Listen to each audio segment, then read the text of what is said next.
Emperor Li's city, inside the palace, there seemed to be dark clouds hovering over it. Princes, princesses, nobles, and other magistrates converged, and troops guarded the whole city. Under the rule of Emperor Li, the imperial advisor of Dali oversaw domestic issues while King Tiandao dealt with outside matters.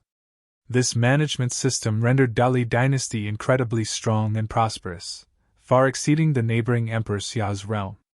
Therefore, many in the Dali army and also many of the magistrates believed that they were in a position to initiate a border war and plunder the resources of cultivation from Emperor Xia's realm, thereby expanding the power of the Dali and making Dali stronger.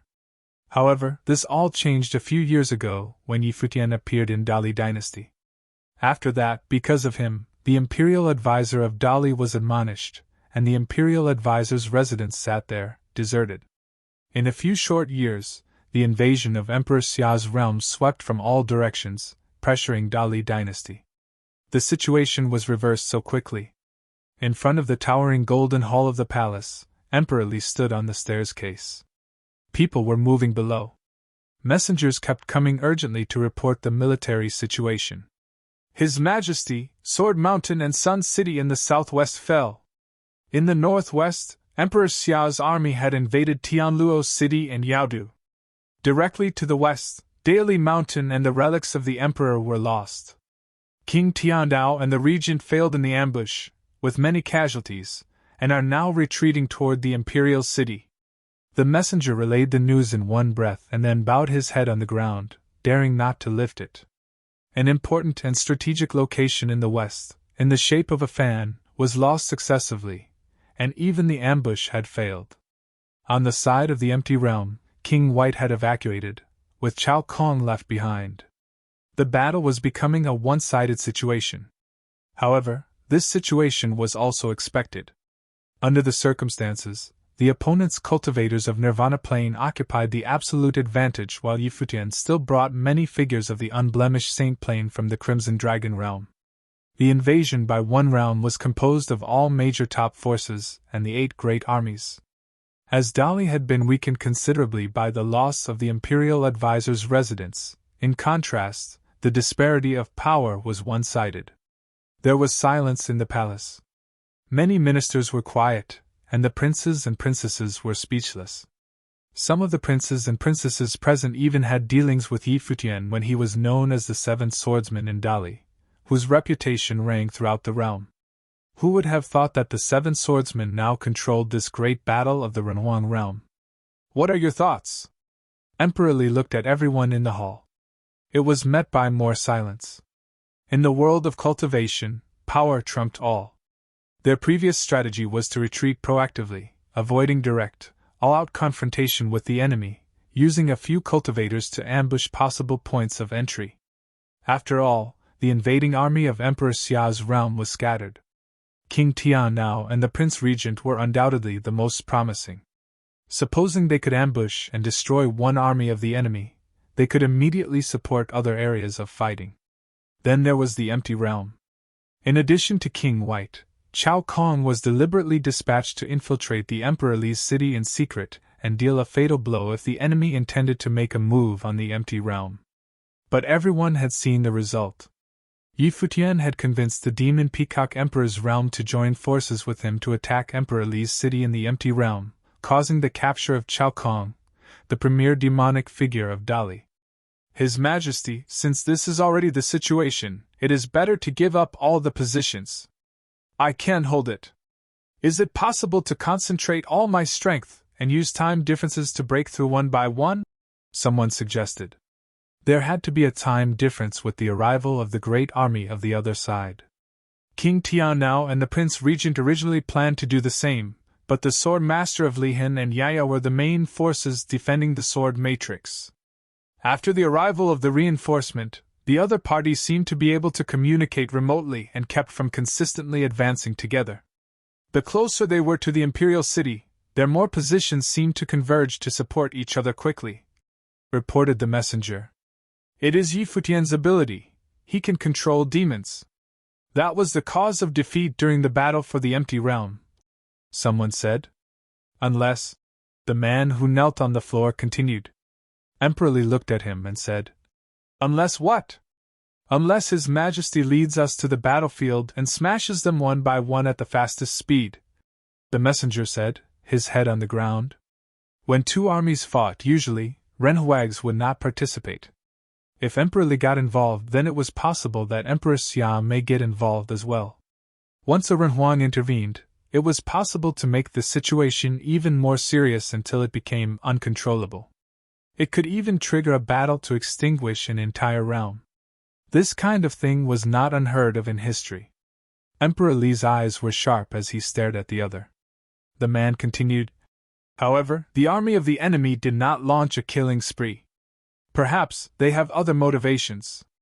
It was an invasion initiated by Yi Futian, presumably because of the imperial advisor," the third prince of Dali said.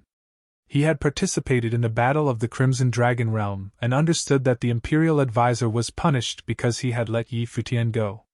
The imperial advisor's behavior had indeed been a betrayal of his position. Now Yi Futian was eager to provoke this war. His motivation was clear. He wanted to save the imperial advisor. "Is it possible for the imperial advisor?" Someone started, then shut up before finishing the thought. After all, Emperor Xia's realm was using invasion as a cover and did not say that the operation was to rescue the imperial advisor of Dali. If Dali dynasty used the life of the imperial advisor to threaten them in return, what would that look like? Emperor Li would be embarrassed. Furthermore, the other had already attacked. Would using the life of the imperial advisor even work? What would happen if it failed and Yi Futian ordered a slaughter? At this moment, someone came in, running. He kneeled on one knee and said, "Your Majesty, the 9 armies of the Emperor Xia's realm are advancing at full speed and heading straight towards the imperial city. Without interception, it won't be long before the imperial army of Xia arrives at the same time." The space was still silent. They were crossing the territory of the Dali dynasty and heading straight for the imperial city. Dali dynasty was immense. Out of the countless cultivators, no one was able to intercept. Although Dali was a dynasty, it couldn't mobilize all the cultivators in its kingdom to participate in the war. 9 armies plus Yi Futian and his people from the empty realm should be 10 armies in total. The sword chi permeated the air, and a strong sword will descended in the distance. Everyone turned their attention there, knowing that the cultivators of Sword Mountain had arrived. Before the swordsmen of Sword Mountain entered the hall with their swords on their backs, the clan leader of Sword Mountain was at the forefront. He bowed, saying, "Your Majesty, Sword Mountain was not able to block them. I have disappointed Your Majesty." Emperor Li waved his hand. "Not your fault. It was expected that it could not be stopped." The clan leader of Sword Mountain let out a sigh. Once upon a time, Sword Mountain had invited Yi Futian to cultivate there.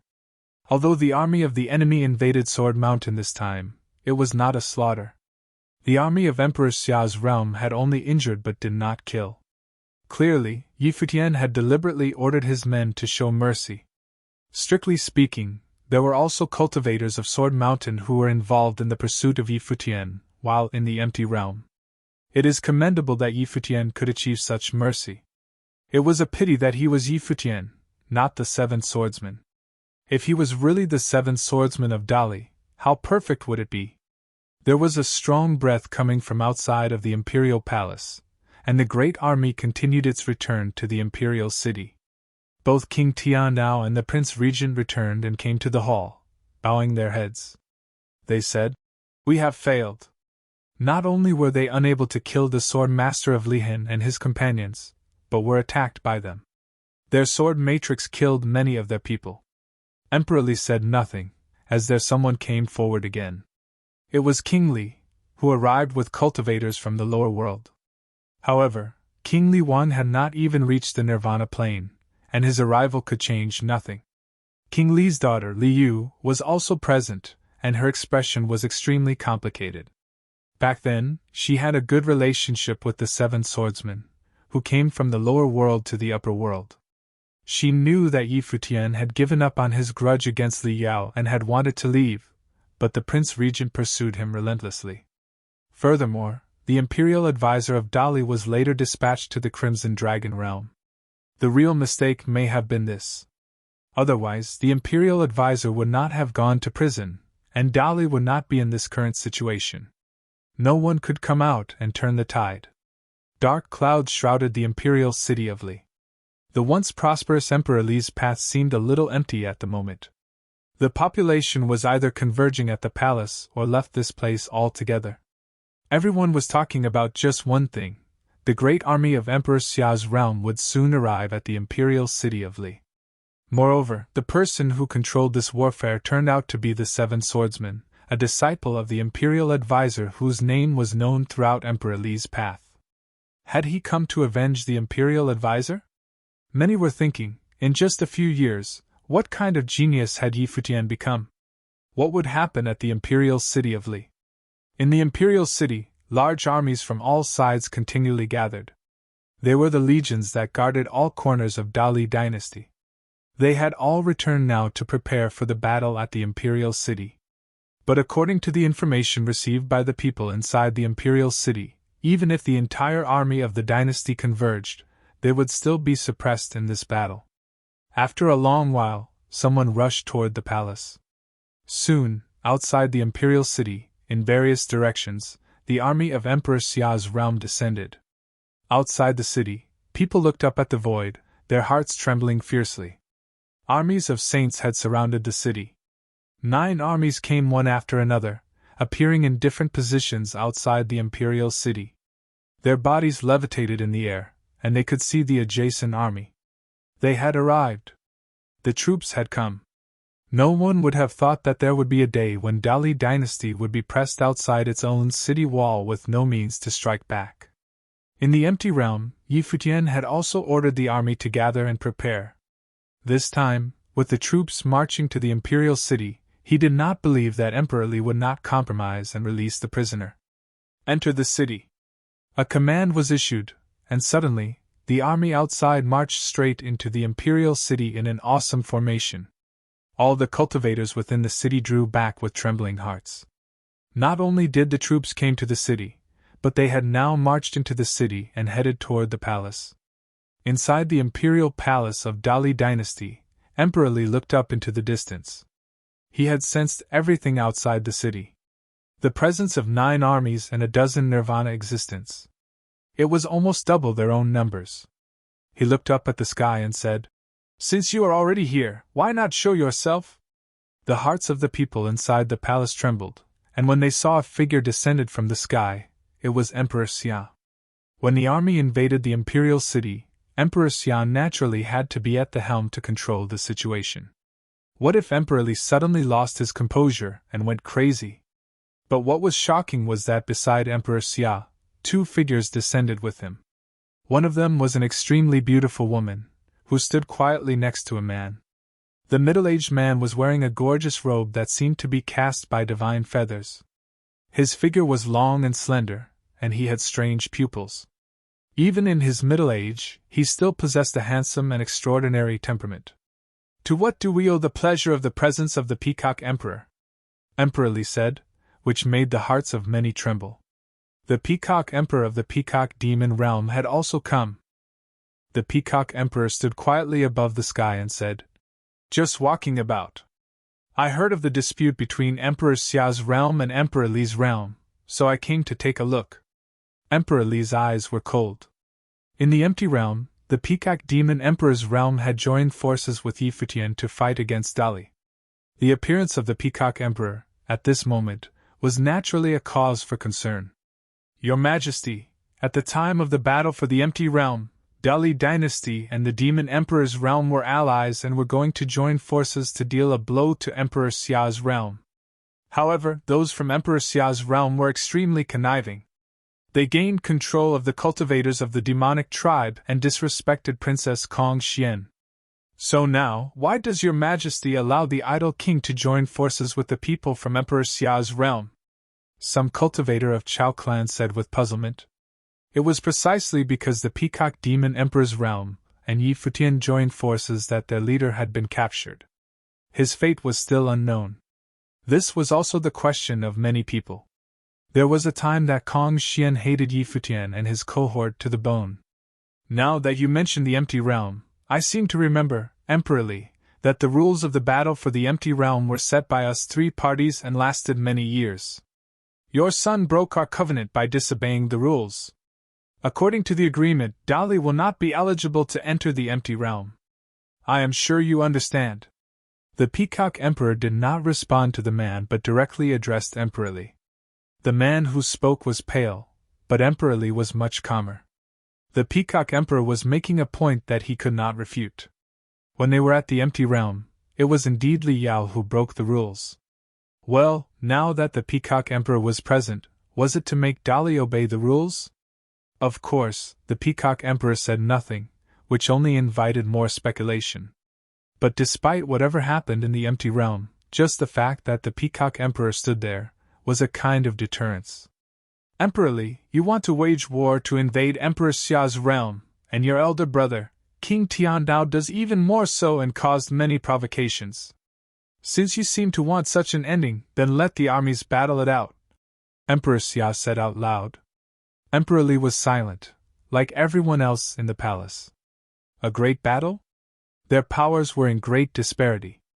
Battling under such conditions would, no doubt, be a definite loss. At this moment, there was a strong space power blooming. The brilliance shone brightly, and the space above the palace seemed to radiate the brilliance of the great path of space. An ancient path of space appeared, and a group of figures appeared in that direction. In an instant, it attracted everyone's attention. Had the main character arrived? Everyone in Dali dynasty knew that in this war between two Renhuang realms, only Yi Futian was the one to watch. He had instigated everything. Now he came from the empty realm through the teleportation grand matrix to descend directly in Emperor Li's city. Behind Yi Futian, there was another large army. Two Nirvana figures, Wu Yong and Lu Yu, were by his side, taking Chao Kong into custody. Chao Kong, at this moment, was barely breathing. He no longer resembled the awesome demon that he was known as. He had gone through some serious abuse. Yi Futian and the others would not have allowed Chao Kong to maintain any power for fighting. Sir? The cultivators of the demonic Chao clan looked extremely worried. That was their leader, the premier demonic cultivator of the Dali dynasty. But now, he was in such a miserable state. Even if he lived, how would this premier demon figure of the Dali dynasty face the world in the future?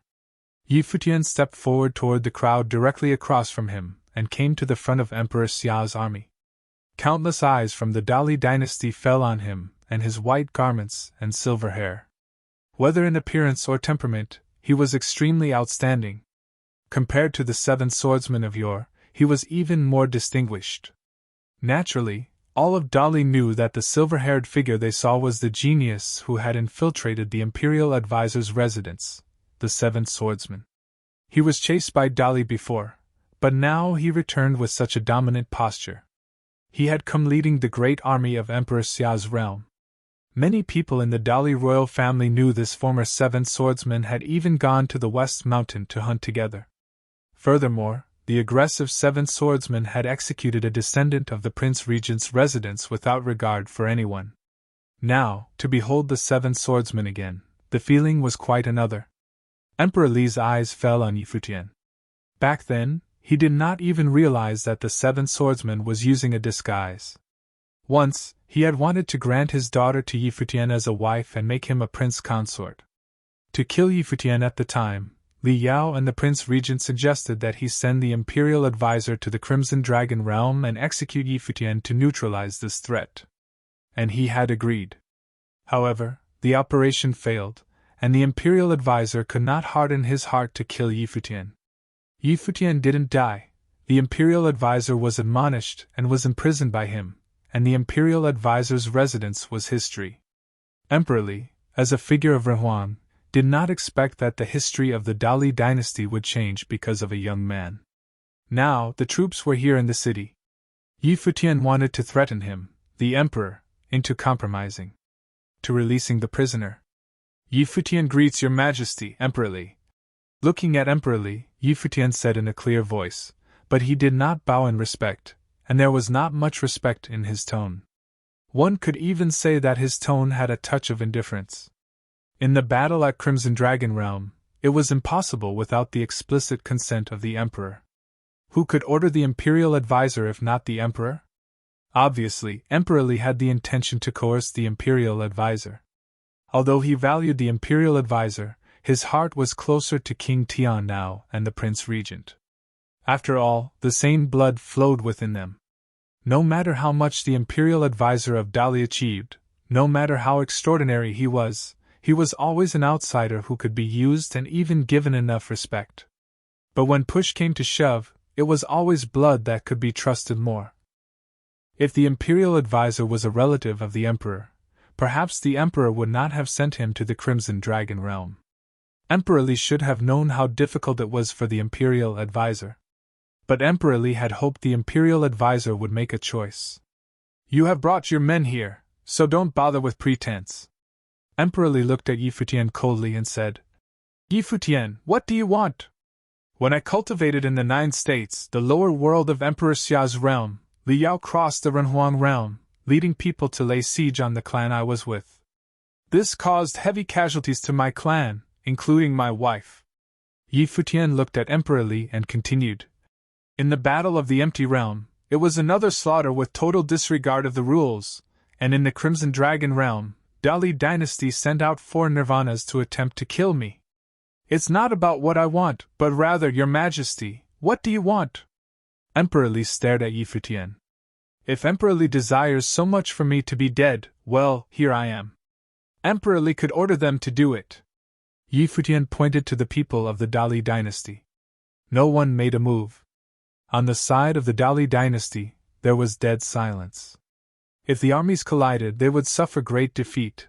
There was no doubt about that. Once, Dali Dynasty had attempted to kill Yi Futian many times, but now, there was no way that they could. When Emperor Xia saw Emperor Li's silence, he said, Emperor Li, you are, after all, an existence of Renhuang. If you hesitate without a decision, our fighting will be at a stalemate. Why not play a round of chess? Chess?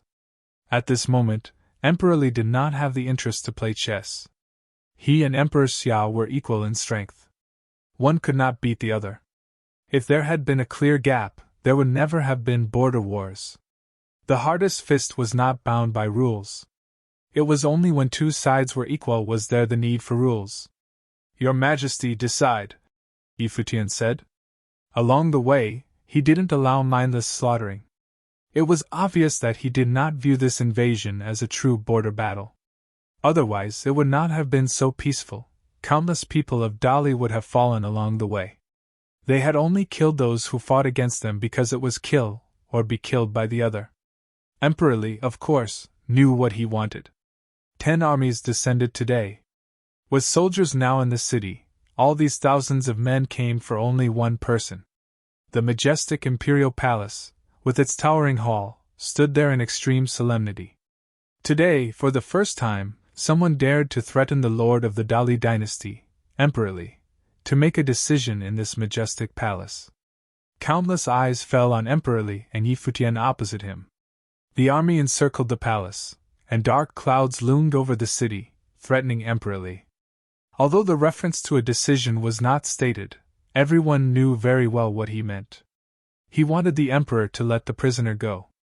The entire hall inside the palace was filled with pressure. Inside the imperial palace, in the jail cell suppressed by the ritual implement, the imperial advisor of Dali sat there with weak breath, guarded by cultivators next to him. And now, the 2 who were guarding him were actually on the unblemished saint plane. The 2 unblemished saints looked into the distance, and knew what was happening. They felt pity in their hearts and looked at the imperial advisor of Dali. Once, he was the first person of Dali dynasty under the emperor. Once, he ruled the realm. All had respected him. Even now, though he was imprisoned, a bloody storm of a war started because of him. Emperor Xia's realm had sent its soldiers to the imperial palace. A fierce battle would be launched if Emperor Li did not comply. Imperial advisor still has power. Even in prison, there are still those who will shed blood on account of the imperial advisor, an unblemished saint remarked. The imperial advisor of Dali raised his head and looked into the distance with a faded gaze. Although his cultivation was obliterated, he could still feel the horrible atmosphere of the entire palace. The entire palace of Dali was facing a great enemy. He knew Yi Futian had come. He valued Yi Futian's talent, and his ideal of boundless great path. Of course, he was reluctant to kill such a character. So, he released Yi Futian in the Crimson Dragon realm. He knew what it meant to release Yi Futian when he had personally witnessed the death of Li Yao. It meant that he had burned all the bridges, but still, he did it. Someone like Yi Futian should not die, let alone by his hands. He knew that Yi Futian would inevitably create into a realm far beyond his own, but he did not expect that Yi Futian would come so soon with his troops. "Why bother?" muttered the imperial advisor. It was true that he did betray his position and betrayed Dali, thus, his cultivation was obliterated. But he did not blame anyone. This was his own choice and the ending that he deserved. But thinking of Yi Futian's arrival, he smiled again. Perhaps he was happy because he had such a disciple. He had thought that his life would end in a whimper, and he would be content for Fei Xue to live a little longer. But Yi Futian had cured Fei Xue, and Yan Yuan and the others had also escaped this place, flying free like birds. Now, there was a disciple of his who may leave a mark in the history of the 3,000 realms. What dissatisfaction could there be in such a life? Even if he were to die now, there would be no regrets. At the imperial palace of Dali, the mighty armies were facing each other. 3 major Renhuang figures appeared here. Although the palace was very peaceful at the moment, everyone knew that once it exploded, it would be earth-shattering. The whole point now hinged on whether or not the two sides could reach an agreement. Yi Futian launched the war this time and led an army to invade the imperial palace of Dali.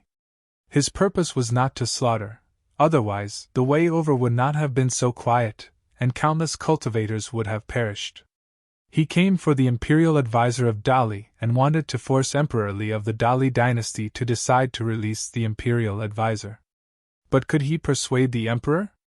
At this moment, Emperor Li looked toward Yi Futian.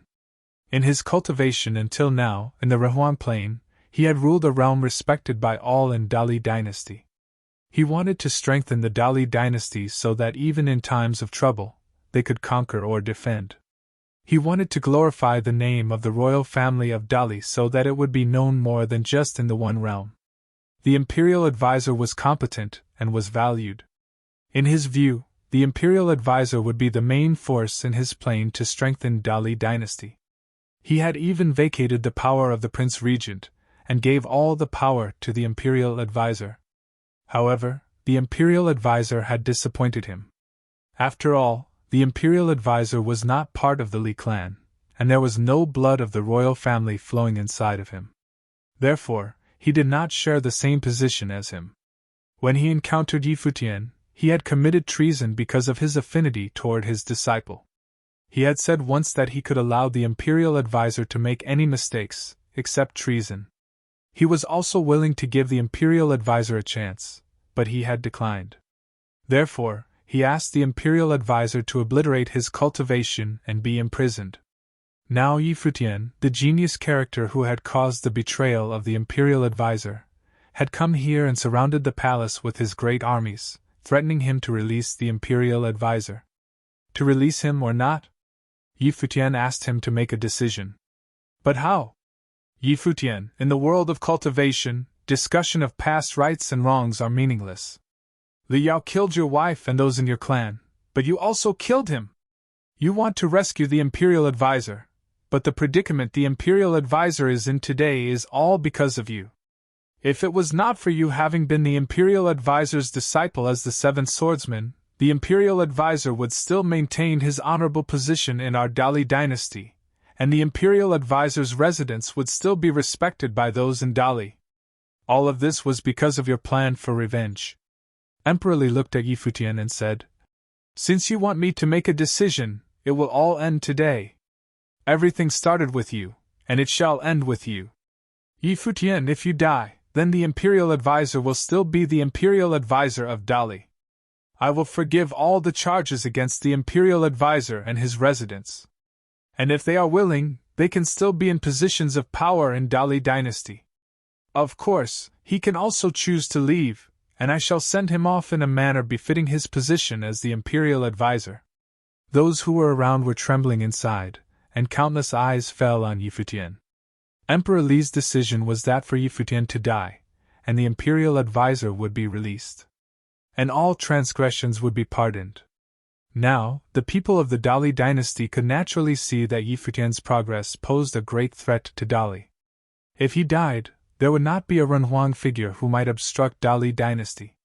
If he died, the great army would also fall apart. The Peacock Emperor and Kong Xian were most likely here because of him. And those figures of Nirvana Plain from the Crimson Dragon realm were also fighting for him. As long as Futian was dead, everything would end. Futian stared at Emperor Li. So, he asked him to die in exchange for the imperial advisor of Dali? The people of Emperor Xia's realm were angry in their countenance, and Emperor Xia also frowned. The imperial advisor is in this predicament today because of you, and he was willing to die for you, Futian. What the imperial advisor could do, you cannot? Emperor Li continued. Such a disciple is dishonorable. Emperor Li's voice emitted a strange authority. It penetrated Futian's eardrums and directly affected his will. In addition to the words themselves, his voice also directly affected Futian's emotions. It was as if his words were the truth. He wanted Futian to exchange his life for the imperial advisors. Futian's heart was shaking, and his mind was affected. He frowned a little, seeming to have felt the influence of Emperor Li's voice. However, he soon returned to a peaceful state of mind, firmed up his will, and he cast an indifferent look toward Emperor Li. My master exchanged his life for mine because he was unwilling to slay me. But you wanted me dead, so what my master did was in vain, Futian said coldly. In addition, there are many elders of Emperor Xia's realm, as well as elders from Crimson Dragon realm, and the mighty army that joined in this battle because of me. What would become of their deed if I died? Furthermore, Your Majesty, you don't seem to understand the situation today. I am giving Your Majesty a chance to decide, not a chance to renegotiate the conditions of the exchange. Futian's voice grew colder and colder. He stretched out his hand, and suddenly, the breath of many nirvana figures bloomed, sweeping through the space and overwhelming the palace, shrouding the imperial palace in an atmosphere of terror. Many large armies marched forward, oppressing with an even stronger might of authority. If there was one misdirected word, there would be a bloodbath. And in the imperial palace of Dali dynasty, a great battle would erupt. Behind Futian, the sword master of Lihin and the others reveal a look of relief. Had Futian been influenced by the words of Emperor Li and agreed to such a ridiculous request, then they probably would have been disappointed. Otherwise, why did they fight? Because of Futian's talent, because of his brilliant future, it was possible that he would be a figure who could influence the realms. If it was so easy to lose life over this, then what was the meaning of everything they had done? It was exactly as he said. What was the reason for the imperial advisor of Dali sparing his life? Now, would he be seeking his own death? The hopes of many were pinned on his life. Is it? Emperor Li looked at Futian with sharp eyes and said, If so, you can order them to give it a try. He was still standing proudly when he spoke. The authority of Renhuang was released to its fullest and shrouded the heavens. His eyes were so deep and unfathomable that it was hard to see what his thoughts were. He wanted to see if Futian dared to issue an order to kill. For many things, there was a difference between 0 and infinity. Once there was a first time, then there, naturally, would be a second time. Today, Futian led an army to press them, and Dali dynasty had no power to resist. The attack came straight inside the palace, and undoubtedly it was a shameful business to Emperor Li. However, today he was threatened by Futian to compromise. After that, would the people of Emperor Xia's realm no longer attack? If not, then what was the point to compromise? What he wanted now was for Futian to die. If Futian didn't die, the situation would not change. And for Dali dynasty, it could only get worse. Because Futian would only become stronger and stronger, and the outside forces could become even greater. Currently, he was only saint of true self. What if he became unblemished or entered the Nirvana plane? Once he entered the Nirvana plane, the combat power of him alone would be no less than the Imperial advisors, and perhaps there would only be more people who would follow him. Now, it was a game between the two. Futian wanted to force him to release the Imperial advisor. He wanted to see if Futian dared to make a move. Futian was silent. Looking at Emperor Li's eyes, he knew that he had underestimated the power of Renhuang. Emperor Li would not move first, but he was also betting that Futian dared not to strike first. If it were rushed, then everyone would perish together. Rules were rules, and rules were meant to be broken, not last forever. Unless there were stronger forces regulating the rules, if the moment of life and death for Dali arrived, would Emperor Li still abide by the rules? Release the Imperial advisor and return his freedom so that he is no longer bound by Dali. From then on, Futian, will never step inside Emperor Li's realm, Futian said, knowing full well the concerns of Emperor Li. He felt that Futian was too great of a threat, and even if he promised to release the Imperial advisor, it would not change the situation in the future. Therefore, he wanted Futian to die. It's not enough, Emperor Li said lightly. I can release the Imperial advisor, but he still belongs to Dali and cannot leave the Imperial city of Dali. Even if Futian never entered the Dali dynasty, others still could. What's more, just how credible were Futian's words? The threat to Dali dynasty remained. Either Futian was dead, or the Imperial advisor would continue to be controlled by Emperor Li. Emperor Li, this is hardly the kind of character befitting Renhuang, Emperor Xia said casually. Wait until Emperor Xia's realm faces a moment like this, then ask yourself if you have the right to utter this sentence or not. Emperor Li responded indifferently. He was the emperor of the Dali dynasty. All of Dali dynasty was under his guardianship. He would never allow it to be threatened. Futian looked at the figure standing proudly on the top of the stairs, his fists clenched. He was struggling inside. Emperor Li's thinking was spot on. Even if he never entered Dali again, he still had ways to deal with it. Emperor Li had hardened his heart now. He was unwilling to compromise and refused to let the Imperial advisor go. Emperor Li, Li Yao and all who had grievances with me have died, and the Imperial advisor lost his cultivation. All this was counted as even between us and will stop right here. The loss suffered by Emperor Xia's realm was repaid with the empty realm, so from now on, Dali dynasty will never be allowed to enter the empty realm. Futian continued. Going forward, I will no longer pursue any of these grudges. Many people looked toward Futian. In fact, other than Chao Kong, others still had grudges with Futian. Many cultivators, including the Prince Regent, had gone to the Crimson Dragon realm to kill him, leading to the situation with the Imperial advisor. But for the freedom of the Imperial advisor, Futian was willing to make concessions and compromise. In this battle, the army of Emperor Xia's realm participated, but he knew very well that it was not only because of him, but also Emperor Xia. He couldn't gamble everyone's life because of his own grudges. At this moment, he has only one goal, and that was to take the Imperial advisor away from Dali dynasty so that he could reunite with Yan Yuan and Fei Xue, no longer being oppressed by Dali, and getting to choose as he wished. Concessions such as this should be acceptable to Emperor Li? After all, Emperor Xia's realm came to attack and had breached the palace. Along the way, many important strategic locations of Dali dynasty were taken by them, including the Medicine City and other important ruins. It could be said that Futian had the absolute advantage.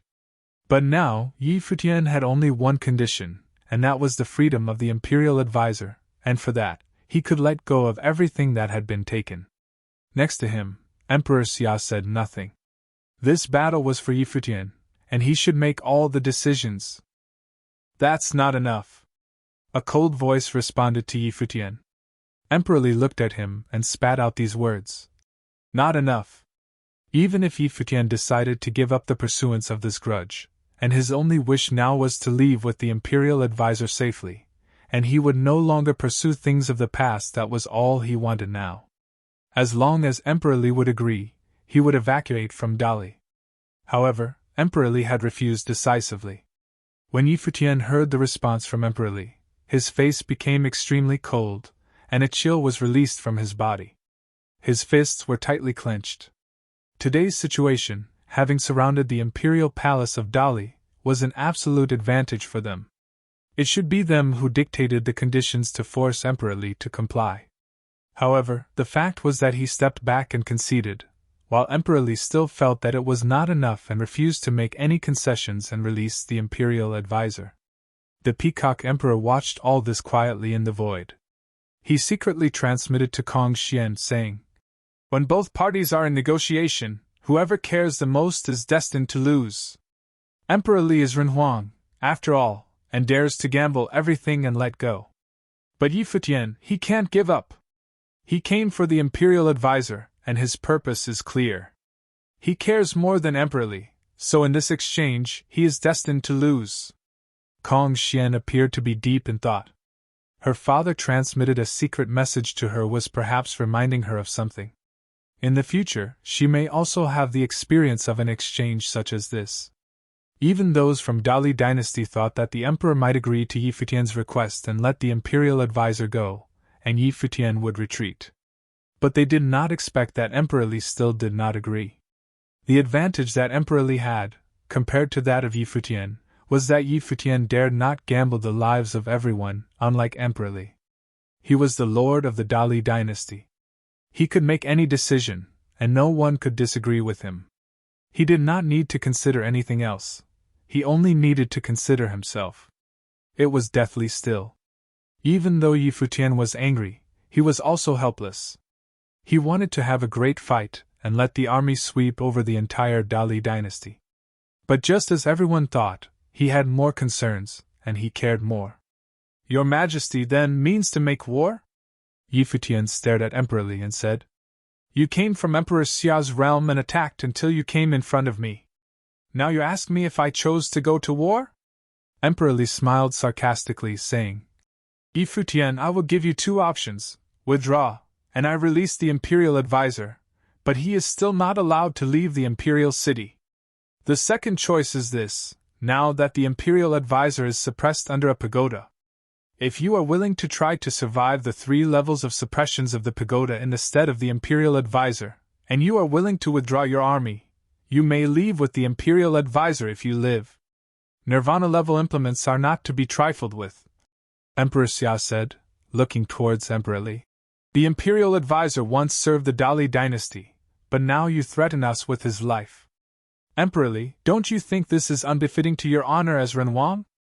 The imperial advisor of Dali betrayed us because of him, yet he refuses to die for the imperial advisor. Now I only ask him to bear the suffering of the imperial advisor." Emperor Li responded coldly, "The imperial advisor suffered such pain for you daily, Yi Futian. What about you?" His voice was the same as before. It was as if contained certain magic, affecting Yi Futian's will. Many understood. Before, Emperor Li had already revealed his desire for Yi Futian to die. Now, he did not directly ask Yi Futian to die for the imperial advisor, but this request was not far off. He wanted to use this to kill Yi Futian so as not to worry later. Otherwise, even if Yi Futian promised to let go of the grudge, Emperor Li would probably still be worried. Only a dead man would require no more guarding. What is the difference between this and asking me to die if Emperor Li takes control of the implement? Yi Futian said. Others will control it, Emperor Li said. Yi Futian seemed a little moved. No matter what means I use? Yi Futian said. Yes, Emperor Li answered. Means? Even if Yi Futian had incredible means, as Saint of True Self, if he dared to agree to it, there would only be one conclusion, and that was death. Even if he could use the external force to exert strength far beyond the realm, the result would be the same. Yi Futian. Emperor Xia called out and looked toward Yi Futian. Yi Futian turned to look back at Emperor Xia, who said, You don't need to promise him anything. Obviously, he also did not want Yi Futian to save the imperial advisor in this manner. Since Emperor Li had proposed it, it meant that he had absolute certainty of taking Yi Futian's life. As soon as Yi Futian agreed, what awaited him could very well be death. What if your Majesty breaks your promise? Yi Futian asked again. The Peacock Emperor is here, he can be a witness, Emperor Li said, looking up at the Peacock Emperor. Gladly. The Peacock Emperor in the void nodded in agreement. Father! Kong Xian looked at him. The Peacock Emperor had agreed so decisively, but for Yi Futian, the result could be fatal. However, the Peacock Emperor seemed extremely peaceful. Yi Futian had chosen this path himself. He caused this war, and everything was his doing. The final decision, ultimately, was in Yi Futian's hands. Very well. Yi Futian spat these words, which made the hearts of many tremble. Xia Qingyuan stared at him. Had he agreed to such conditions? Yi Futian. Emperor Xia transmitted his voice to Yi Futian. Since Emperor Li threatens me with the life of my master, this is the only way. If I can't bear it, your majesty can interfere then by force. Yi Futian secretly transmitted his voice to Emperor Xia. Since Emperor Li was eager for him to die, he would play ball with Emperor Li. Of course, he wouldn't want to die and trade his own life, so he reminded Emperor Xia. He nodded and agreed, but Emperor Xia did not. Since Emperor Li could intervene by force, so could Emperor Xia. Both King Tianao and the Prince Regent flashed cold murderous intent in their eyes. They would dare to agree? If so, then the only thing left to do was to kill. They wanted to see how Yi Futian would manage to resist the slaughter of the pagoda. Since that's the case, let's go and check on the Imperial Advisor. Emperor Li now seemed rather calm and did not show any emotions. He turned around and walked toward the center of the Imperial Palace. All the cultivators of Dali were following him. Emperor Xia waved his hand, and the mighty armies suddenly moved forward together, heading in one direction. After a short while, they came to a prison and saw the figure of the Imperial Advisor of Dali. This prison was not an ordinary prison but was in a separate, independent space. In the sky above the Imperial Advisor of Dali, there was a giant pagoda, brilliant, sprinkling lights that turned into an independent prison. The body of the Imperial Advisor was enclosed within, like a prison in space.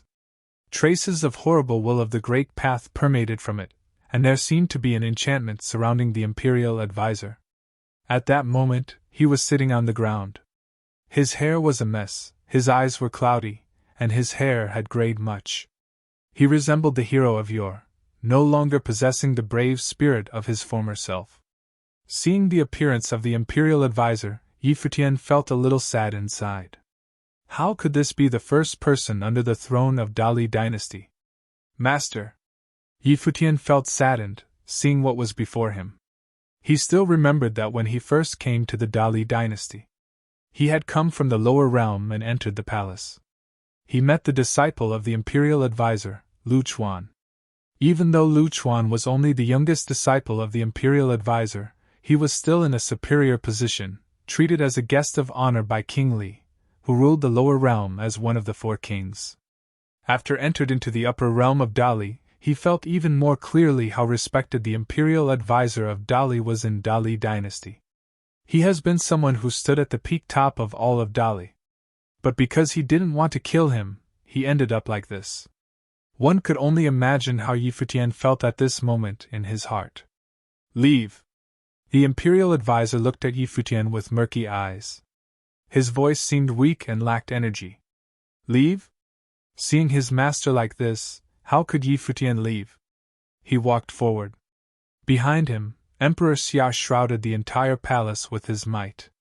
If someone in Dali dared to make a move on Yi Futian, he would intervene directly. Master, I will leave with you, Yi Futian said.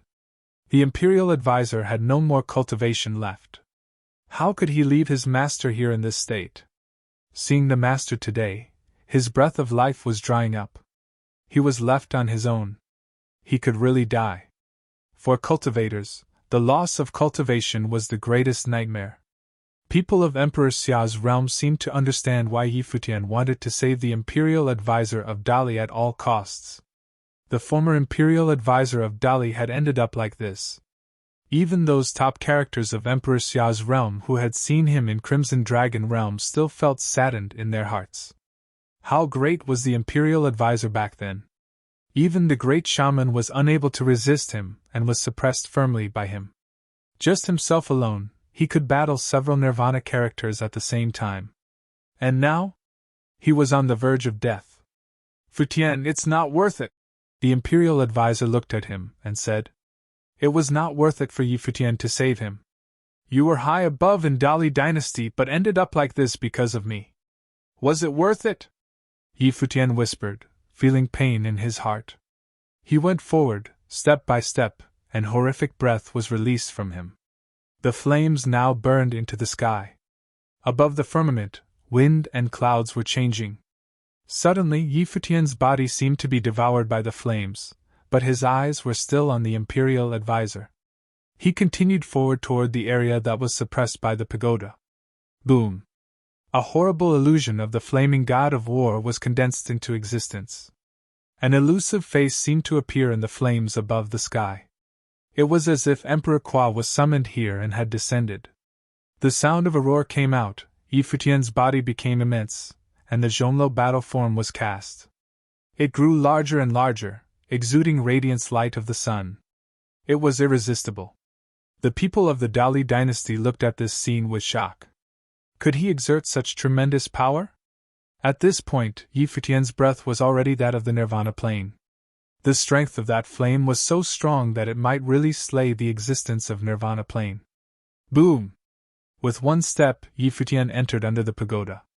Suddenly, the lights of the pagodas fell down, and the violent force streamed down along his body as if to shatter his body. Do it! Yi Futian looked up and looked in the direction of Emperor Li. Emperor Li looked indifferent toward King Tiandao. The chance was best with King Tiandao controlling the implement to kill Yi Futian. Even though Yi Futian's power was comparable to Nirvana at this moment, he still would not escape the fate of death. Today, he would die. King Tiandao went up to the pagoda. His willpower entered into it, causing it to rotate. Golden light fell upon it like bolts of lightning. Outside the pagoda, the divine golden dragon was circling it, slowly materializing into what looked like a real dragon. Images of more pagodas fell continuously onto Yi Futian's massive figure. All was dead silent throughout the vastness of the sky. Everyone was watching the scene unfolding before them. This was the bet between Emperor Li and Yi Futian. It would probably determine the imperial advisor's fate. The imperial advisor of Dali dynasty looked at the figure in front of him. The once handsome youth had become incredibly large and tall. It seemed that he was trying to protect the old man. A hurricane swept over towards them, making his white hair fly in the wind. However, he had not yet used even the slightest bit of his power. His powers had been permanently damaged, and so there was nothing he could do other than watch everything unfold. The light of the pagoda was extremely bright in that suffocating space. After what seemed like a long time, King Tiandao was finally able to control the pagoda completely. He stepped forward with a cold look on his face. He looked down at Yi Futian. He knew why Emperor Li was doing this. The true killing power of the pagoda did not lie in what it displayed on the outside. As long as Yi Futian nodded, he would be killed beyond all shadow of a doubt. Even if it had been him who had to bear the 3 attacks that would happen when he activated the pagoda, he would still be in danger. So how much more so would be Yi Futian, who was merely a saint of true self. When Yi Futian died, the others from the Crimson Dragon realm would flee as well. The others did not know the imperial advisor or even Emperor Xia. They were not Emperor Xia's subordinates, so they would not necessarily give their lives for him. Moreover, Emperor Xia himself would not dare to gamble the lives of all his people here to save the imperial advisor. Die, said King Tiandao in a low voice. He finally made his move. There was a loud noise as shining divine beings were released from the pagoda. Boom! A shocking noise rang out as Yi Futian's massive body was smashed by a colossal pagoda that covered him completely. Endless destructive lightning ravaged his flesh, and he was crushed by a terrible pressure. The dragon roared as Yi Futian raised his head. He seemed to have appeared in the space in the middle of the pagoda. The divine golden dragon rushed down with a roar and entered directly into his mind, smashing into his spiritual willpower. The dragon's roar sought to shake his very soul. Crack! Crack! Crack! Inch by inch, cracks were appearing in Yi Futian's massive form. His mind shook, and he felt half dead from fright as his flesh was destroyed. He was too strong. This power would not only destroy his body, it would also destroy his spiritual willpower. So this was a weapon of mass destruction. Yi Futian's massive form could not even withstand a single attack. Everyone's hearts trembled as they watched. Emperor Xia's eyes were cold as he watched. It seemed like he was ready to get involved at any moment. If Yi Futian could not hold out, then he would get involved, even if it started a war. He could not watch Yi Futian die. Yi Futian had made a bet, but he did not want him to give up his life. "Continue," said Emperor Li. His voice was calm. He did not ask for King Tian now to stop. If he wanted to kill him, he would have to do it all with one sustained effort and not give Yi Futian a chance to breathe. You would have to crush him. You would have to destroy his body and cut out his soul. No matter how outstandingly talented Yi Futian was today, he would be left behind forever. "Very well," answered King Tian now. He launched another attack that split the earth and cracked the sky. The endless divine light of the great path gathered together and fell upon the pagodas. The pagodas seemed to grow taller and rotated above Yi Futian's head. All of the attacks were falling upon Yi Futian. They were extremely accurate, and not a bit of power was wasted. The several unblemished saints by Emperor Li were protecting the imperial advisor with their will. Even though the attacks were incredibly accurate, and would not hit him by accident, the imperial advisor was so weak that he could not bear even the slightest disturbance.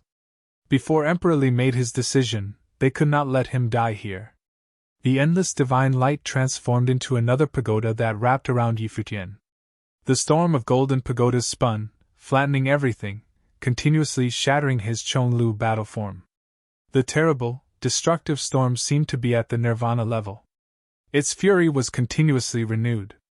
The Chonglu battle form seemed about to collapse, and his legs seemed unable to support him as he was cut down by the terrible force. It appeared that he would fall. Endless arms of flames of the way stretched out, pressing against the ground to hold him up, but the terrible destructive light destroyed them. Boom! Yi Futian could only feel a divine pagoda crushing down on him. Magma seemed to be condensing from his flames of the way, turning into an indestructible solid. But cracks still appeared in it. What was worse was that his body was relatively unharmed compared to what he was suffering in his mind. With pagodas and firelight dancing before his eyes, the imperial advisor of Dali's robes fluttered in the wind. He looked over at the battle form that was being crushed in front of him. Suddenly he found himself thinking of a previous destructive battle. At that time, he had been in Emperor Li's good graces. Thus, when he had entered the Dali dynasty, he had been named imperial advisor. He had been devoted to the dynasty and trained many cultivators. Today, many of the amazing cultivators of the Dali dynasty had once been under his guidance. He did not want to see the future Dali dynasty suffer the kind of destruction he had once faced. At the same time, as the Dali dynasty was rising, he had taught disciples and found a place for Feishue. He had thought that life would always be like that. If he could protect the dynasty as it prospered and spend more time with Feishue, he would have been satisfied.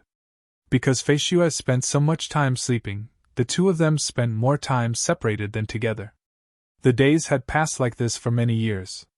But since Feishue was always in the realm of sleep, and had been so young, he had had to move forward alone in order to protect Feishue.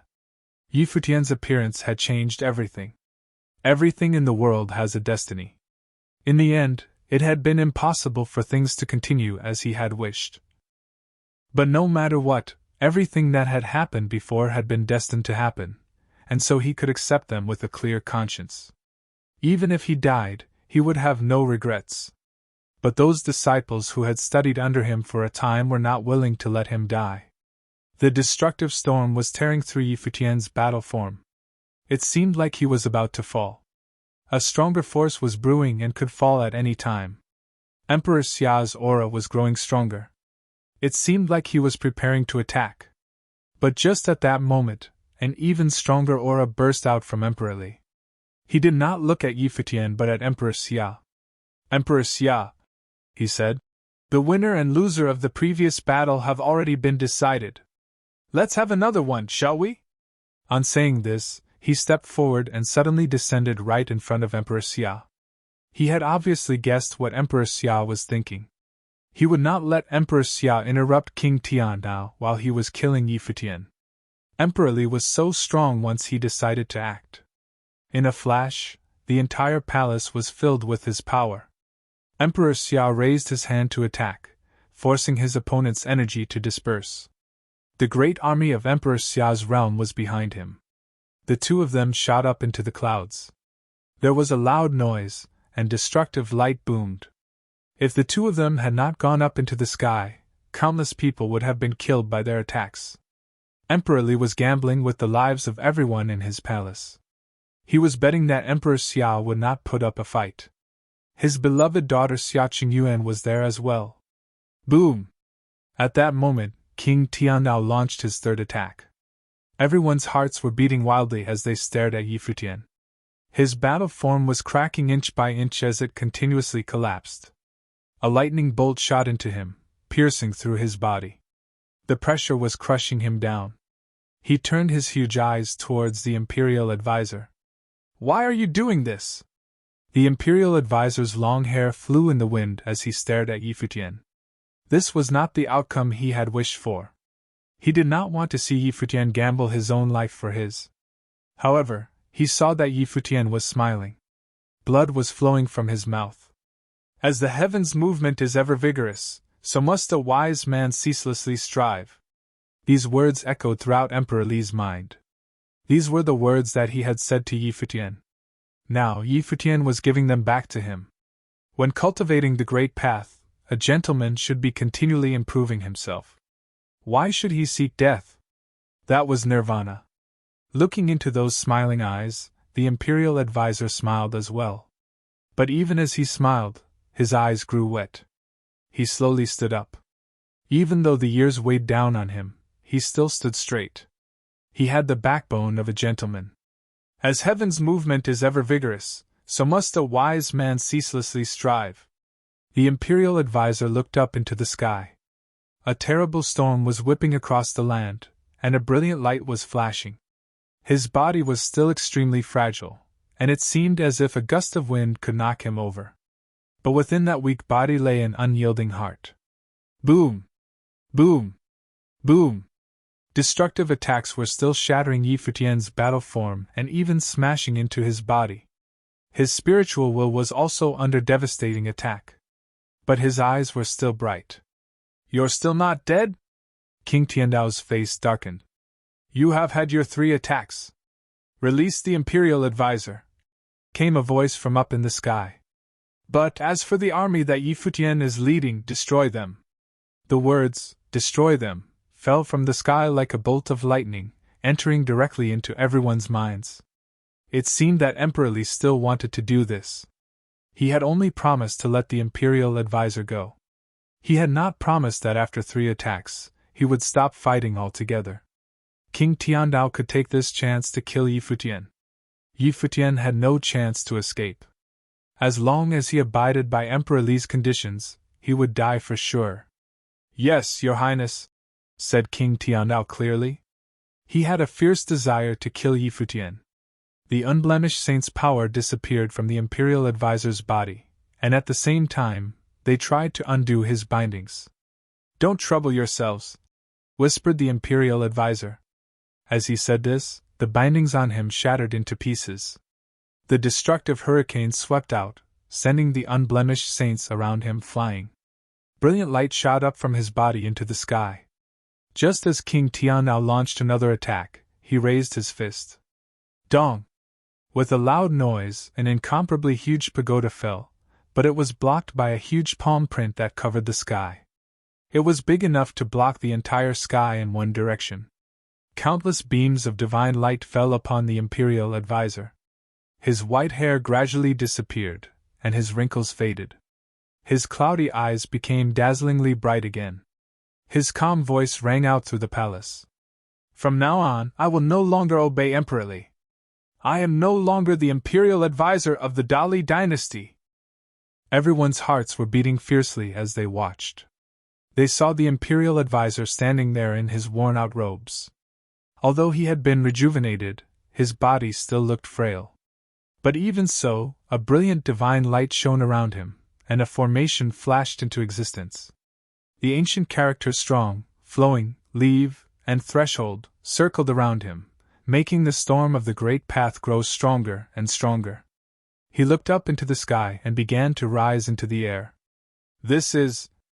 Everyone's hearts were pounding. The imperial advisor of the Dali dynasty had destroyed his powers. So what was happening now? He raised his hand, covering the sky and blocking the divine pagoda that was crushing down. Futian looked up a little bit. When he saw what was happening, a bright smile appeared on his face. As the heavens' movement is ever vigorous, so must a wise man ceaselessly strive. This was the imperial advisor. He had permanently destroyed his powers because he had not wanted to leave for the sake of Yen Yuan and the others. However, he had reached nirvana. When one reached the nirvana level, dying was not that easy. He may have destroyed his powers, but the nirvana within him could be born again. The imperial advisor had done this. This was true nirvana, even stronger than it had been in the past. King Tian now looked shocked. He could faintly feel a transcendent power. It was frightening. The imperial advisor of the Dali dynasty had gone beyond the peak in a single step. His body may have been weak and frail, but he could shake the earth with his very thoughts. Boom!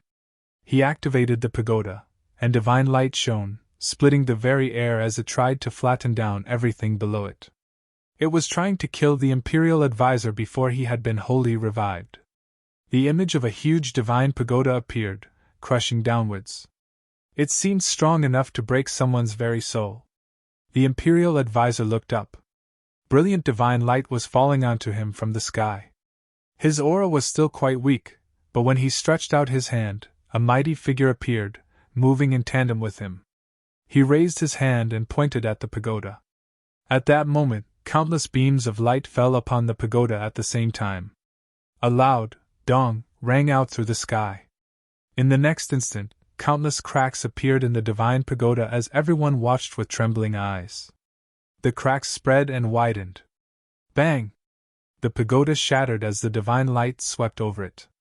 A nirvana-level ritual implement had been shattered. What level of power could do this? Renhuang level? No. They could all naturally feel that the imperial advisor had not become a Renhuang yet. A Renhuang would be even more terrible than this. Moreover, to break through to the Renhuang level was not that easy. Even if your state of mind changed, it did not mean that you would necessarily be able to break through. But even though he had not become a Renhuang, he was still close to that level. The imperial advisor of the Dali dynasty was at the peak of the nirvana level. He was subordinate only to Emperor Li. His current breakthrough only proved that he had already touched the path of Renhuang. Futian knew that he had already reached the level of ninth servant. Maybe he was even higher. But ninth servant looked down on all the nirvana-level cultivators. They had relied on forming the sword matrix of the void to hurt ninth servant, but even so, he had crushed Li Kai, and they were unable to block him. From this, the ninth servant's power and confidence were evident. And right now, the imperial advisor was giving Futian a similar feeling of invincibility. He had destroyed a nirvana-level ritual implement by pointing at it. A look of shock came over King Tiandao's face. He shot up into the sky, trying to escape. The imperial advisor was too frightening then. He was making him afraid. King Tiandao, said the imperial advisor. He clenched his fist, and suddenly the sky-covering palm print shot downward. King Tiandao felt a suffocating pressure covering him and slowing his movements. The palm print grabbed King Tiandao. His aura surged with power, but he was unable to escape. The imperial advisor was still floating up. He kept going until he was level with King Tiandao.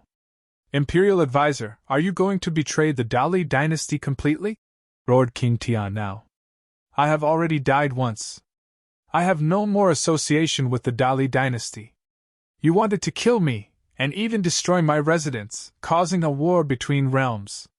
So, I will give you a glorious death, said the imperial advisor. No! When King Tiandao felt the imperial advisor's murderous intent, a look of panic came over his face.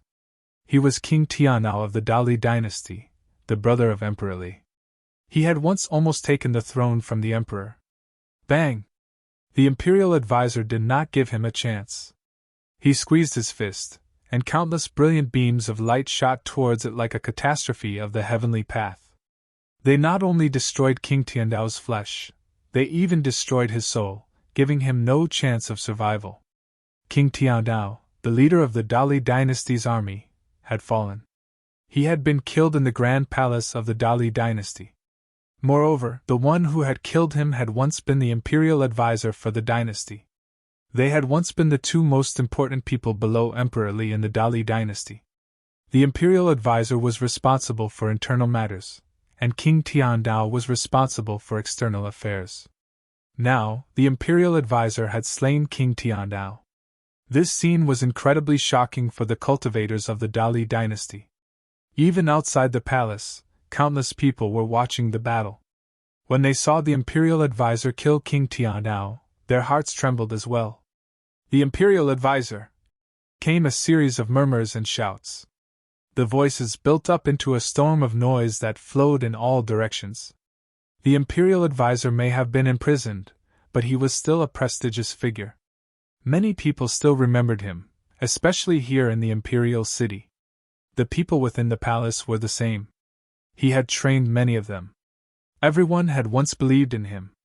Everyone had once respected him. However, he had been imprisoned because of Futian. That incident had had a huge effect on the Dali dynasty. The battle in which Yen Yuan and the others had left had probably been because of this. The imperial advisor looked around at the people outside the palace. Everyone was watching him.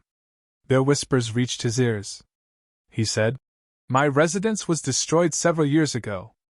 Because of the order that Emperor Li just gave, I no longer owe the Dali dynasty anything." Everyone was speechless. Of course, he did not owe the Dali dynasty. He had served them faithfully but had been imprisoned because of what Li Yao had done. These past few years he had punished himself. He had still been repaying the emperor's grace. But Emperor Li had just used him to threaten Futian and had even asked Futian to die in his place. He no longer owed Emperor Li, or the Dali dynasty, anything. This was a new life for the imperial advisor. He was no longer the same person that he had been. He was no longer the imperial advisor for the Dali dynasty. Boom! Up in the sky, a terrible power swept out, covering the palace and enveloping everyone within it. Everyone's hearts trembled. They could naturally feel it. It was a Renhuang-level force, a pressure that had come from Emperor Li. He had already prepared his method of killing Futian for when he agreed to his condition. Once Futian died, the rest of his army would shatter. But he had never thought that the imperial advisor would regain his power and even transcend his limits. He had slain King Tiandao. Was the outcome of the war between him and Emperor Xiao now? There was no suspense at all. Destructive attacks fell from the sky. Everyone knew that it was the battle between Emperor Li and Emperor Xia happening high up in the air. But at that moment, it seemed that Li Yao was trying to affect the battle below with his power. His will was falling. The Peacock Emperor looked up into the sky. "Emperor Li, since you asked me to witness this, I have witnessed it. You made Futian promise you, and he did so. You lost your bet. Are you trying to meddle in the outcome?" 9-colored light shone from his body. He spread his feathers, covering the sky and blocking the falling power, separating it from the battle below. The Peacock Emperor was taking a stand. The people of the Dali dynasty went pale. The tables had turned completely in a single instant. It had been in the instant when the imperial advisor had come back into his power. "This was your choice, Emperor Li," came a cold voice that boomed through the air. Everyone looked at Futian standing there despite his grave wound. He had suffered 3 attacks from a Nirvana-level ritual implement, and yet he was still alive. And he could still stand. "Kill Chao Kong," came a cold voice. Chao Kong had been taken and had lost his ability to fight. He trembled with fear and went pale when he heard Futian. The cultivators of the Chao clan looked shocked as well. Wu Yong stretched out his hand and slammed his fist down on Chao Kong's head with flames of the Wei in his fist. His hand suddenly turned into a flaming fist. No! There was an intense look of fear on Chao Kong's face. Your Majesty! He shouted. Now, only Emperor Li could save him. Boom! The flaming fist slammed down, and the terrifying flames of the Wei entered Chao Kong's mind, making him scream miserably. The flames burned his body. An incredibly powerful and talented figure of the Dali dynasty had come to such a miserable end. Yi Futian looked up at the imperial advisor and said, Teacher, the Prince Regent always tried to destroy your residence. Kill him. The Prince Regent had been a part of many things in the past. It could be said that he had even urged the imperial advisor to go to the Crimson Dragon realm and fight Yi Futian. If it had not been for him, perhaps none of this would have happened. A look of panic came over the Prince Regent's face when he heard this. He had witnessed how the imperial advisor had destroyed King Tiannao with his own eyes. He had crushed him, killing him so decisively that he had had no hope of escape. If the imperial advisor acted against him, his fate would be the same as King Tiandao's. He would be crushed. As he thought of this, he turned to flee. In this hopeless situation, he chose to flee rather than fight. Up in the air, the imperial advisor cast his gaze over him. He strode through the air and appeared in front of the Prince Regent. The Prince Regent looked up and saw the figure overhead. Brilliant light flashed as if the power of the Heaven Great Path was falling upon him. Fall! Spat the imperial advisor. When he said this, the divine power of the Heavenly Great Path transformed into many divine swords that shot down from the sky, piercing through the air. The Prince Regent roared, loud as a dragon, loud enough to shatter the heavens and the earth. He raised his fist to strike, slamming into the oncoming swords. He tried to break out from the encirclement of swords, but at that moment, a beam of light shot into his eye. Slice! Another sword fell from the sky. The Prince Regent tried to block it, but the brilliant divine sword pierced through the true dragon and ran through the Prince Regent's body from the head on down. The Prince Regent's body was pierced in a flash. Terrible light shot out from him, and he gave a howling shriek. Under this brilliant light, his body was shattered into nothingness. First, it had been King Tiandao, and now the Prince Regent. Both of them had lost their lives. Including Chao Kong, the Dali dynasty had lost 3 of its top figures. Moreover, their former imperial advisor had slain 2 of them. Many of the people in the palace felt a deep sense of misery. Even the prince felt this way. Those who belonged to the Li imperial family harbored murderous intent, including King Tiandao's people and the Prince Regent's people. The Dali family had been opposed to the imperial advisor's residence, and were always trying to bring about the imperial advisor's downfall. In the past, you all participated in the siege of my residence, said the imperial advisor. Up in the sky, a divine array of the Great Path flashed. Ancient characters floated around him. Kill them! The imperial advisor's eyes were cold. When he said this, divine light fell everywhere, destroying everyone. No one could survive it. The people of the Dali dynasty had once thought that the imperial advisor was too kind. He knew many powerful techniques, but he did not use them. Otherwise, the Dali dynasty would have been able to destroy Emperor Xia's realm. There would have been no reason why they should have lost the battle of the empty realm. But the imperial advisor had always been very careful about the techniques that he used. The imperial family all thought that he was too calm and was not fierce enough towards their enemies. Now, the imperial advisor had finally started to kill, but he had not killed the people from Emperor Xiao's realm, but rather those of the Dali dynasty. He had given all his loyalty to the Dali dynasty, but even destroying his powers was still not enough. Emperor Li had still tried to control the imperial advisor's residence. And now, when the people of Emperor Xia's realm had come to save him, then Emperor Li had used his life as a way to threaten Yi Futian. He had asked Yi Futian to die in his place. Of course, this had made him completely hopeless. From now on, he owed the Dali dynasty nothing. He would no longer be their imperial advisor. And since he owed them nothing, it was time for payback. If the people of the Dali dynasty said that he was betraying them, then so be it. Qin Xian Gang! Came an angry voice from the sky. The world shook as terrifying destructive light fell.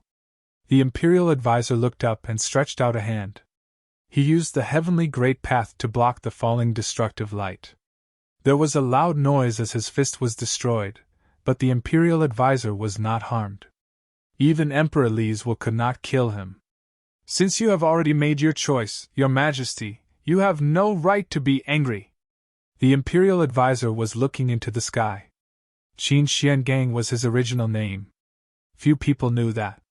The people of the world were all used to calling him the Imperial Advisor. But Emperor Li naturally knew his true name. Emperor Li wanted to kill Yi Futian and had done all he could to do so. This was his decision. At the moment that he had made the decision, nothing could be changed. Fate was set. Anger and regret would be meaningless. He did not regret letting Yi Futian go in the past. He did not regret destroying his own powers to give Yan Yuan and the others a chance to live. Now, he had begun slaughtering the people of the Dali dynasty. Even if the people of the world spurned him for it, he would still not regret it. This was his choice. Another attack fell, and many people were killed on the spot. Imperial Advisor! At that moment, Li Xian stepped forward. He rose into the air and stood before the Imperial Advisor. He and Li Yao had once both been close to the Imperial Advisor and had desired to study under him. The Dali dynasty has treated you shamefully. But is this what you truly want? Asked Li Xian. Imperial Advisor. King Li and some others stepped forward as well. They all knew that as long as the Demon Peacock Emperor was helping him block Emperor Li's attacks, then Emperor Xia's people would not even need to get involved to defeat them. None of them could stop the Imperial Advisor when he was like he was today. Imperial Advisor! On the ground, some people were even kneeling. They looked up at the figure in tattered robes up in the sky and begged him for mercy. Seeing all those figures, the Imperial Advisor sighed inwardly. He had so much bitterness in his heart, but after he had spent so many years in the Dali dynasty, and trained so many of their youths. And there were those among the princes who had done him no wrong. And in the past, Emperor Li had treated him well. Otherwise, he would not have always done his all for the Dali dynasty. He sighed inwardly again, then turned and walked towards Yi Futian. Yi Futian watched him come. Let's go, teacher, he said with a smile. The Peacock Emperor had no quarrel with Emperor Li. He was shielding them from Emperor Li's madness. He would not really ally with Emperor Xia to kill Emperor Li. If they could kill him, that would be great, but what if they couldn't? Emperor Li would vent his rage by slaughtering the people of Emperor Xia's realm and the Demon Peacock Emperor's realm. Could Emperor Xia and the Peacock Emperor keep a constant watch on him? And even if they watched him, could they stop him? Thus, they could not really destroy the Dali dynasty. And in principle, this battle between the three emperors had not broken any rules if it all ended here. This was a terrible defeat for the Dali dynasty. Emperor Li had displayed a fierce and decisive nature, but it had all been for the purpose of killing Yi Futian. But he did not dare to harden his heart and try and destroy them both together. The Imperial Advisor nodded. He walked up to Yi Futian, who had once had such a weak aura, and then returned to Emperor Xia's camp. Disperse the army, said Yi Futian. Throughout Emperor Xia's vast army, all the divisions began to disperse. None of the cultivators of the Dali dynasty dared to stop them. They had lost 3 of their great cultivators. Now they no longer had the Imperial Advisor, the Prince Regent, nor King Tiandao. They had lost a lot of their vitality. It would probably take a long time to recover, and they no longer had the resources to challenge Emperor Xia's realm. At the very least, they would be like this for a very long while. As for the future up in the sky, the great battle was still raging. It seemed as if the sky would collapse and the earth would split. When the great army of Emperor Xia's realm had dispersed, Emperor Xia's voice rang out through the air. Do you still wish to continue, Emperor Li? As he said this, beams of destructive catastrophe light fell from the sky, and 2 figures floated down slowly. The Peacock Emperor returned to his original place and stood beside Kong Xian. Emperor Li swept a cold gaze over Emperor Xia. Then he looked and saw the situation that the Dali dynasty was in. In reality, he had already seen that before. How could he have imagined that the imperial advisor would break through his state of mind in a situation like this and advance to the next level? It seemed that he had already touché the gate to the Renhuan level. The imperial advisor was Yi Futian's only condition. He would not lead the great army in an attack. The army would disperse, and he had promised to forget this grudge. But what about now? Not only had the imperial advisor left, but he had also gone beyond the limits of his power. The Dali dynasty had lost 3 Nirvana-level cultivators. Other than that, his previous agreement with Yi Futian was not included in this. He might come back in the future. If Yi Futian reached a level where he could threaten him, he would certainly not let him go. The reason he had not brought slaughter to his men today was that he still had misgivings about facing a Renhuan-level emperor. Emperor Li turned and descended. He walked back towards the palace. It seemed as if he was calmly facing this tragic defeat. He did not give vent to his rage. He did not even say anything angry. This was the way things had ended, so doing any of that would have been meaningless. He had not lost this game before. And in this case, he did not think he had done anything wrong. He had lost to fate. He had bet that Yi Futian would not have the guts, so he had pressed him hard at every step. He had put forward his conditions, prepared to do whatever it took to kill Yi Futian.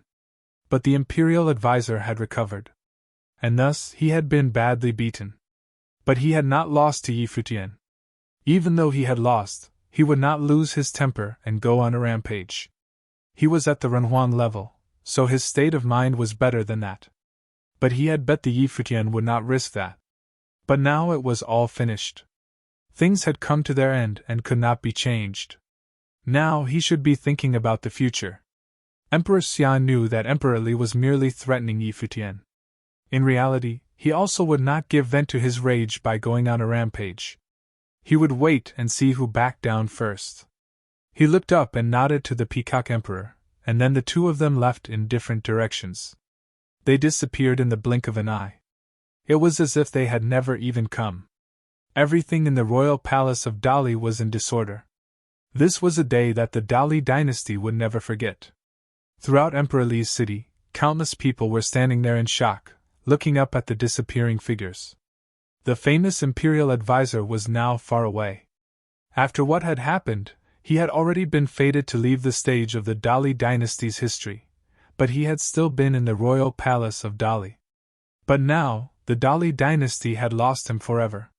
He had brought glory to the dynasty. Even when he left, he would never be forgotten. Now, what could the Dali dynasty use to fight Emperor Xia's realm? They had lost the empty realm, and in the future, they would probably lose even more. Of course, other than the imperial advisor, there was one other name that the people of the Dali dynasty would never forget. Yi Futian. Everything had started with him. Of course, who could blame him? From the start, everything had been caused by Li Yao, the prince of the Dali dynasty. The man who had once thought he could crush as easily as an ant and not only cost him his life, now he had taken away one of the most significant figures in the Dali dynasty. Who could have imagined it? If Li Yao was still alive and had learned of today's battle, what would he have thought of it? In direct contrast to the Dali dynasty, Emperor Xia's realm had experienced a glorious victory. 10 army divisions had set out and swept away all in their path. They had attacked the royal palace of the Dali dynasty and laid siege to it. They had brought the imperial advisor of the Dali dynasty to Emperor Xia's realm and killed 3 great figures of the Dali dynasty, including King Tianao. Moreover, Emperor Xia's realm had paid only a small price for this victory. This glorious victory sent great waves throughout Emperor Xia's realm. From now on, the Dali dynasty would no longer be a threat to them. Yi Futian's fame grew even brighter. He eclipsed the princes of Emperor Xia's realm and even Princess Xia Qingyuan. Of course, as far as many people were concerned, Yi Futian and the princess were inseparable. This battle made more people think that the future ruler of Emperor Xia's realm might be Yi Futian. Within Emperor Xiao's palace, the great army returned to their stations and all the top figures who had gathered left. Futian immediately shut himself away to heal. It would probably be a long time before he was fully recovered. In the palace courtyard, Yan Yuan, teacher Nan Zhai, Mu Chunyang, Lu Chang, and Fei Shuai stood before the imperial advisor. "Teacher!" called Yan Yuan and the rest. They were all smiling, just as brightly and simply as they had in their youth. Fei Shuai walked forward, smiling. Tears were flowing down her cheeks. She took her father's hand and embraced him. "Father," she said. The imperial advisor hugged her gently, 1,000 feelings racing through his heart. It seemed as if he had been reborn. When Yan Yuan and the others saw this, their smiles grew even brighter. They sighed inwardly. Futian had not lied to them. He had brought their teacher back. It had begun with him, and it had ended with him. After a few months, the news of the battle with the Dali dynasty had spread throughout Emperor Xiao's realm. But no one was able to find out anything else, just that Emperor Li's realm had made concessions on all of the issues that had caused friction between them and Emperor Xiao's realm. They had no other choice, as they no longer had any way to defend against Emperor Xiao's realm. Emperor Li did not make any earth-shattering moves. After all, they had suffered grievous losses, but the base of their power was still there. The royal family and all their children were still alive. The only thing he could possibly do was break the rules and attack Emperor Xiao's people. And if he did that, he would pay for it with his life.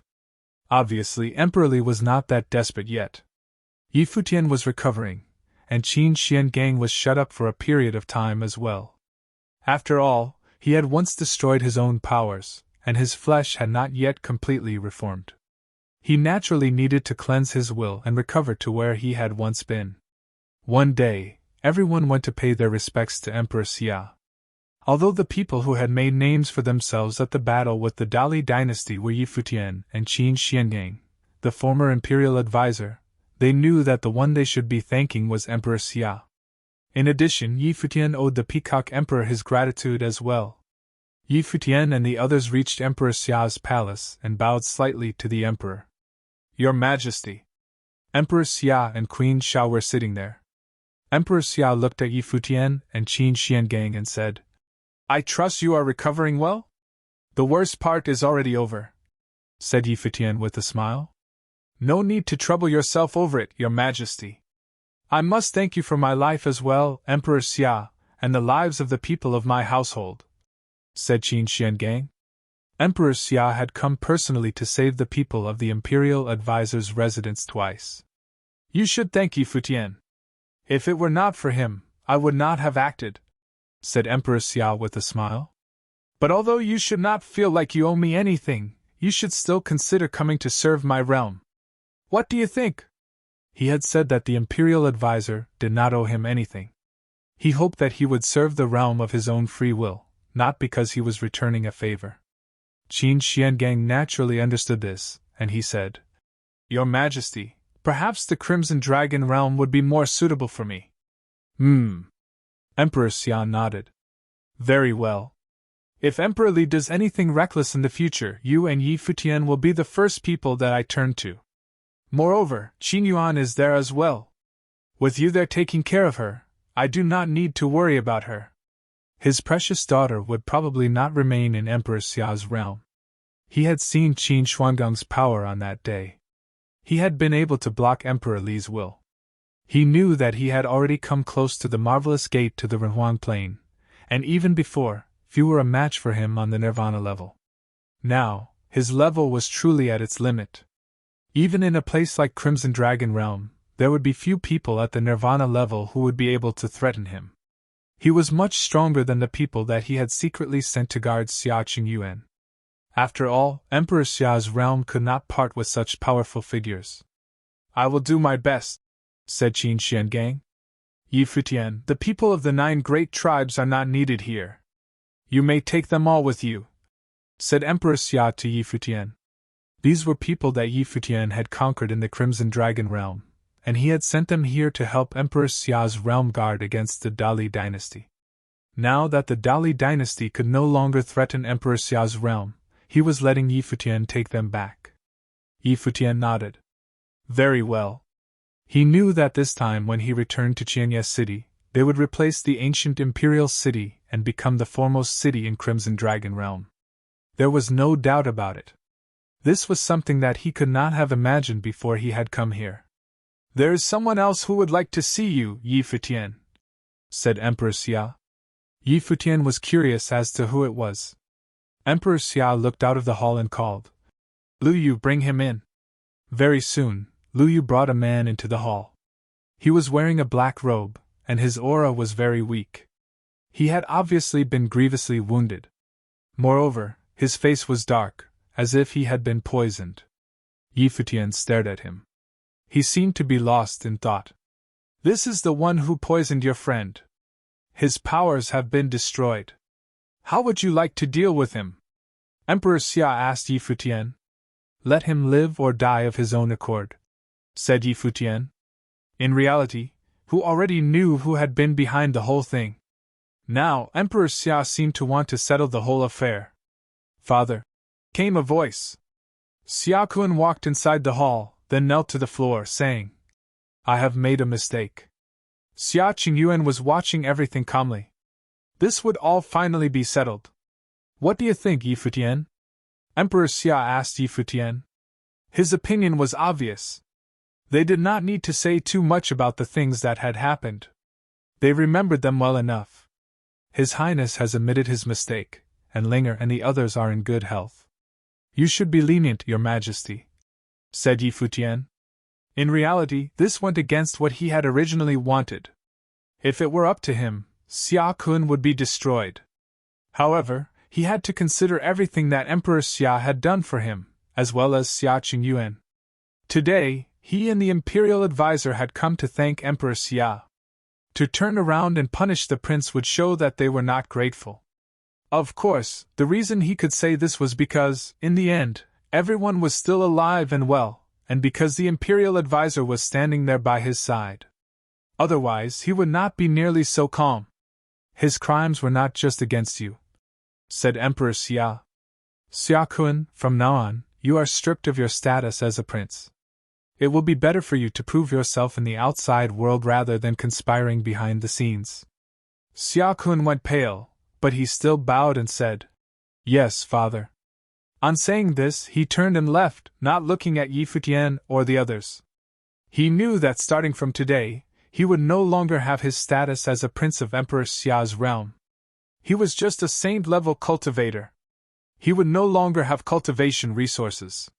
From now on, he would have to rely on only himself. Yi Futian turned and watched Xia Kun leave. There was nothing wrong with Emperor Xia's justice. Xia Kun had once tried to help Shaoxing kill him, and he was indeed not the only one who had been affected by this.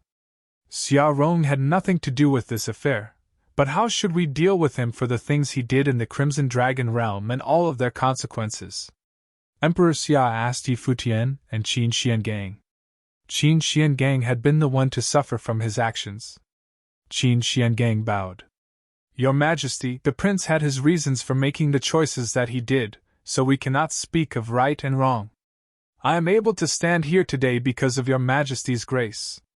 I do not wish to pursue this matter, and neither does Futian. Yi Futian nodded as well.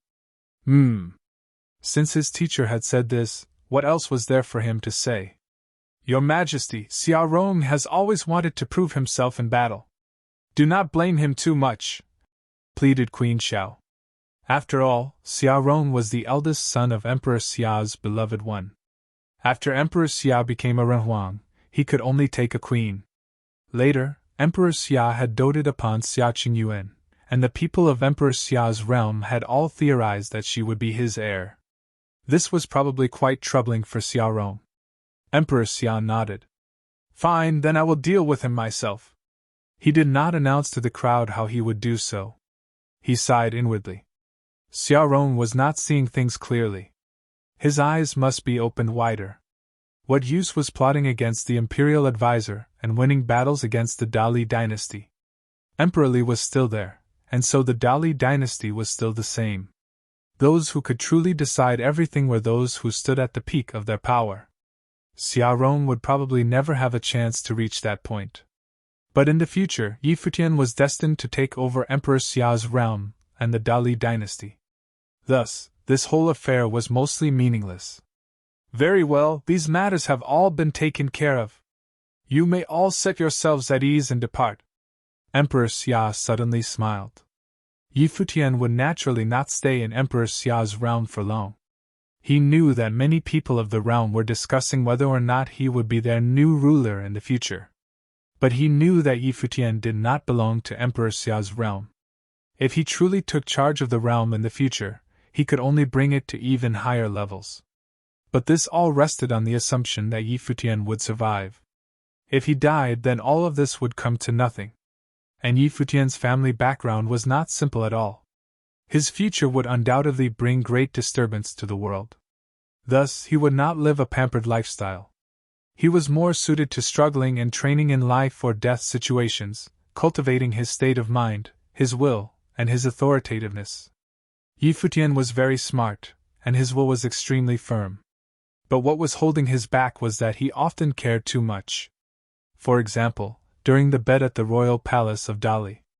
If he could have been more ruthless, he would not have lost to Emperor Li. This was his weak point, but it was also an advantage. Because this was the way he was, many people flocked to his side. Otherwise, how could the people who had once been of the imperial advisor's residence have appeared by his side? If he had not been the way he was, the imperial advisor of the Dali dynasty would still be the imperial advisor. Yi Futian nodded. For now, things in Emperor Xiao's realm were settled, and there was nothing more to worry about. He already had a good base in the Crimson Dragon realm. He had already cultivated in the regional palace, and Qi Shang knew him. He was very famous there as well. It would not be long before he had a chance to leave. When are you preparing to leave? Asked Emperor Xia. In a few days. I'm sure that you hate to part with the princess and my friends, and I would like to go and see the Holy Ji Palace. We will leave when we return, said Yi Futian. Ah. Emperor Xia thought for a moment.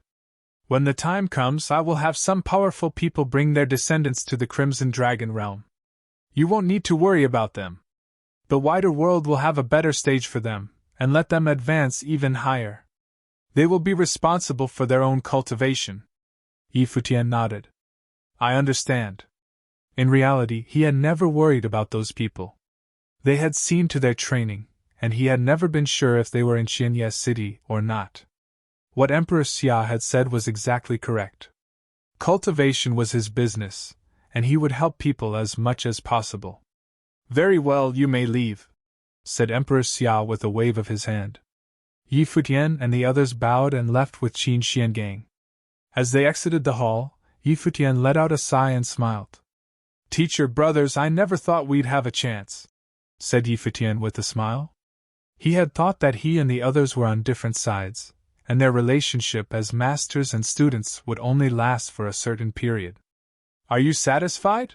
Asked Teacher Nanjai with a smile. No, I envy you all. You have all been lucky to have such an outstanding disciple like me, said Yi Futian with a smile. He walked away from them. Qin Xiangang, Yan Yuan, and the others watched his retreating figure with a smile. This guy was outstanding, indeed. Qingzhou City was in the eastern sea region of the Nandan Nation in the 9 states, within the land of 100 nations. The island city was as quiet as ever. Although its status within the Nandan Nation was no longer the same as before, it still seemed to exist outside of the world, with very little in the way of excitement. Within the peaceful island city, Qingzhou Lake was still as beautiful as ever. Pleasure boats crisscrossed the surface of the lake without end, especially just as evening was falling, making the scene much more lively. Many of the people of Qingzhou City were gathered here, enjoying the beautiful scenery. 2 figures were playing chess in front of a residence on the lakeside. They sat in the cool breeze very comfortably. People would occasionally steal glances at them, but they were not disturbed.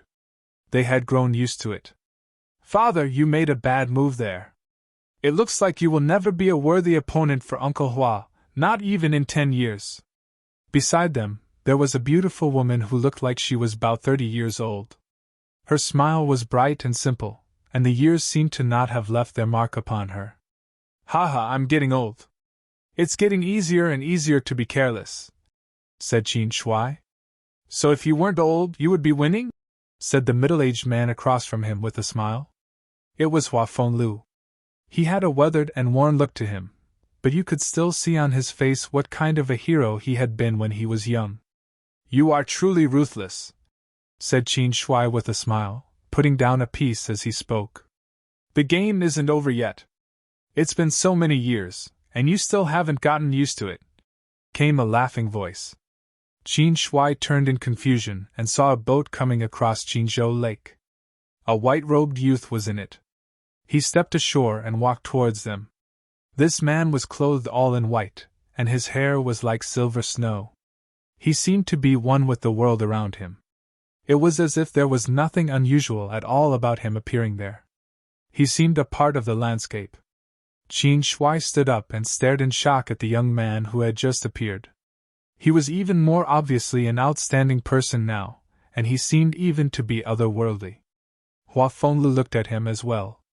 At first he was stunned, but then he smiled. He looked back to the chessboard and moved another piece. "Aren't you cultivating far away from here? Why on earth have you come so far?" he muttered. "I was afraid that you would have carelessly gotten old." Yi Futian walked to his side and squatted. He looked at the chessboard and said, "It's been 10 years. Did you not want me to come back?" His trip had lasted 10 years. "No," said Hua Fenglu. A sour look came over Yi Futian's face. Hua Fenglu was so unfeeling. A couple of days ago, someone was chattering about how that rascal Futian had been gone for 10 years, and how unfilial that was. He asked my brother to go to the Eastern Barren Territory and see what he could find out. Why is this happening today? A figure walked over, holding a cup. The former foremost beauty of the Nandu nation was now marked by the passage of time. She was still beautiful, but she had begun to show wrinkles. Masteress. When Yi Futian saw her, he felt a bit guilty. He had indeed been unfilial. When did that happen? Why don't I remember it? Hua Fenglu repudiated her. Nandu Wenin came over to look at him. Her eyes were slightly moist. She looked at her son-in-law Yi Futian as her own biological son. Why are you crying, Masteress? Isn't this a happy occasion? Yi Futian said as he took the cup from Nandu Wenin's hands. I'm back. I am not crying. It's good to see you. You've made me very happy. Nandu Wenin reached out and lightly touched Yi Futian's face and silver hair. This man was already one of the most talented youths in the 9 states, but in her eyes he was still just a little boy. You lose, said Qin Shuai with a smile. Hua Fenglu looked at the chessboard. It seemed that his last move had been a fatal mistake. Let's not play anymore. This kid has ruined my mood, and I can't play right, said Hua Fenglu as he messed up the chessboard. Nandu Wenin smiled brightly. This guy had said that he did not want Yi Futian to come back, but if that was the case, then why had he played so badly? You're right, it's all my fault, said Yi Futian with a smile. Yi Futian gave the cup to Hua Fenglu and said, Have some tea. Hua Fenglu took it, and Yi Futian gave another cup to Qin Shuai. You still look so young and beautiful, sister, said Yi Futian to Qin. Qin looked at him, and he saw that she was smiling brightly as well. Her eyes were wet with tears. He was just like he had been in the past. Other than the fact that his aura was more imposing, it was like he had not changed at all. Knock. Hua Fenglu rapped his knuckles on Yi Futian's head and said, You're acting like your father-in-law doesn't exist. I'm sorry, said Yi Futian with a sour look. Everyone laughed, even Hua Fenglu. Time healed all wounds. Hua Fenglu had made progress over the 10 years, and now Qin was like his daughter. She would often spend time with him and Nandu Wenin. Let's go to the lakeside. Hua Fenglu stood up and walked towards Qinzhou Lake. Yi Futian walked by his side. The evening was falling, but Qinzhou Lake was becoming more and more lively. There were more boats upon it, and whenever anyone would see Hua Fenglu or Qin Shuai, a look of respect would come over them. but no one disturbed them. Some people paid attention to Yi Futian. They could not help but stare at him. He was so imposing that even if you only got a glance of him, you would never forget him. However, it had been 10 years, and the people at the lake at that moment were young men and women. None of them knew what the appearance of this silver-haired youth meant. After all, 10 years in a small city was a long time. Where are you cultivating nowadays? Hua Fenglu said lightly as they reached the lake. Nandu Wanyin was standing beside him calmly, and Qin Shuai and Qin Yi stood on the other side. The Crimson Dragon Realm. I just returned to Emperor Xia's realm for a time, so I came to see you and the Masteress, said Yi Futian. A realm, huh? Murmured Hua Fenglu. That must be far away. Yi Futian nodded. Very, very far. What level have you cultivated up to? Asked Hua Fenglu. I'm a saint, answered Yi Futian. Hua Fenglu nodded. Saint had once been the highest level that anyone in the 9 states had reached. He understood what it meant for Yi Futian to have reached that level. But when he thought of the statue of Emperor Yi Qing, the saint level must be far away from his goal. You must have gone through so much over the years, Futian. We want to hear all your stories, said Nandu Wanyin softly. All right, then I'll tell you. Yi Futian nodded slightly. And so, before he left, he told them everything. He talked about Emperor Xia and Xia Qingyuan, as well as the imperial advisor of the Dali dynasty and the Crimson Dragon Realm. The breeze picked up, and fireworks cracked above Qizhou Lake. They were extremely beautiful. As Yi Futian spoke, the whole group was sitting on the lakeside. Hua Fenglu and the others listened quietly. Yi Futian's voice was the only sound on the wind. Every story seemed to have taken place over an entire lifetime. Even though they had not experienced it themselves, Hua Fenglu and the others still felt the thrill of these experiences. They were scared for Yi Futian sometimes, and happy for him other times. The imperial advisor is worthy of respect. He is even more worthy than I am of being called master, said Hua Fenglu. The masters that I have met at every stage have been the best ones possible. They are all worthy of respect. But you were my first master, and you are my father-in-law, so you must be the best of them, said Yi Futian. I see you haven't lost your skill for sucking up, said Hua Fenglu. Then he thought of something and said, This Princess Qingyuan seems pretty impressive. Yi Futian looked at him in surprise, but Hua Fenglu smiled and said, Emperor Xia would be a good father-in-law as well.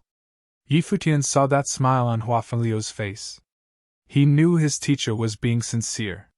He wanted to say something, but he did not open his mouth. He wanted to tell him the news that Jieyu might still be alive, but he was afraid that this faint hope would be extinguished, which would only increase his teacher's sorrow. Thus, in the end, he said nothing. He looked out over Qinzhou Lake. Many pleasure boats appeared before him. A small boat was coming towards them, with many people on it. It was very light. There was a young woman of 18 or 19 on the boat. She was as beautiful as a jade statue, and all the youths around her were looking at her. This woman was the foremost beauty of the city of Qinzhou, Mu Xiyu of the Mu House. She seemed to see all of them, and the boat came over towards them. As it drew near, she saw Yi Futian, with his handsome, unblemished face, his imposing manner, and his silver hair. He was clearly full of stories, and his eyes were dazzling. She had had many suitors and had seen all the heroes of Qinzhou city. But with a single glance at the young man before her, her previously calm heart began to flutter. But she had not come for Yi Futian. She turned her gaze towards Hua Fenglu and bowed slightly. Greetings, sir. Ms. Xiyu. Hua Fenglu nodded politely. I request that you take me as your student, even if you only teach me to play chess or music. Please take me as your disciple. Mu Xiyu bowed again, showing the utmost courtesy. Hua Fenglu was a legend in Qinzhou city. 9 years ago, he had looked with favor upon an ordinary youth, who had then left Qinzhou city. He returned a year later and was already a noble-level cultivator. A special man like this was a treasure. However, after returning, His first act had been to go to Hua Fengliu's residence to pay his respects and give his thanks. The people of the city of Qinzhou looked upon this conversation with approval. "Miss Xiu, I've already told you that I won't take you as a disciple," answered Hua Fenglu. "Then might I be your servant?" Mu Xiu was still being polite. Hua Fenglu shook his head. "Please leave, Miss Xiu." A disappointed look came over Xiu's face. At that moment Yi Futian spoke up, saying, "Let's go back, teacher." Hua Fenglu nodded. The whole group of them left. Mu Xiu was stunned. She looked at Yi Futian, but the silver-haired youth did not so much as glance at her. It seemed that her beauty was not that enticing to him. She looked a little disappointed. He wouldn't take her as a disciple? And why had the silver-haired young man called him teacher? Yi Futian and the others returned to the house. Hua Fenglu said, "All right, it's time for you to be going. Teacher, you don't need to be in such a hurry to see me go. Are you so cold-hearted?" Yi Futian was almost speechless. "I'm old. The masteress and I like our peace and quiet. We don't like people watching us," said Hua Fenglu lightly. Yi Futian had shown his face, and the people of Qinzhou city would soon come around to see him. Yi Futian sighed inwardly. He stopped walking. Hua Fenglu and Nandu Wenyin both looked at him. "All right, then I'm off." Masteress," said Yi Futian. Nandu Wenyin had tears in her eyes, but she still nodded. Yi Futian bowed to them, then waved to General Qin and Qin Yi. He turned, and his figure flashed as he shot into the sky, becoming a star. Hua Fenglu looked up at him, watching the rapidly dimming starlight. His eyes were a bit moist as well. "He's gone." Soon, that little bit of light had disappeared completely. Nandu Wenyin took Hua Fengliu's hand and looked into his eyes. "You're being so open and unrestrained. Why are you crying?" "It's just the wind. It's irritating my eyes." Hua Fenglu led Nandu Wenyin back into the courtyard. Qin Shuai and Qin Yi watched the two of them as they walked away. Even though they were smiling, their eyes seemed a bit wet as well. They turned and left. Back on Qinzhou Lake, Mu Xiu was sitting dumbfounded in her boat. A middle-aged man was waiting by her side. When he saw the disappointment in her eyes, he said, "Were you refused again? It seems that he really won't take me as his disciple, father," whispered Mu Xiu. "His daughter was also once the most beautiful woman in Qinzhou city. If you keep going back, he will accept you eventually," said the middle-aged man with a smile. "But there was already a young man there who called him teacher," said Mu Xiu. "A young man? What young man?" The middle-aged man frowned. "A young man with silver hair. He was incredibly good-looking and had an imposing manner about him. I've never seen such an outstanding young man. He was not the least bit disturbed when he saw me. He did not even spare me a second glance. He is different from other people." Her mind was filled with the image of that young man. For someone like that, even after a single glance, it would be impossible to forget his face. Silver hair, an imposing manner, he called him teacher. The middle-aged man was trembling. Then he turned, and in a shaking voice said, "Quick! Go back to Teacher Hua's place." "What's wrong, father?" This was the first time Mu Xiu had seen her father like this. His whole body was trembling. His legs seemed like they would not support him. The middle-aged man looked at her and held her face with both hands. "Xiu," he said, "the silver-haired young man that you saw is probably the legendary king of the 9 states." When Mu Xiu heard her father's words, it was like she had been struck by lightning. She began to tremble slightly as well. She turned and looked in the direction they had come from. The legend circulating through the city of Qinzhou had seemed so distant, but now it seemed so close. He was the figure from that legend. Back in the Crimson Dragon realm, everyone had been gone from Qianye city for several months. Before they left, Yi Futian had used the sword matrix of the void to attack the ancient imperial city so that they would not dare to do anything foolish. The 9th servant had indeed not done anything foolish. He did not care about anyone else in Qianye city. His only target was Yi Futian. In the time after Futian and the others had left, the ninth servant had officially left the city. He had sent people to Qianya City, and they had destroyed another sword matrix of the void there. Moreover, he created a spatial matrix in the ancient imperial city. It was a two-way teleportation matrix, and the other side of it was in a residence in Qianya City. At the same time, the ninth servant and the people of the ancient imperial city captured Futian's former subordinates, and prevented them from leaving the city to spread the news. He had lost that battle in the past because he had been the first to be injured by the sword matrix of the void. This had profoundly affected his combat ability, giving his opponent a chance to find a way to beat him. Now Futian and the others had actually dared to leave in such a careless manner.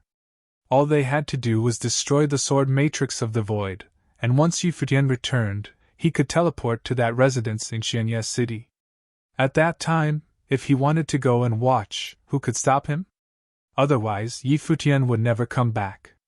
This way, he would take the most vicious vengeance possible for Shinkai's death.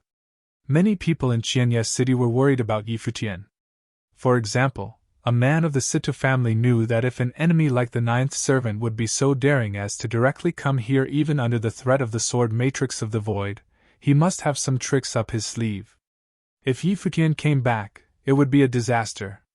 Now, the cultivators of the ancient imperial city had conquered Qianya City. No one dared to stop them, nor would they be able to. At that moment, the head of the Sito family, Situzhong, asked the man who had come in, "What is the situation outside? The ancient imperial city has almost conquered Qianya City.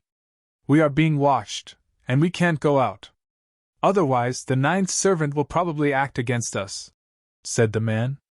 Situzhong sighed miserably. What was Futian thinking? Without a great weapon like the sword matrix of the void, how could they deal with someone like ninth servant? Unless they had carved defensive sword matrices of the void in other cities before they left, they would have no way to return to Qianya City. But could it be that Futian had no idea what was going on in the city? Once he got back, things would go very badly. "How are there so many people from the ancient imperial city here?" asked Situzhong. The ancient imperial city was the foremost city besides Crimson Dragon City, but this was because of the ninth servant's prestige. In reality, the ancient imperial city did not have a huge population. The ninth servant was the symbol of the city. "There are also those from Xiang City. They probably have not forgiven us for the death of that Nirvana-level figure, and they want revenge," answered the man. "Xiang City again?" Situzhong frowned. Ever since the Battle of the Crimson River, when Yuxing had crushed Xiangnan of Emperor Xiang's realm, they had always been looking for trouble. And every time they were frustrated. They seemed to be unwilling to give up. "It is probably because they are jealous," said Situyen, walking up. "Ever since Yuxing defeated Xiangnan, he has not gone out at all. It has affected his state of mind. Even to this day, he has not become a saint." Afterward, Xiang Zhe had come to participate in the peach banquet. However, with Futian there, he had not managed to gain any benefit from this. He was merely reduced to the role of villain. This must have been hard for Xiang Zhe to bear. This was added to his previous grudge against Futian. He is definitely mixed up in this as well. So Emperor Xiang's realm retreated and then allied with the ancient imperial city. With their power added to that of a high-level cultivator like Ninth Servant, they are probably feeling confident, said Situzhong coldly. At any moment, the people from Xiang City could retreat and go back to Emperor Xiang's realm. Xiang City was just their foothold in the Crimson Dragon realm. They could afford to lose it. "What can we do now?" asked Situyen. "In this situation, there is nothing we can do. We can only hope that our Lord has some plan. Now that he has led all of our cultivators out of the city, he has probably thought about how Ninth Servant would deal with him, and see how he should react," said Situzhong. Situyen nodded. There was indeed no other way. It was not just them. Everyone in Qianya City knew the situation they were in.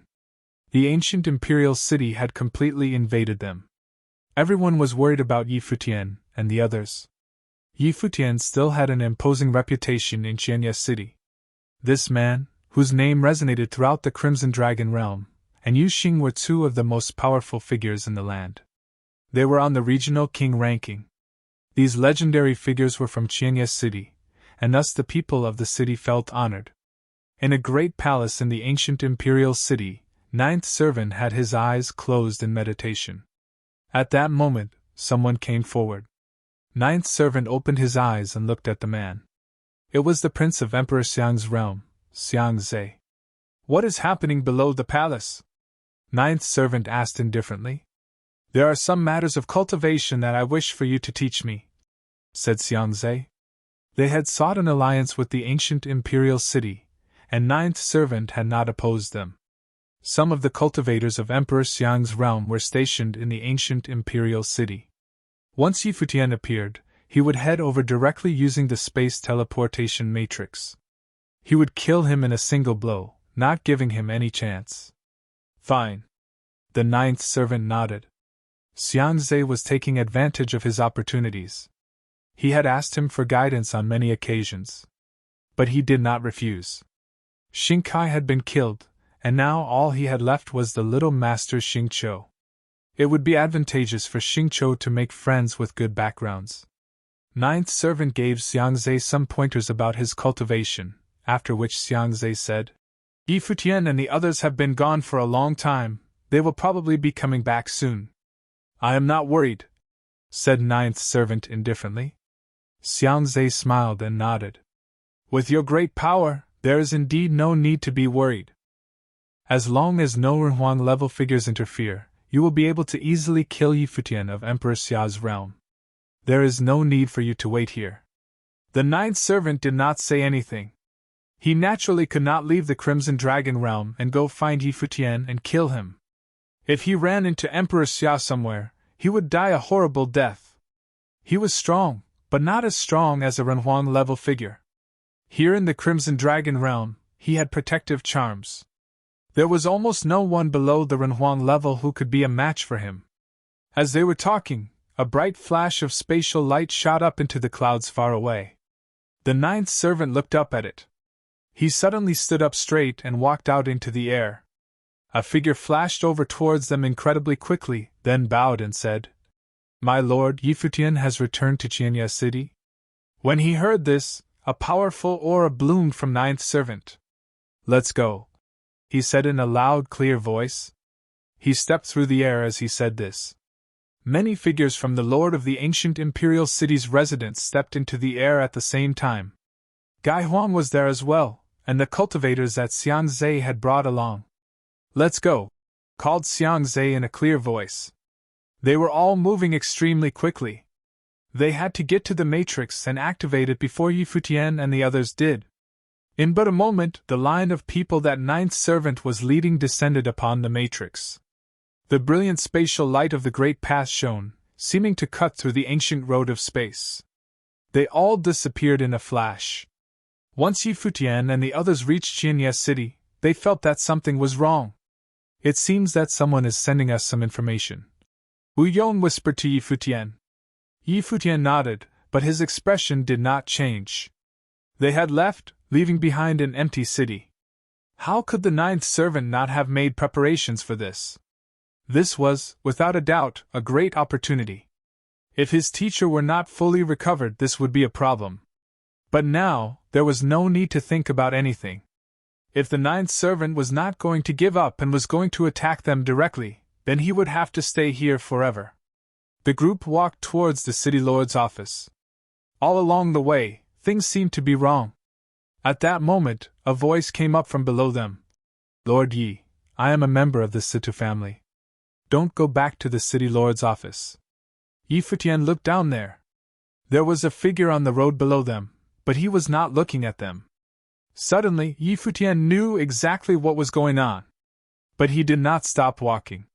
Before long, the City Lord's office appeared in their field of vision. Before they descended, a blast of powerful aura rose from the direction of the City Lord's office.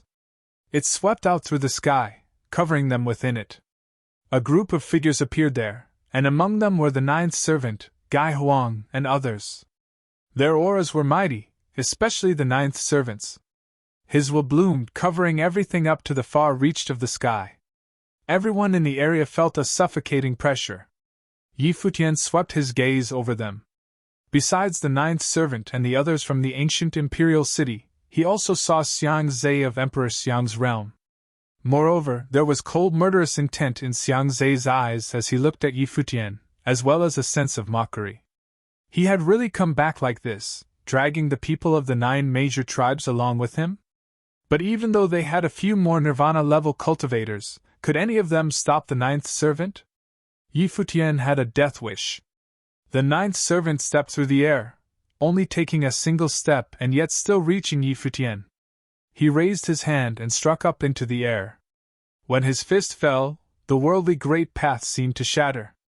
The area where Futian was standing seemed like it was about to break. The earth shook as the 9th servant's fist turned into thousands of fists that then slapped down in the blink of an eye. But at that moment, another figure stepped forward from beside Futian. He stretched out his hand, and the light of ancient characters wrapped around him. A divine matrix of the great path appeared in the sky, shielding Futian and the others from the front. The 9th servant's fist slammed into it, and the air shook without stopping. Heaven and earth seemed like they would split. However, the dazzling matrix still shone brightly. Qi Xiangang slammed his fist out again, pushing the divine matrix forward and breaking all of the fists as it shot towards 9th servant. The 9th servant's expression changed. He struck out with both his fists, breaking his opponent's attack. He was sent flying backward. He stared at the figure that had strode forward. His eyes were bright, and his heart was pounding. Who was this man? Gai Huang, the others from the ancient imperial city, and Xiang Zhe all looked shocked as well. How could this be? Such a terrifying figure had suddenly appeared beside Futian. People at the 9th servant's level were not easily found. It was the same in all the realms. They were as difficult to find in Emperor Xiang's realm as they were in Emperor Xia's realm. That is the imperial advisor of Dali dynasty, said a figure behind Xiang Zhe. It was his brother Xiang Nan. He had been there at the Battle of Qianye City. Was the imperial advisor on Futian's side now? And he had grown even stronger. Xiang Nan was not the only one to have realized this. Some of the other people there had been in the battle all those years ago.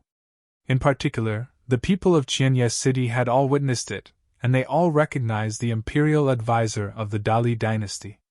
The imperial advisor had once stood in opposition to Futian and the others, but he had not been able to bring himself to kill Futian. Now the two of them were walking together? Moreover, the imperial advisor had been unstoppable in that battle and had overpowered the 9th servant, forcing him to withdraw. Everyone's hearts beat wildly as they felt the intense tension. How could they be calm in this situation? They could all feel that this battle would not play out like they had imagined it would. Instead, it would go in another direction. What would happen once the imperial advisor and 9th servant started fighting? The people from the Situ clan understood what was going on. This was why he had not chosen to disperse after they had warned him, but had instead continued to face the 9th servant. Without a doubt, the most confused people were the people from Emperor Xiang's realm. The look on the two brothers' faces was marvelous to behold. The reason that they had allied with the 9th servant for this battle was that there was no risk in doing so. If they had a chance to kill Futian without putting themselves in any danger, why would they not do so? Even if the 9th servant were defeated and could not kill Futian, they would still easily be able to escape. And a cultivator of 9th servant's level would probably be able to crush Futian anyway. But now, Xiang Zhe could feel a cold pair of eyes gazing at him. It was Futian. Futian stood there, his deep eyes filled with icy coldness. He had not planned to get entangled with Xiang Zhe and Xiang Nan again. The two of them may have plotted against him, but the two of them had a Renhuang realm to back them up. As long as they did not affect him too much, it would be too much trouble to deal with them. He did not want to create enemies everywhere he went, especially powerful enemies like a Renhuang realm. This would make it very difficult for him to travel around. But he had not counted on his enemies targeting him no matter where he was. This time, they had come here to kill him. Who did not know of the conflict between the ancient imperial city and Qianye city? Xiang Zai's face fell, then he looked in another direction, towards where the ninth servant and Qi Xiangang were. The fight between them would decide the outcome of this battle and would determine the outcome of the struggle between the ancient imperial city and Qianye city. However, Yi Futian did not bother to wait for the outcome of their fight. "Take them all," he said calmly. As he said this, a group of Nirvana-level cultivators stepped forward, including Zhu Kai and others. At that moment, his Nirvana-level cultivators completely outnumbered his opponents. "Your Highness, we must retreat," said a Nirvana-level cultivator of Emperor Xiang's realm. Just as he said this, a fist descended. This was the elder of the Zhong tribe's attack. Now they had no way to escape. They could only honestly submit to Yi Futian. They naturally had to try their hardest to get back into his good graces. Thus, they took a more active stance than Wu Yong. The great battle broke out in an instant. Gai Huang was strong, but several Nirvana-level cultivators targeted him and trapped him. Another fierce battle broke out at the city lord of Qianye City's office. The people of Qianye City were already numb to it.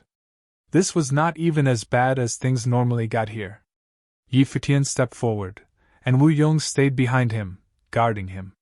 Yi Futian could use his skills to fight, thus, it was most optimal for him to stay near Yi Futian.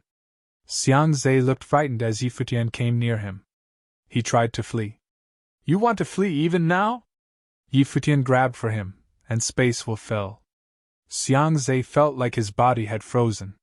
It was as if he was under an immense amount of pressure. Brilliant light bloomed from him.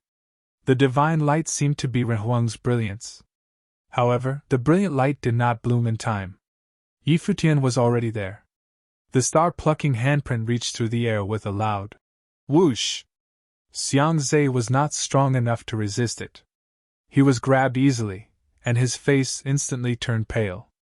Crack! A crisp sound rang out.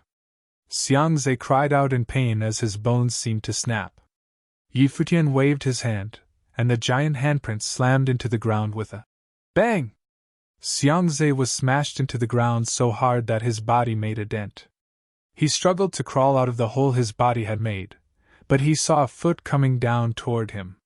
It forced him back down into the hole with another bang! He spat out a mouthful of blood.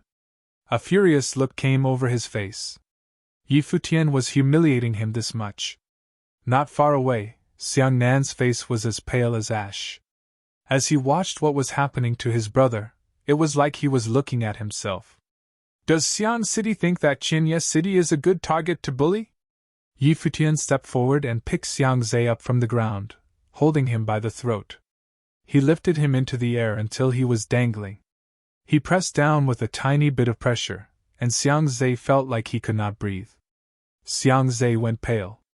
"Do you want to make all of Emperor Xiang's realm your enemy, Yi Futian?" he said in a hoarse voice. "I don't want that, and so I never sought you out to settle our debts. But even though I don't want to make Emperor Xiang's realm my enemy, you still tried to kill me. You tell me, should I kill you?" Yi Futian was filled with cold, murderous intent. His gaze seemed to pierce into Xiang Zai's eyes. "From now on, I won't cause you any more trouble," said Xiang Zai. Yi Futian smiled bitterly. Could it be that simple? He saw that Xiang Zai was still watching the other battle. Yi Futian knew that he still had hope for the ninth servant's battle. He hoped that the ninth servant would defeat Yi Futian's teacher. "Since you want to watch so much, you can watch. Afterward, we will settle our debts." Yi Futian rotated Xiang Zai as he held him by the throat, holding him up in the air where he could watch the battle. This kind of humiliation was practically a fate worse than death for Xiang Zai. Over at the other battle, Qi Xiangang was moving forward, forcing the ninth servant to retreat up into the air. The light of the ancient characters of the Great Path flashed as they wrapped around everything in the area. A person like the ninth servant would naturally be able to feel how strong Qi Xiangang was. Someone at his level could tell what level his opponent was after only a single exchange of blows. Ninth servant knew that Qi Xiangang was, without a doubt, not at a lower level than him. He had already touched the door to the Renhuan level. He stepped forward, ignoring the distance between them. Billowing will swept out from him, shaking and shattering the very air. He smashed out with his fist, and the sky trembled and shrieked. His fist seemed like it could cross any distance to kill him. An incomparably bright light flashed, and a character that read strong was created in front of the ninth servant, like a stone of the great path. The character was filled with wild fist will. All the ancient characters trembled violently, causing a terrible roar. However, the characters seemed to be one with the worldly great path, so they could never break. Whoosh! Another ancient character flashed to life on the ninth servant's other side. It read Earth. Whoosh! Whoosh! Whoosh! These sounds rang out continuously as characters that were filled with the will of the worldly great path descended, falling all around ninth servant. They seemed to have sealed off the whole area. Everyone was trembling as they watched the scene unfolding in the air. The ancient characters of the great path wrapped around ninth servant and spun, giving off incomparably brilliant radiance. The whole area seemed to be bound up within them, and the ninth servant was trapped within. Someone as strong as the ninth servant, who was on the regional king's ranking, had been trapped in but an instant. No one would have thought that the battle would come to this conclusion. There was someone who could dominate the ninth servant. The ninth servant took a deep breath. He had a solemn look on his face. He knew that he had encountered the greatest opponent he would ever face in his life. After all, as a saint-level figure, he could not fight with Rahuang-level cultivators. And the man before him was the strongest man he had ever faced. He formed seals with both his hands, and his body became misty and hard to see. He turned in place as a bright light shone from him. Soon, everyone saw many figures that looked like the ninth servant appear, seeming to have superhuman powers.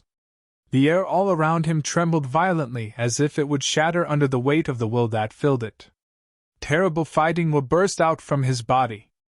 A beam of light shot straight up into the clouds, trying to cut through the very heavens. But up in the sky, it was smothered by the rotating characters. Rumble! A terrible aura burst forth, and countless ninth servant figures appeared at the same time, heading out in all different directions. These were not exterior incarnations. Each image seemed to have been formed out of his will. Thousands of figures appeared in every direction, lashing out with their fists at the same time. Bang! Bang! Bang! Incredibly loud noises rang out, and the ancient characters trembled. In every direction, the countless images seemed to overlap in an instant, and their thousands of fist wills merged, forming a single fist. Overwhelming power exploded from it. The sound of cracking rang out continuously from the wall of ancient characters. It seemed like it would shatter. And that was not all, more images appeared. They seemed to be endless. Before them, the wall of characters was about to be destroyed. Qi Xiangang stepped forward in front of the wall of characters. He reached up as if he was holding up the very heavens. And then, everyone witnessed a scene more shocking than any other. Endless ancient characters were born into the world and fell continuously into the wall that was about to shatter. A terrible divine light appeared up in the sky. "Leave," said a voice, and the brilliant divine light descended in a straight beam right to where the ninth servant was standing. It seemed like it would pierce right through him. And then, all of the rotating characters shattered and seemed to turn into endless beams of light that pierced through every one of the countless images of the ninth servant. The whole area was about to be destroyed. Ninth servant stood at the center of the area. Countless beams of light shot toward him. His body swelled, destroying much of the oncoming burst of energy, but the images around him were continuously pierced through and shattered. As the endless divine light fell, yet another beam of light shot towards him. In the next instant, all of the other countless beams of light pierced through his body. The ninth servant was frozen there. He looked up into the sky. At that moment, his life seemed to be flashing before his eyes. "Your Highness, I have failed you. I have not lived up to your trust in me." The ninth servant sighed inwardly. There were tears in the corners of his eyes. He thought of how he had been bullied when he was young. It was only when he received the care and support of His Majesty that he had been able to have a future. At that moment, he was not sad about the fact that he was about to die. His heart only ached because he was about to let down His Majesty when he had placed so much trust in him. He had tried to help the young master become the emperor with all his heart. But he had never thought that he would meet his end like this. If he had done anything wrong, it was only because the young master had come up against the wrong opponent. Everyone's gaze was fixed on the battle up in the sky. Was this the end? Divine light fell, piercing everyone's eyes. Although the battle was taking place high up in the air, everyone in a vast area could feel the strength of the divisive and destructive will. When they opened their eyes, the ninth servant's figures were no longer in the air. Qi Xiangang was the only one standing there, his plain robes flapping in the wind. However, the radiance of the great path that was around him was beautiful and dazzling. The ninth servant was the city lord of the ancient imperial city and a cultivator of the regional king's ranking. He was called the most powerful city lord outside of Crimson Dragon City. He had died in battle at Qianya City. He had been slain. Everyone still felt like they were in a dream, like this was not really happening. After all, that was the ninth servant. His name had resonated throughout the Crimson Dragon realm for so many years. He had stood at the peak of the Nirvana level. He would have thought that he would have died. The former imperial advisor of the Dali dynasty was much more powerful than he had been at the Battle of Qianya City all those years ago. He had decisively crushed the ninth servant. He must truly be as powerful as was possible while still on the Nirvana level. Who below the Renhuang level could be a match for him? There were several other Nirvana-level cultivators on the regional king's ranking in Crimson Dragon City, but would they be able to resist him? Yi Futian looked up at his teacher. Although he was more powerful than he had been, in reality, he was no more dazzling. On the contrary, his aura was more restrained now, as if he had dropped all affectations to return to his original simplicity. He stood there in his plain robes, and if he did not release his aura, he would seem just like a common person. His magnificence was all on the inside. This was what it meant to truly change one's state of mind. But his combat ability had increased by leaps and bounds. He naturally understood the ninth servant's power. He had learned of it at the Battle of Qianya City when he had wounded him with the sword matrix of the void, and yet he had still been able to force his way out and escape. The fact that his teacher was able to trap him and then slay him in combat showed just how powerful he had become. The death of Ninth Servant meant the end of an era for the people who lived outside of Crimson Dragon City. The ancient imperial city, which had once been the most powerful, had fallen. A new king had risen. Qianya City replaced the ancient imperial city as the foremost city besides Crimson Dragon City. But was Yi Futian worthy of being called the most powerful city lord? After all, he may have been the city lord, but he was only a saint of true self. There was a considerable gap between his combat ability and that of many other top figures. But many people thought very highly of him, even the former imperial advisor of the Dali dynasty. He had left the dynasty to stand by his side and fight for him. Such was his charm. This man had created a legend for himself, and was considered by many to be the top talent in all the Crimson Dragon realm. It seemed that his legend had been kicked off by stepping on the back of the ancient imperial city. Would the next era be his? He had slain Xingkai despite their difference in level. It was said that after he entered the regional king's ranking, no one of the same generation was willing to fight with him anymore. Which of them would be able to withstand him? Perhaps Yuxing would, but Yuxing would not fight him. Ninth servant! Gai Huang, who was still fighting, turned pale as ash. It was over. Everything was over.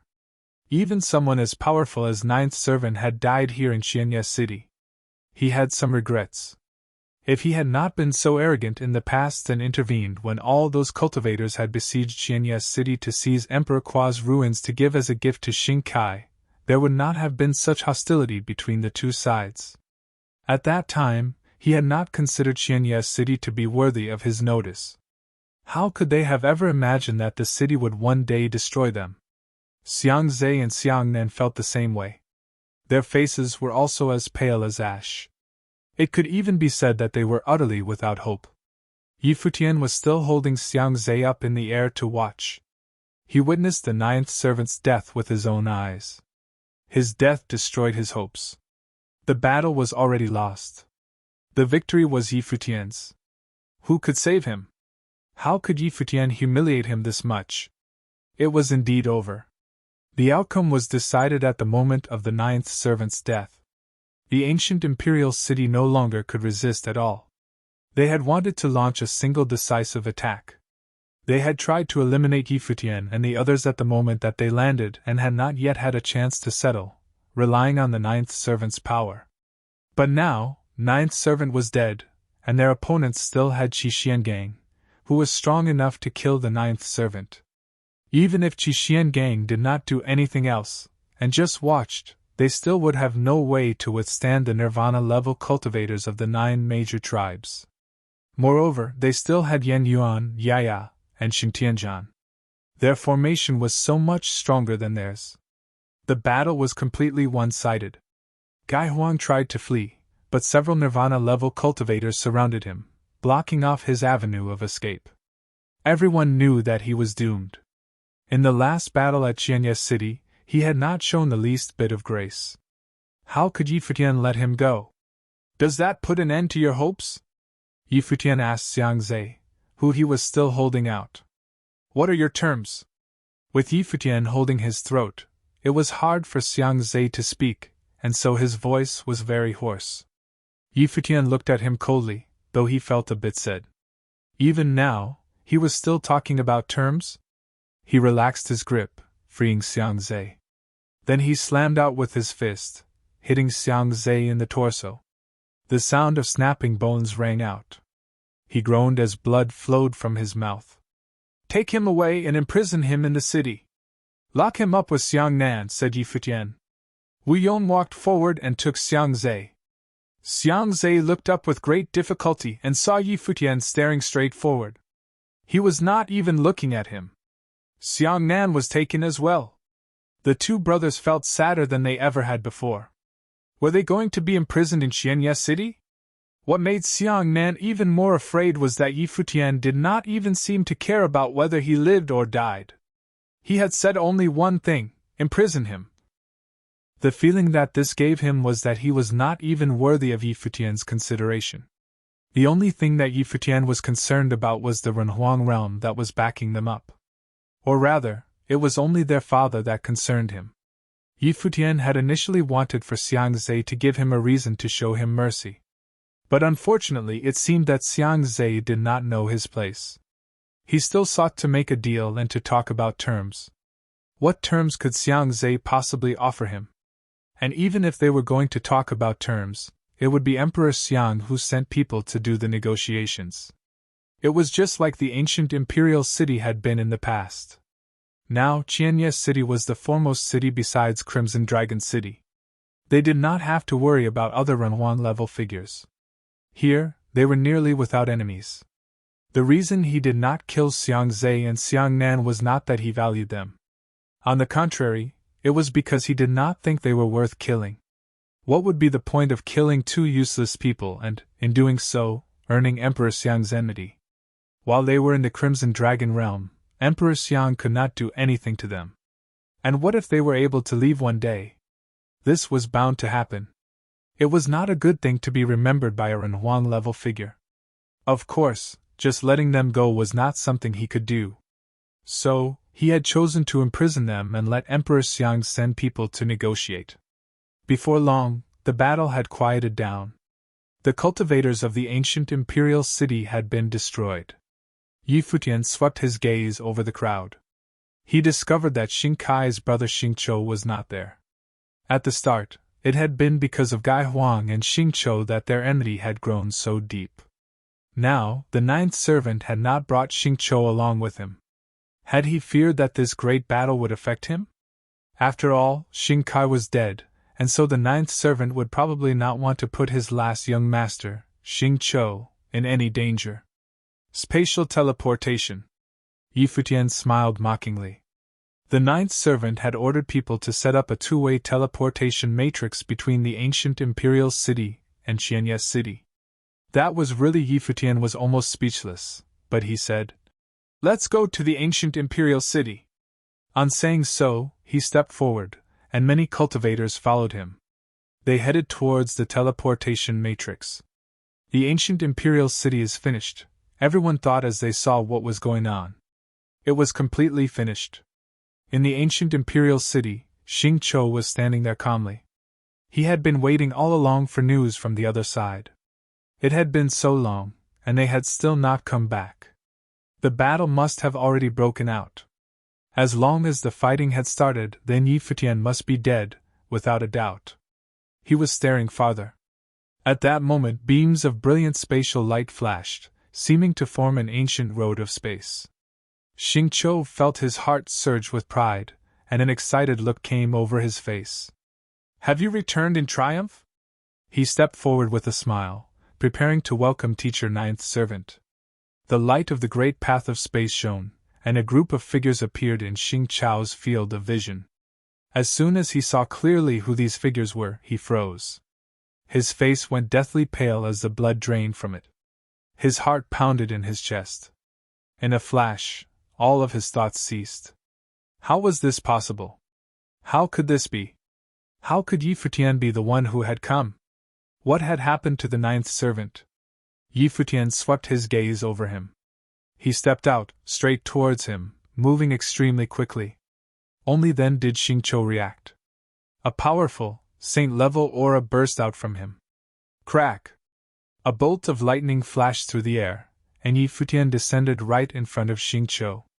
He pointed at him. The finger that he pointed was seemed to be made of the great path itself. Xingqiu's face was filled with fear. Powerful fighting will surged out from him, but it was pierced through and destroyed by Yi Futian's finger. Snap! Yi Futian placed his finger on Xingqiu's brow, and destructive will surged into his mind, destroying everything. Xingqiu's eyes widened, and he stared fixedly at the figure before him. Was this really how he was going to die?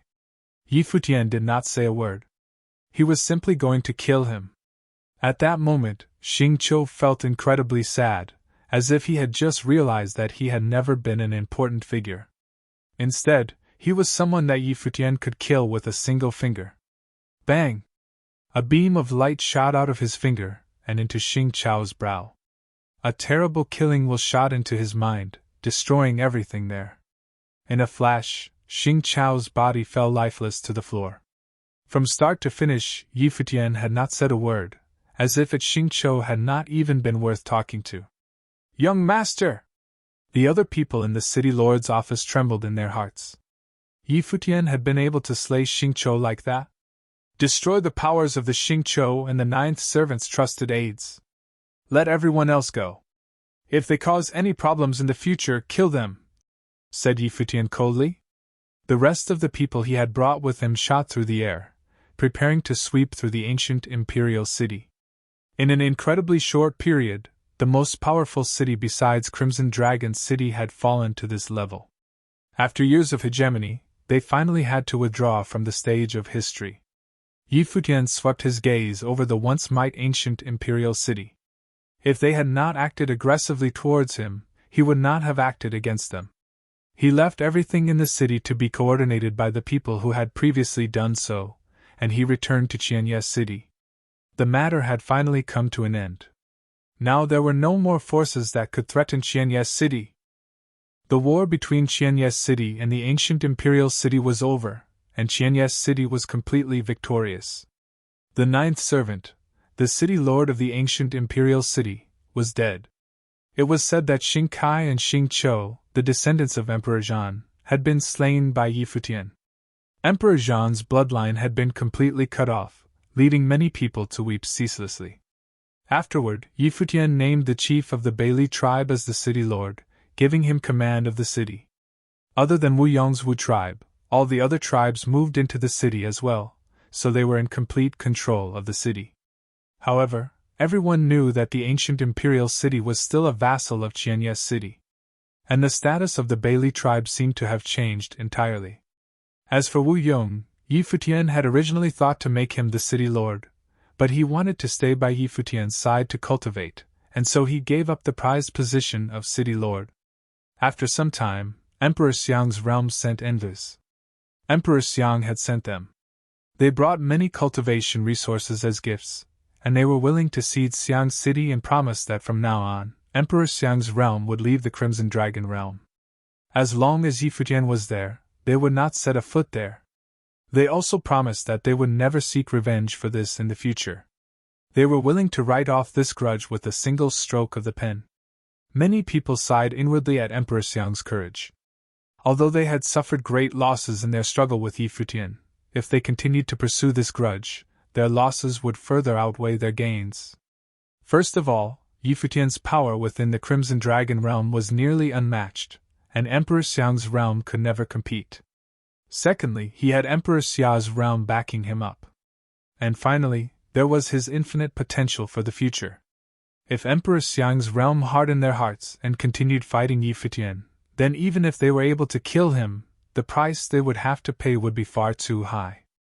The envoys that Emperor Xiang sent also secured Futian's promise that he would not pursue this matter any further, and release Xiang Zhe and Xiang Nan, who had been tortured horribly. He would let them return to Emperor Xiang's realm at any time they pleased. He knew that the two of them would always hate him fiercely, but without Emperor Xiang's support, what trouble could the two princes stir up? Moreover, even though Emperor Xiang was making a promise, the two princes would still be well disciplined. Futian would trust the word of a Renhuang-level cultivator. After all, this was not a matter of life or death. After the people from Emperor Xiang's realm left, there was still the matter of Xiang's city. Futian talked about it with his teacher. In the end, Qi Xiangang and the people of his household went there to renovate and reorganize the city. The reason Futian sent his teacher was that he wanted to let him have his own space. There he could fulfill his ideals and continue to teach even more outstanding heroes. And Futian believed with all his heart that the Crimson Dragon realm did not lack for outstanding youths with great potential. As for Qianye City, he was still the city lord. He had top figures like Wu Yong, Xintianzhan, and Yaya by his side, and thus no one could threaten him. And he was making preparations to link the three cities via space matrices so that he could travel between them as he liked. In this way, Qianye City, the ancient imperial city, and Xiang City formed the greatest force in the Crimson Dragon realm. No other cities could threaten them. After this was all worked out, Futian returned to the regional palace, where he locked himself away in cultivation. Now he had cultivated up to the Saint of True Self level. His next goal was to become unblemished. He was sure that although he had removed many of the obstacles in his mind, it had not all been done through his own power. Most of it had been done with the help of the people beside him. But now, the Crimson Dragon realm was completely stable. As long as he did not offend any Renhuang-level cultivators, no one could threaten him. The days passed, and the 10,027th year of the Divine Prefecture calendar came to an end. A piece of shocking news spread through the Crimson Dragon realm, but thankfully it was good news. Qi Shang, the prince of the Crimson Dragon realm, was going to officially wed Yu Shifei of the Yu clan. This pair of heroes of the Crimson Dragon realm were going to be together from now on, which made everyone in the realm very happy. Countless women were jealous of Yu Shifei. Not only was she a superior specimen, but she was also able to marry someone who she loved and who loved her. And in addition to that, she was of extremely high status and was eminently talented. Prince Qi Shang and Yu Shifei of the Yu clan both had wonderful personalities as well. One of them was natural and unrestrained, and the other was gentle and elegant. They had never offended anyone, and naturally, no one would ever offend them. This made them a divine couple in everyone's eyes. They were so perfect that people almost could not even be jealous of them. They were only happy for them. At the end of the year, countless people in the Crimson Dragon realm set out on a journey to the center of the realm, Crimson Dragon City. They wanted to witness this perfect wedding. Many powerful figures also went to pay their respects and to present them with gifts. When the end of the year came, Crimson Dragon City was busier than it had ever been before. Futian and Yuxing, who was cultivating in the regional palace, also received invitations to the wedding. They had been sent out in Qi Shang's name, and they were invited to come to the palace itself. Not many people in the Crimson Dragon realm received such an honor. The vast majority of people would only be able to watch from outside the palace. The 10,028th year of the Divine Prefecture calendar finally arrived. That was the day of Qi Shang's wedding. There was a sea of people outside the lofty palace. They seemed to be able to see a floating stage in front of the brilliant golden palace. The stage was covered in dragons and phoenixes, giving it a happy and auspicious atmosphere. There were all kinds of people from the Crimson Dragon realm within the observation area in the palace. As they walked up the stairs, they looked up at the high-hanging stage. Faint smiles came over their faces.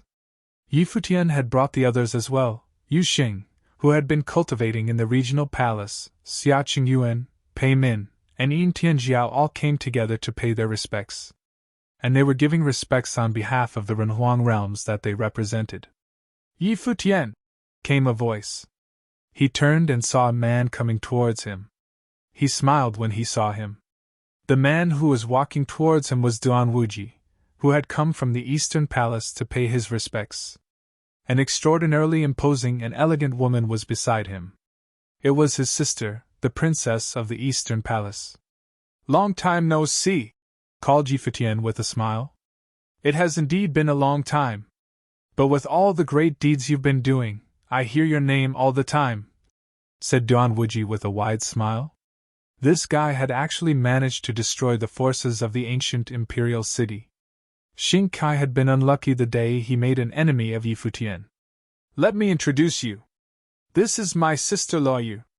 She is always asking about what kind of man you are.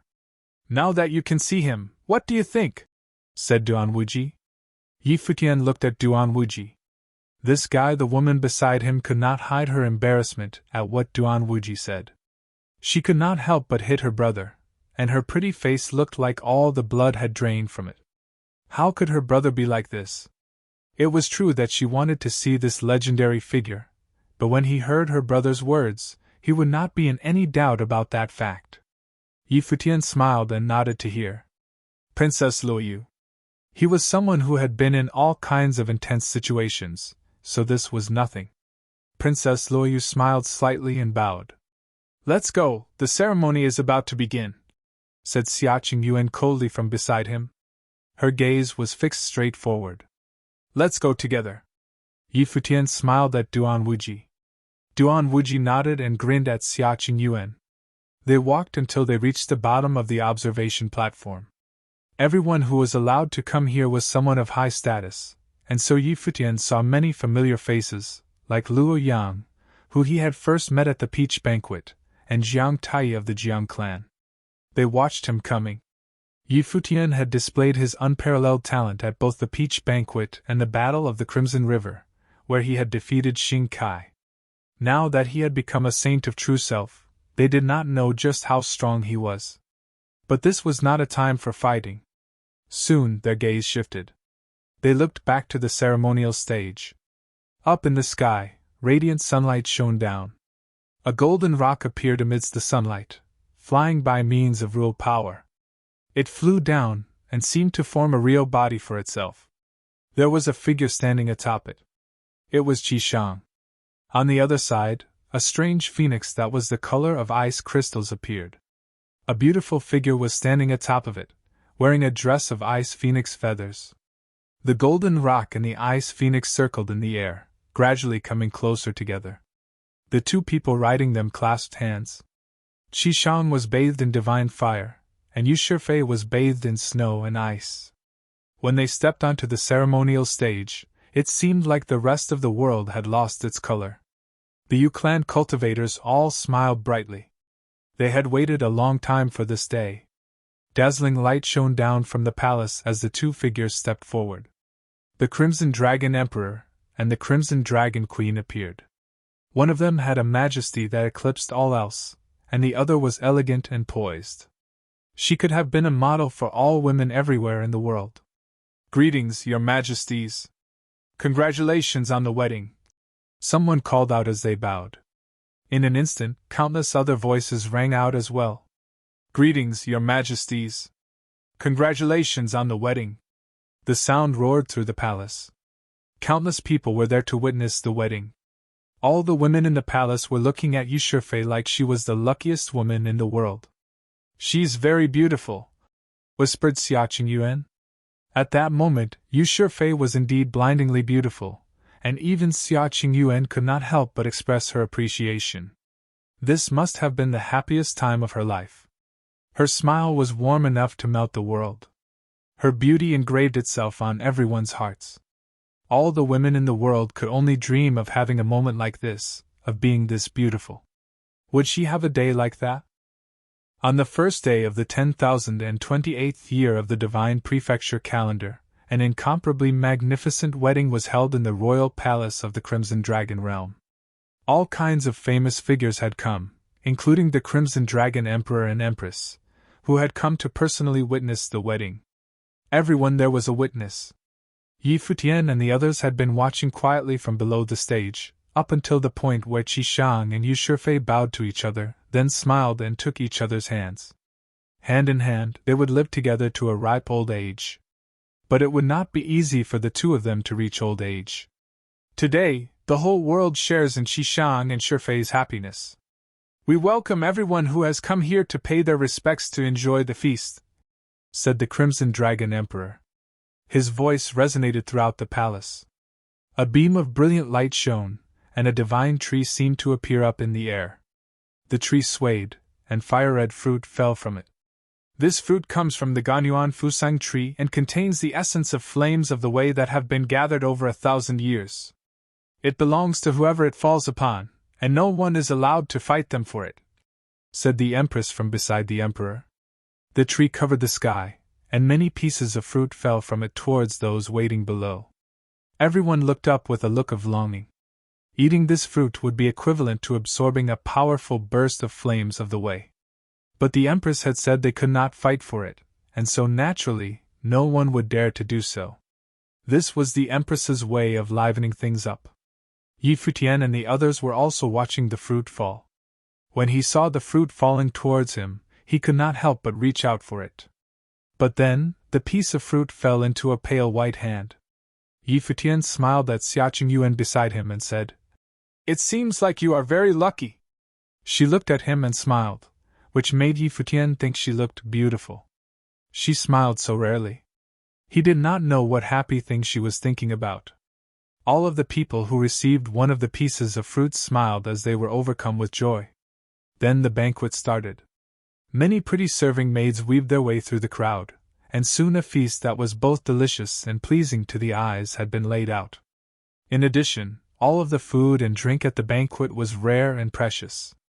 Many people from powerful forces began to present their wedding presents. Yi Futian and the others also gave their present in the name of Qinya City.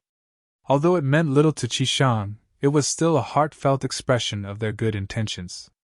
The gift was not important. It was only a tradition.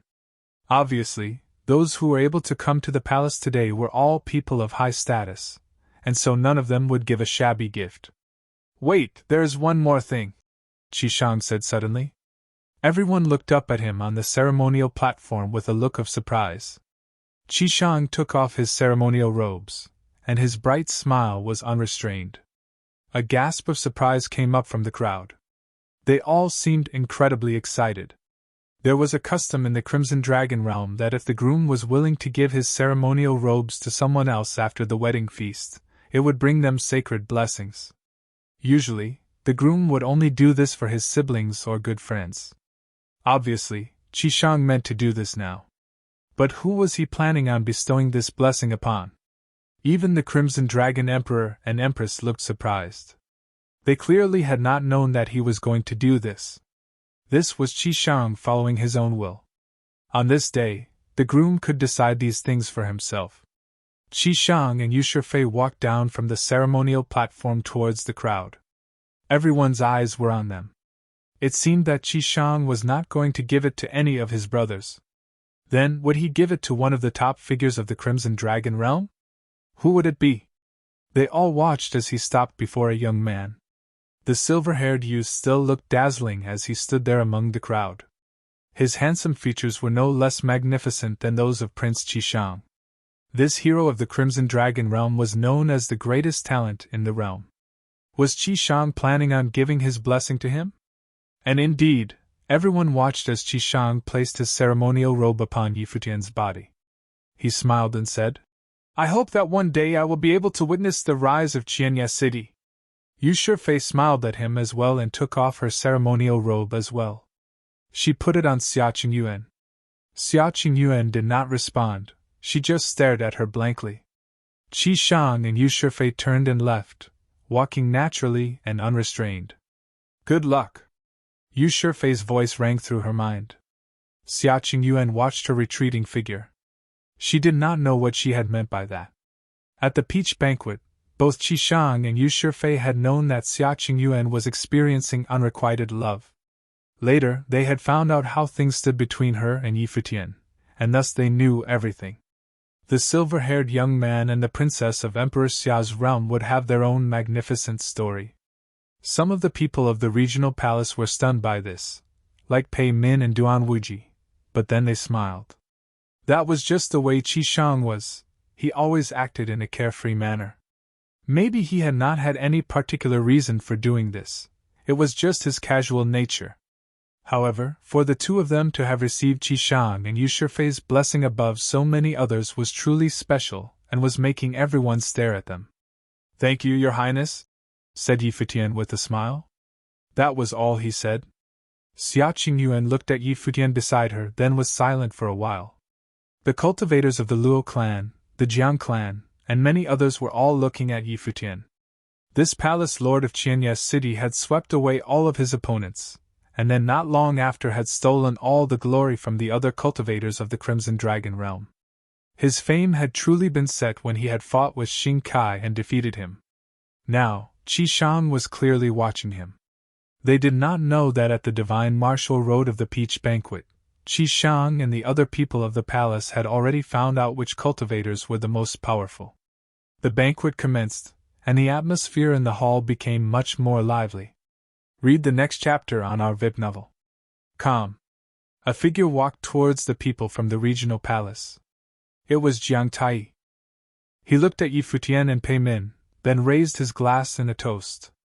"I've heard that after you broke through to the Saint of True Self level, you have found no opponents of your level at the regional palace. There are many talented people in the regional palace. I do not dare to say that none of them can match me," said Yi Futian modestly. Jiang Tai looked at Pei Min. He had heard that he had beaten all comers. In that case, he probably had no one else left to fight.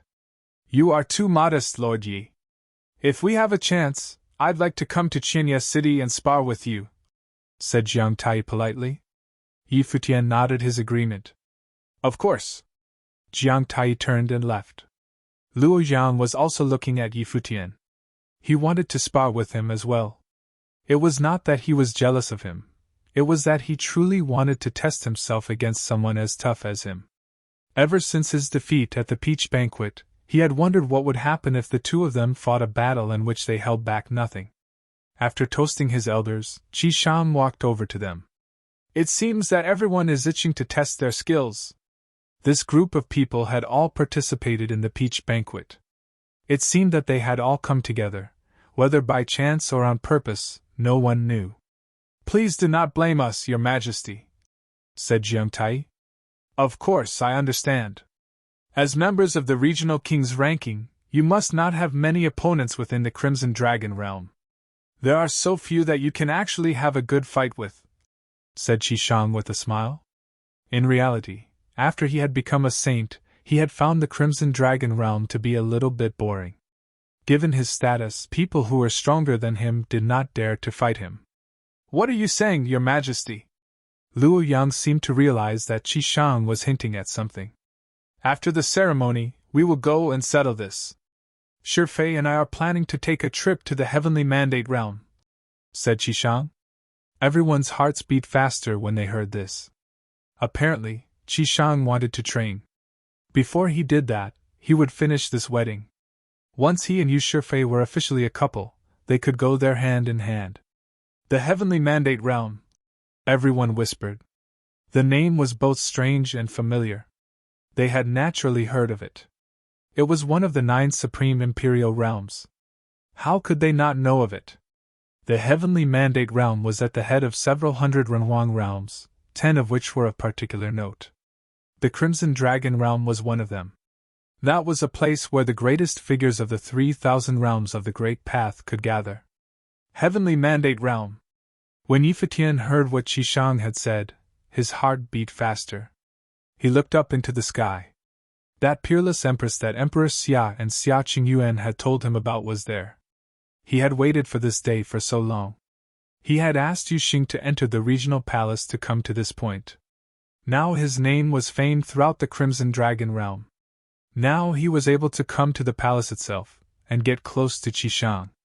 He had finally heard the words. Heavenly Mandate realm. Lord Yi, do you want to continue to be a city lord, take up a post in the Crimson Dragon army, or go with us? Asked Qishang. If Yi Futian wanted to join the Crimson Dragon army, he could give him an important position.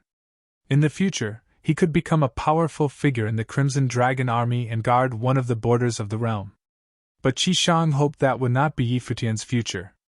Given the talent that he had displayed, his life would be even more significant than that. That had been his dream all along, to reach higher and higher levels. I want to go with you, said Yi Futian without the slightest bit of hesitation. Beside him, Xia Qingyuan nodded as well. She seemed to be a little bit sad. But she quickly raised her head and smiled indifferently. This day had finally come. Sooner or later, he would know everything. He would know whether or not Hua Jieyu was still alive. She would help him find the truth as soon as possible. She knew that this matter had been pressing upon Yi Futian's heart for so many years. These days he had been spending all his energy to move in this direction. Excellent! Qishang smiled and nodded. He looked at the others and said, How about you all? The people on the regional king's ranking do not need to say anything. If any of you are willing, you can come with me and see how powerful the cultivators of a supreme imperial realm are. Everyone's hearts were trembling. Many of them nodded immediately. They could not miss a chance like this. They wanted to go and see a higher place. They wanted to see what kind of heroes lived there. Everyone returned to their homes after that grand wedding was over. Many were still steeped in the mood, but some top-notch geniuses were only feeling very restless deep down. It was not due to the wedding itself, but what Qishang said. The Grand Matrix in the royal palace of Crimson Dragon Realm would be activated 7 days later, opening up the vast great path of space and paving the way to a supreme imperial realm. Such matrices came with a hefty cost with every activation, and the numbers would have been astronomical, so much so that even the top-notch forces found all over Crimson Dragon Realm would have been unable to afford such an expenditure. It was quite a huge to Crimson Dragon Emperor, who was the overlord of the entire region of realms. As such a matrix was only found within the royal palace, and only important figures would have been allowed passage. No one knew when would the next opportunity to head to a supreme imperial realm have been, if they were missed the upcoming one. Qishang had also taken the opportunity to extend his invitation. No one would have wanted to miss such an opportunity, which was why all those top-notch figures were feeling restless, getting ready for that trip happening days later. That place was the Supreme Imperial Realm, which was a main realm of the 3,000 realms of the Great Path, that very type of realm which all of the 3,000 realms revolve around. It was said that the number of top-notch mighty ones found in the 9 Supreme Imperial Realms would have eclipsed the total amount of all mighty ones found in the other 3,000 realms. No one found that notion unbelievable. That was because all the most powerful cultivators found throughout the 3,000 realms were found there. There was a reason why the likes of Crimson Dragon Emperor, who was the lord of the main realm in an entire realm region, were few and far between. When one reached Renhuang Plain, they would have ruled over a realm, like the emperors of Emperor Xia's realm and Emperor Li's realm. Renhuangs who were unable to rule a realm themselves would have submitted to the rule of Crimson Dragon Emperor all the same. There was simply no reason for them to not head to that supreme imperial realm. There would have been more of their peers in that realm, and what they sought after would have been found there as well. As such, those who were at the very pinnacle in all of the 3,000 realms of the Great Path would have either ruled over a realm themselves, or trained in the most powerful of realms, a supreme imperial realm. It could have even been said that those top-notch forces found at Crimson Dragon Realm, forces who had holiness of nirvana serving as anchors, would have been hardly worth mentioning once reaching Heavenly Mandate Realm. Their background would have been rendered meaningless. As such, despite being top-notch geniuses found in their respective turf, they would have been moved one way or another. But then again, other than being somewhat anxious, what they would have actually felt was more in the area of excitement and anticipation. That was how cultivation was after all. Futian returned to Qianyes City and his state of mind was not all that shaken, behaving as his usual self. That was because to him, that was something that would have happened sooner or later, and he long had the psychological readiness for it. It had always been his goal after all. Be it for Jieyu or for unraveling his hidden past, it was destined that he must reach further heights. He gathered everyone around after returning to Qianyes City. Qin Xiangang, Yan Yuan and the others headed to Qianyes City from Xiang City. There were also the holiness of nirvanas from the tribes coming all the way from ancient imperial city. All of them gathered at Qianyes City. That grand matrix of space's activation allowed all of them to bring their own people for the trip. Futian was thinking about who he would have brought on that very trip. Yu Xing and Xia Qingyuan were definitely included without a doubt. They would definitely need around. His elder brother, the Sword Saint, Gu Donlu and the others would have been taken along as well. That department had been easy. The key, however, was the holiness of nirvanas that he would have taken with him. Qianyes City was considered firmly established in Crimson Dragon Realm, and no one would have had any ideas about the city without good reasons, but there was still a need for someone to stay behind nonetheless. I'd be bringing Chunyang, Lu Chuan shall head out with you people. Yan Yuan and Nanjai would stay behind in Xiang City to look after Fei Xue, Qi Xiangang said. He needed to head out to a place like Heavenly Mandate Realm with them. I'd be coming too, father, Fei Xue said. She wanted to come along as well. No, you can't go to the Supreme Imperial Realm, Qi Xiangang said. There were simply too many mighty ones found in such a realm. All manner of people with peculiar abilities and personalities across the board would have been found there. The risk of taking Fei Xue along was simply too high. Once the secret with her condition was exposed, Qi Xuangang's status as a holiness of nirvana at the pinnacle of his training would not have been enough to protect her. As such, he did not want Fei Xue to head out to a place like a Supreme Imperial Realm, until Fei Xue had grown powerful enough to control the powers in her body at will, even incorporating it into her own powers. But by the time she became able to do so, she would have probably surpassed her father. Fei Xue was capable of sensing emotions of others. She naturally knew that the Imperial Advisor would have absolutely forbidden for her to come along. She was understandably exasperated, but she did not say anything else, feeling only somewhat dejected. The planes of Yan Yuan and Nanjai had stabilized, and they had exceptional states of mind. Yan Yuan was already a holiness of nirvana, and it would have only been a matter of time before Nanjai reaches such a plane as well. As such, he chose to bring Mu Chunyang and Lu Chuan with him on the pilgrimage, to have a look at Heavenly Mandate Realm with their own eyes. Yan Yuan and Nanjai were left behind to take care of Fei Xue. Futian, I'll leave the rest of the candidates up to you. Just be mindful of not bringing too many. It is our first time heading out there, and we still haven't got a foothold after all. We would have another chance in the future, and then we shall bring more with us then, Qi Xiangang said to Futian, seemingly reminding him. Futian understood that an overly huge group would have meant difficulty in moving around. Read the next chapter on our VIP novel. Calm. It was especially so if they were to run into any trouble, and the large size would have only proved to be a hindrance, setting them back. All right. Futian nodded. He naturally understood what Qi Xiangang meant. Big brother, don't leave me behind. Longlinger looked at Futian with a begging look. She had a bad feeling about things. Kids need to stay behind here and train. Futian knocked her head a little and Longlinger was baffled. Kids? Me? I'm almost an old hag now. Longlinger mumbled in a speechless manner.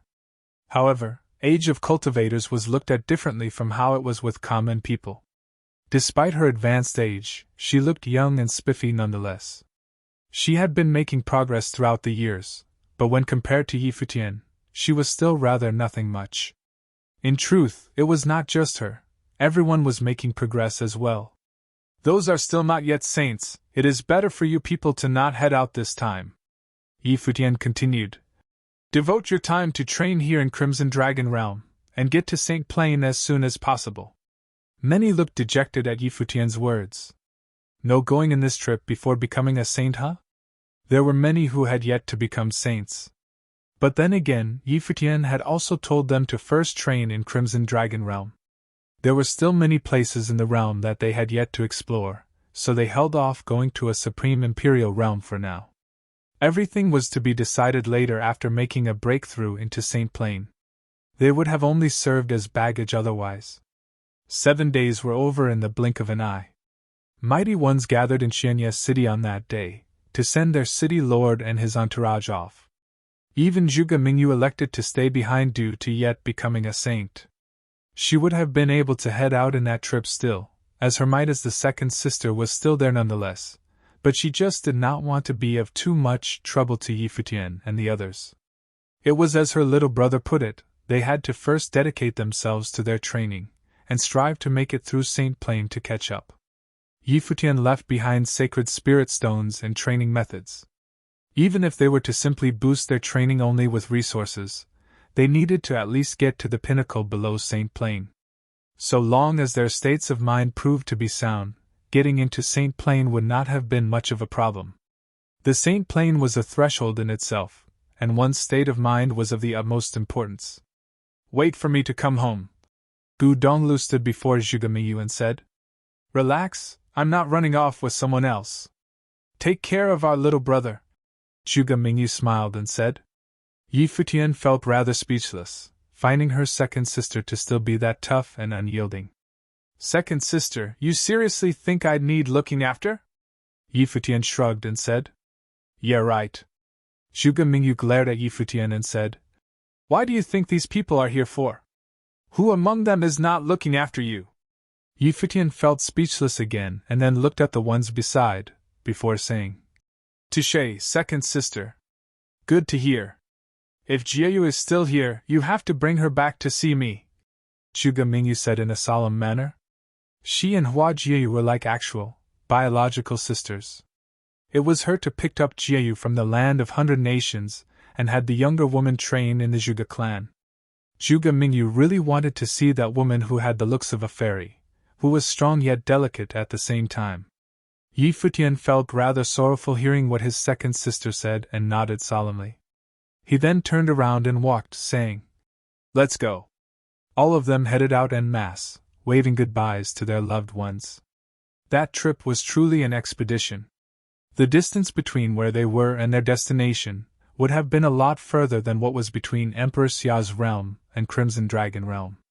The place they were heading to, a Supreme Imperial Realm, would have had mighty ones all over the place, and that place would have been at the very pinnacle of the 3,000 realms. That would have truly been the place where Futian belonged. He would have met the most extraordinary of figures in the 3,000 realms of the Great Path, as well the greatest of the best of geniuses. He would have truly found his match there. And of course, he would have found friends there as well. Many were already at the royal palace when Futian and the others arrived, and people from all corners of the realm had mighty ones among them. Futian saw many familiar faces: Pei Min, Duan Wuji, Yin Tianjiao, Luo Yang, Jiang Tai, and many other legendary figures. All of them would have headed out, and all of them brought many mighty ones with them as well. Qi Shang and Yu Shifei were naturally there as well. They looked like a match made in heaven just by standing together, and that probably had to do with both of them being very much in love with each other. Crimson Dragon Emperor had also sent his people as well, but there were but a handful of them, and they have all definitely been top-notch figures as well. Greetings, Senior, I'm Qi Shang. He nodded after seeing Qi Xiangang, who was by Futian's side. People like Qi Xiangang, who had been able to cut down the 9th servant, was hardly found even in the royal palace. You're too kind, Your Highness. Qi Gang answered. The regional palace is getting ready to list you on the regional king rankings, and maybe we might see another Renhuang rise in Crimson Dragon Realm.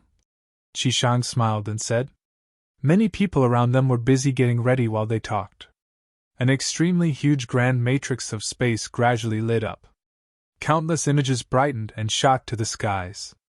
That grand matrix had many stone pillars around, which increasingly brightened as they were entwined with the images below. A beam of light shooting to the sky appeared at the center of the grand matrix, as if it was cleaving a great path of space. Let's go, everyone, Qi said, and everyone headed to the grand matrix. The dazzling beam of light became increasingly terrifying, swallowing their surroundings, and a strong will of the great path of space shrouded even the extremely huge and vast royal palace. That grand matrix devoured space powers in a frenzy, extending its area of effect outside the royal palace. The world around them rumbled, and as a beam like no other lit up, the intense shock was felt throughout the incredibly vast area. Everyone was able to see a beam of light of space shooting up to the heavens. The 9 supreme imperial realms served as the absolute center of the 3,000 realms of the Great Path. The Heavenly Mandate realm was one of those 9 realms. There were countless cultivators found among the massive population of Heavenly Mandate realm. Many Renhuangs opened up their own clans and forces at that realm due specifically to the realm being such a place, establishing their own orthodoxies and imparting their own ways. There were several supreme forces being a cut above the rest in that realm, positioning themselves at the very peak. They pursued true supremacy and transcendence, which was also the final goal for all Renhuangs.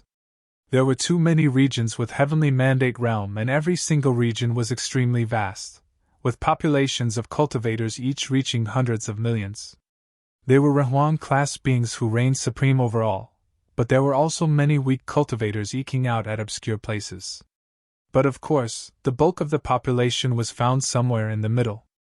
They struggled in the harsh environment around them as they advanced, making their way towards greater heights and accomplishments. The Celestial Swordly clan, the Demon Slayer clan, the Yun clan of Luo City were all such forces. They were all at the very pinnacle in their respective regions, but they still struggled to move to higher heights nonetheless. However, that proved to be an arduous challenge. At that moment, in the sky above the Buzhou Ridge, mighty ones from the 3 major forces stood against one another around a mountain.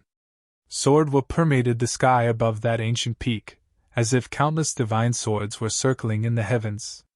A group of people somewhere was seen wearing ancient swords on their backs, with their sword aura sweeping the vast area. Their might, which originated from the Great Path, was incredibly fearsome. In another corner, there was a group of people wearing golden attire.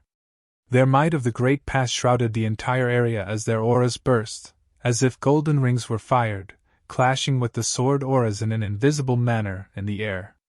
In yet another corner, a group of people of extraordinary aura had their brimming will shrouded their surroundings, bursting with their own power just like the other 2. The 3 forces almost seemed that they were at even odds with one another.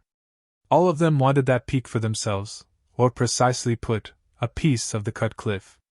That cliff seemed to contain a huge mural, which somehow also looked like a statue. The brimming wool of the Great Path on it seemed to suggest that it was left behind by a Renhuang. It was apparent that all 3 forces were fighting for that piece of item. We of the Celestial Sword shall have the mural. The leading woman of the Li clan stepped forward at that moment. Her voice was cold, and the will of her sword swept all over the sky as she declared, striking out at the other 2 persons standing across her. We'll see if you'd be able to take it in the first place. A mighty one from the Demon Slayer clan responded. A loud clang was heard, and her sword will seemed to have clashed with the aura bursting from that mighty one. The ones from the Celestial Sword clan were known for their peerless offensive prowess, yet the mighty ones from the Demon Slayer clan practiced very overbearing methods. They were not about to just yield a piece left by a Renhuang to others. There were many inklings or ruins left behind by Renhuangs throughout Heavenly Mandate realm, and those places were always targets of all manner of forces, and why they fought each other. Those sites or items were used for cultivation purposes, as well as some other uses at times. The mighty ones from the Yun clan did not say anything, yet the auras bursting from them remained just as overbearing, shrouding the place and getting ready for war. However, at that moment, a beam of dazzling light shot from the air and it fell before any of them were able to react. The beam of light burst through the will of great path surrounding the area, and blasted onto that peak. The expression of the crowd changed slightly after they reacted to what was happening. Their eyes were all on that beam of light, before hearing a rumble indicating the crumbling of the ridge. When they looked at where that beam of light landed, everyone's faces were ashen and they looked extremely grim. That wall which all of them was after, had ended up crushed. That wall had writings left behind personally by a Renhuang, containing complete will of great path of a Renhuang. However, that piece was not actually some kind of ritual implement or treasure, and as such, was not all that sturdy to begin with. The writings were no more as soon as the wall broke, and that will of great path within dissipated as well. "It's gone!" The eyes of the ones in the crowd looked fascinating and their hearts raced. It seemed that everyone was baffled over what happened. All of them were wondering what that beam of light that blasted the wall had been. Someone emerged from the rubble of the crushed wall at that moment. His clothes were ragged and looked rather unkempt. It was only one person. That person seemed to still look dazed. He shook his head for a bit, and his silver hair billowed. He then looked up around him and found angry, cold eyes glaring at him. That silver-haired figure was none other than Futian, who came from Crimson Dragon Realm. "Where are the others?" Futian looked around him. None of the others were around. He recalled when they traversed the space, he seemed to remember hazily a very powerful being who happened to pass by, intending to intercept that great path of space flying through the air. Despite that being having been too slow to actually do so, that being nonetheless cut up the great path of space that was just about to open up, severing their path. And then, what just happened. "Is this heavenly mandate realm?" Futian muttered to himself. He had no idea if he reached his intended destination. That being would have probably been a Renhuang-class mighty one. They would not have been able to intercept such a great path of space otherwise. They had definitely ran into a super being when they traversed space, who wanted to intercept them and find out who they were. That being was unable to do so, for the energies that sent them there, contained with the grand matrix of space, was extremely frightening. But then again, Futian realized that he did not seem to have the time to figure out where he was. His top priority at that moment was to stay alive.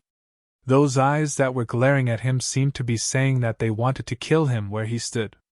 After he steadied himself, he cupped his hands and said to the crowd of the three forces, "Some issues happened with the teleportation.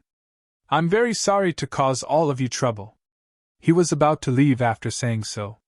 Yet, he sensed towering sword will zipping past his body as soon as he moved his legs. That sword will was extremely sharp and terrifying. Killing intent of the sword shrouded him. The howling current of the sword above seemed to be able to kill him right where he stood, forcing him to stay where he was. Those people all sported very powerful auras. There were some who were actually unblemished saints, and it was apparent that there were many of them. "You think you could just leave like that?" a mighty one from the Demon Slayer clan asked with a cold expression. The leader looked imposing as his eyes glared at Futian below. He then turned to the other two forces and continued, "Seems like we've gotten all riled up for nothing. How do you suppose we deal with this?"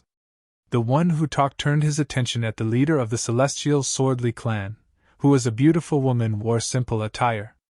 Her form-fitting garb was clean and without frills, making her look dashing as sword wool coiled around her. Her eyes were cold as she glared at Futian. "You have any Renhuang treasures with you?" the woman asked coldly. Futian frowned and answered, "No, I don't." He naturally denied right away at that moment. If he were to hesitate, those people would have had second thoughts about him.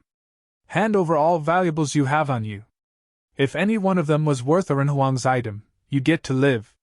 Li Rushuang's voice was cold as she continued, "Otherwise, kill yourself right here, right now." She had been very fixated on that thing left over by a Renhuang. That item was ended up destroyed by Futian. What was done was done. What is the point of killing him? He is but an unlucky which had gotten thrown around by a teleportation attempt. Just let him leave. an elder from the Yun clan of Luo City. There was no point crying over spilled milk after all. If even such a teleportation had gone haywired, he knew that Yi Futian could not have been someone from some noteworthy force, and there was no point backing him to a corner. It was better to just spare him. You're very generous indeed, Elder Yun. But who shall be responsible for that broken Renhuang relic? Li Rushwang continued to say with a bone-chilling tone. The way she looked at it, that piece which ended up destroyed had belonged to her. The destruction of that item would have affected her future plans considerably. So what if you kill him? Elder Yun then continued. You have superb talents, Li Rushwang, and you're one with rare potential among the celestial sword practitioners. Too bad that your state of mind is too brutal and cold, and you're too fixated with the way of the sword. You're the one to talk, Li Rushwang responded coldly. Her eyes did not look at Elder Yun, making as if the elder was not worth her time. Mighty ones at her side stepped out and walked towards Yi Futian as soon as she spoke. Cold sword will shrouded Yi Futian's body, seeping with intense killing intent. It was apparent that they were being serious, and they truly wanted Yi Futian to pay for their loss with his life. Yi Futian's frowned hard. While it was true that he was to be partially blamed for the incident, he did not do so intentionally, and it was all an accident. He had no control over anything back then. From the way the conversation was carried between those people, he realized that he seemed to have destroyed a mural left by a Renhuang. While I do not have a Renhuang treasure, I would make it up to you to the best of my ability. Yi Futian looked at that woman and said. Li Rushwang was unmoved. Her eyes remained cold as she said, Take everything in his storage ring. Li Rushwang, I suppose we of the Demon Slayer clan should have a cut as well, the mighty one from the Demon Slayer clan said. Some of his mighty ones stepped out and walked towards Yi Futian as well. They looked emotionless. There was not a hint of compassion in their eyes as they looked at him, only uncaring coldness. Yi Futian sensed that he was being enveloped by killing intent and did not say anything more. He unleashed his aura, sensing the will of the great path around him. A saint of true self? Those who sensed Yi Futian's aura looked rather puzzled. Yi Futian looked rather young and they somehow were unable to get why he was already at such a plane. An elder from the Celestial Sword clan, who too was a saint of true self, stepped out and his sword will was towering, seemingly having turned into a sword himself. He arrived right before Yi Futian within an instant and lashed out with his finger. The sword at the tip of his finger flowed, and sword will of the great will washed all over them like a river of the heavens, bursting within an instant and intending to end Yi Futian right away. Boom! Light of stars coursed all over Yi Futian's body. The starry battle form of his was shining brilliantly. He lifted his arm and pointed a finger as well, clashing with his opponent without flinching at all. You have a death wish then. That elder was cold as he pointed. Countless might of killing swords tore through space as he pointed. At the same time, Yi Futian's finger reached his target as well, the finger of his opponent. Boom, boom, boom, extremely terrifying way of entropy seeped right into the finger, breaking it right away. The surge of power ran all the way up the elder's arm and burst into his body.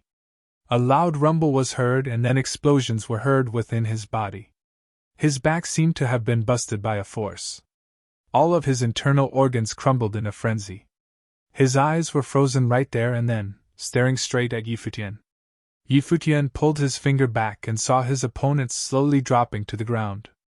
A finger attack was it took to kill his opponent. He had just gotten to the realm, and he had already killed a saint.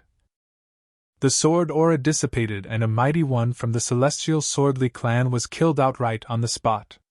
Those from all three forces were dumbfounded.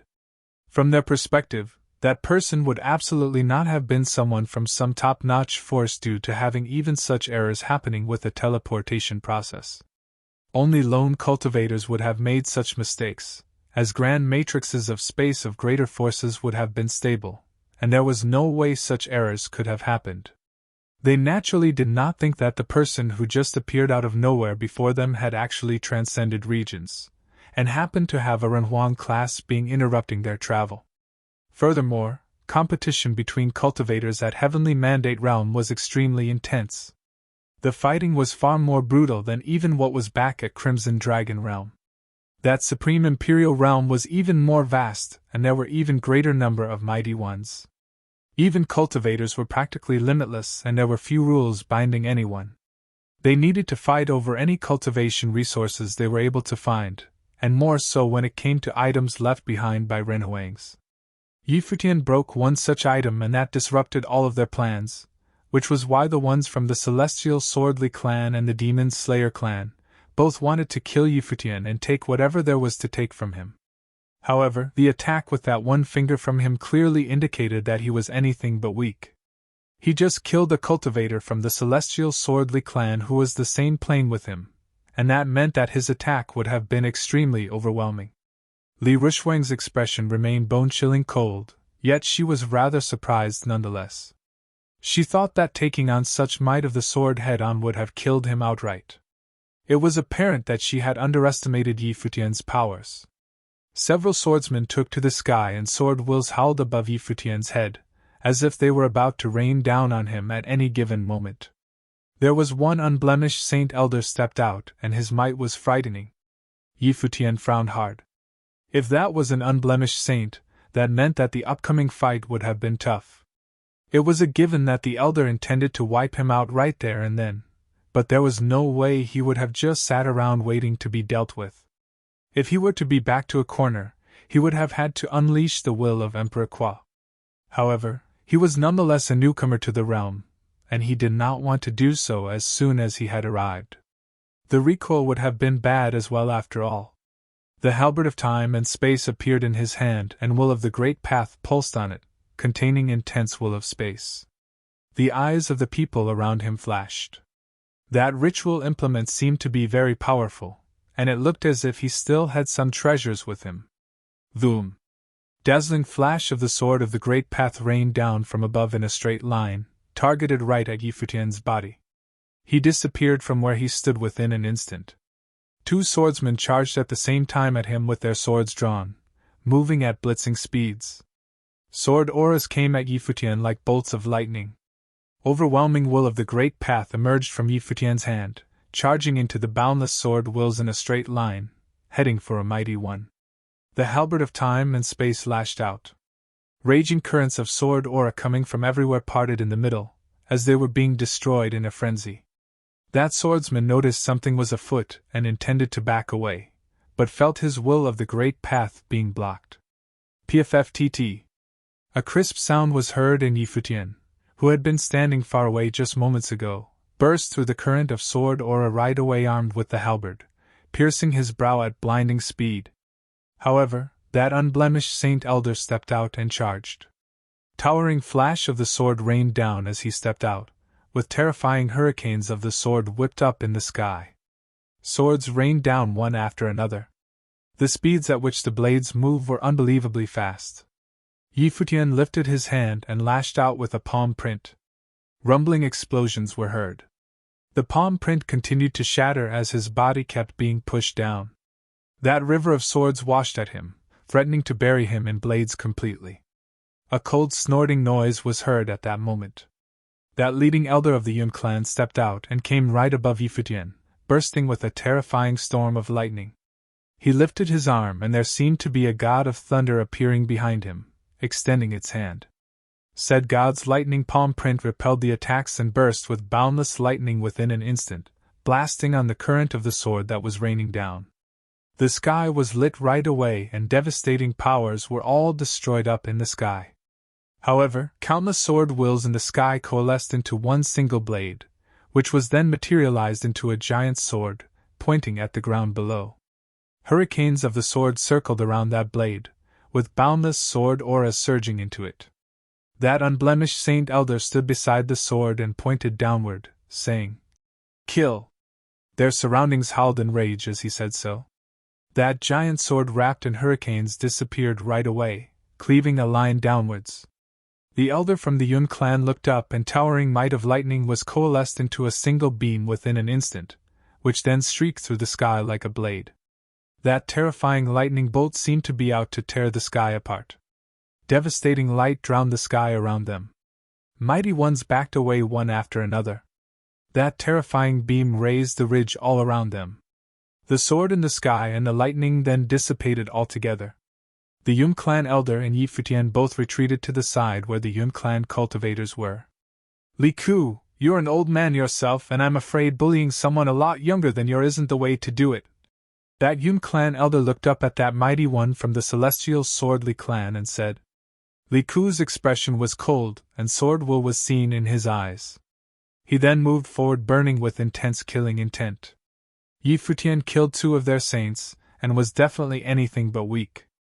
It could have even been said that he was very powerful, which meant that he needed to be dealt with on the spot. He had no intentions of letting Yi Futian leave alive. However, that elder from Yun clan acted in Yi Futian's defense, which put those from the celestial swordly clan in a difficult spot. But then again, those 3 forces had always been competing with each other. They were of antagonistic relationship, so it was entirely normal for that elder to act. So your people of the Demon Slayer clan is just going to sit and watch? Li Rushwang said coldly as she looked at the mighty ones from the Demon Slayer clan. Come to think about it, Yunting was right.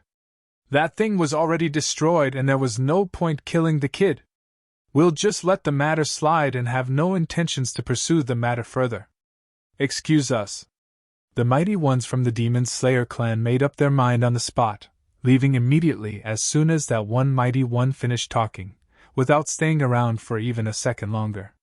That silver-haired young man who appeared out of nowhere was very powerful, which caused them to re-evaluate their opponent, as well to weigh the pros and cons of cutting him down. Furthermore, the Yun clan stepped in on his behalf, so they saw fit to just give up right away. By the way, they had no score to settle with Yi Futian to begin with, so it was better to just leave and pretend that nothing happened. Arts. Li Rushwang's expression remained cold. Swordwill circled about her, as she cast a glance at the mighty ones of Yun clan. She then said, Yun Tang, he killed 2 of ours. Are you sure you are going to cover for him? Indeed. Yun Tang replied coldly. Li Rushwang was superbly talented and was one of the best to be found in that region. As such, she showed no fear nor respect towards that elder at all. However, it would have been difficult if she were to insist on taking Yi Futian. Sword auras howled in the sky around them, making that space extremely stifling. Li Rushwang glared at the one standing across her. She eventually waved the sleeve of her robe, turning around and saying, Let's go. Her group turned around and left right afterwards. It would have been difficult to kill Yi Futian in such a situation. Yi Futian himself was a formidable power as well, meaning that it would have been difficult to even just take him on. The only option for the time being was to give up. Yi Futian then cupped his hands and said to Yunting, after the ones from the celestial swordly clan left, Thank you for saving me, senior. That is nothing. I'm Yunting, of the Yun clan of Luo City. The elder smiled and said. He saw Yi Futian mumbling when the young man arrived, looking rather dazed yet was clearly formidable. All of that piqued the elder's interests. My name is Yi Futian. Yi Futian replied. Elder Yun, is this heavenly mandate realm? Yunting's eyes flashed, and he looked puzzled. He then stared at Yi Futian with inquisitive eyes. That kid is asking if this is heavenly mandate realm? The elder then continued after that thought. This is indeed heavenly mandate realm. Are you here from other realms? Something wrong with your grand matrix of space. Yi Futian was rather relieved hearing what that elder said. It seemed that he did not end up in the wrong place. He was worried that he was left behind in some other realms. They were probably at the edge of heavenly mandate realm, when some Huang-class person happened to see them and intended to intercept them, and that person failed and caused what happened then instead. Indeed. I'm from Crimson Dragon realm around these parts. Yi Futian nodded and answered, while the grand matrix of space had indeed been disrupted, the others should have arrived at heavenly mandate realm nonetheless, and they would not have been all that far away. He was only hoping that they had better luck with things than he did. It was fortunate that he only brought saints with him on that trip. While being at Saint Plain did not mean one would have been considered strong at heavenly mandate realm, it would have at least meant that they were able to stand on their own. Nothing would have happened if they were to not run into any messy troubles. According to what I know, it is rather difficult for other realms of other regions to come to Heavenly Mandate Realm, which is a supreme imperial realm. I could see that you are of considerable powers. So that is how it is then. I assume that you're a descendant of a Renhuang at Crimson Dragon Realm? Yunting smiled and said. Futian looked like he was a total mess when he first arrived, with his hair and clothes looking very unkempt. However, after he brushed and straightened himself, it was not difficult to see that he was of extraordinary bearing. I'm not. Futian shook his hand. We're on this pilgrimage to Heavenly Mandate Realm with the Prince of Crimson Dragon Realm. Something happened with teleportation and we were all thrown all over the place. The elder nodded and said, So that was what happened. You've just arrived and is separated from your friends. How about we head to the Yun clan of Luo City for a bit? I'd get someone to help you find your friends and see if they're around these parts. What do you say? Yun Teng continued. People who were capable of traversing realm regions with the prince would have definitely been someone extremely talented, even if they were to not be a descendant of Crimson Dragon Emperor. They would not have had the right to be on such a trip otherwise. Heavenly Mandate Realm was a supreme imperial realm and powerful people were everywhere, but that did not mean that all of them would have been aloof, arrogant pricks. The Yun clan of Luo City had always intended to become a Renhuang-class force. People who came from Renhuang-class forces of other realms would have definitely been very exceptional, even when compared to those from Heavenly Mandate Realm. It was just that they were unable to compare to those at the very pinnacle in the realm. Futian stayed silent for a brief moment before nodding and saying, All right, I'm sorry to have been of trouble to you, senior. He had just gotten to Heavenly Mandate Realm, and he knew next to nothing. He, too, wanted to find out more about the realm, as well as the parts where he actually was. Yunting proposed to let him go as soon as he showed, so he assumed that the elder had little to no ulterior motives and would not have done him any harm. He was getting ready to look for Yuxing, Xiaoqing Yuan, his teacher, his elder brother, and the others. Let's head out then. Yunting nodded and everyone made a move. Futian followed by Yunting's side and asked, Senior, what is that stone wall that I've just destroyed? Probably something written by a Renhuang when they stopped by these parts to train. There are many Renhuangs here at Heavenly Mandate Realm, but to us which are not of Renhuang force, anything left behind by Renhuang would have been extremely valuable, and so we came to fight for it, which you just happened to have broken.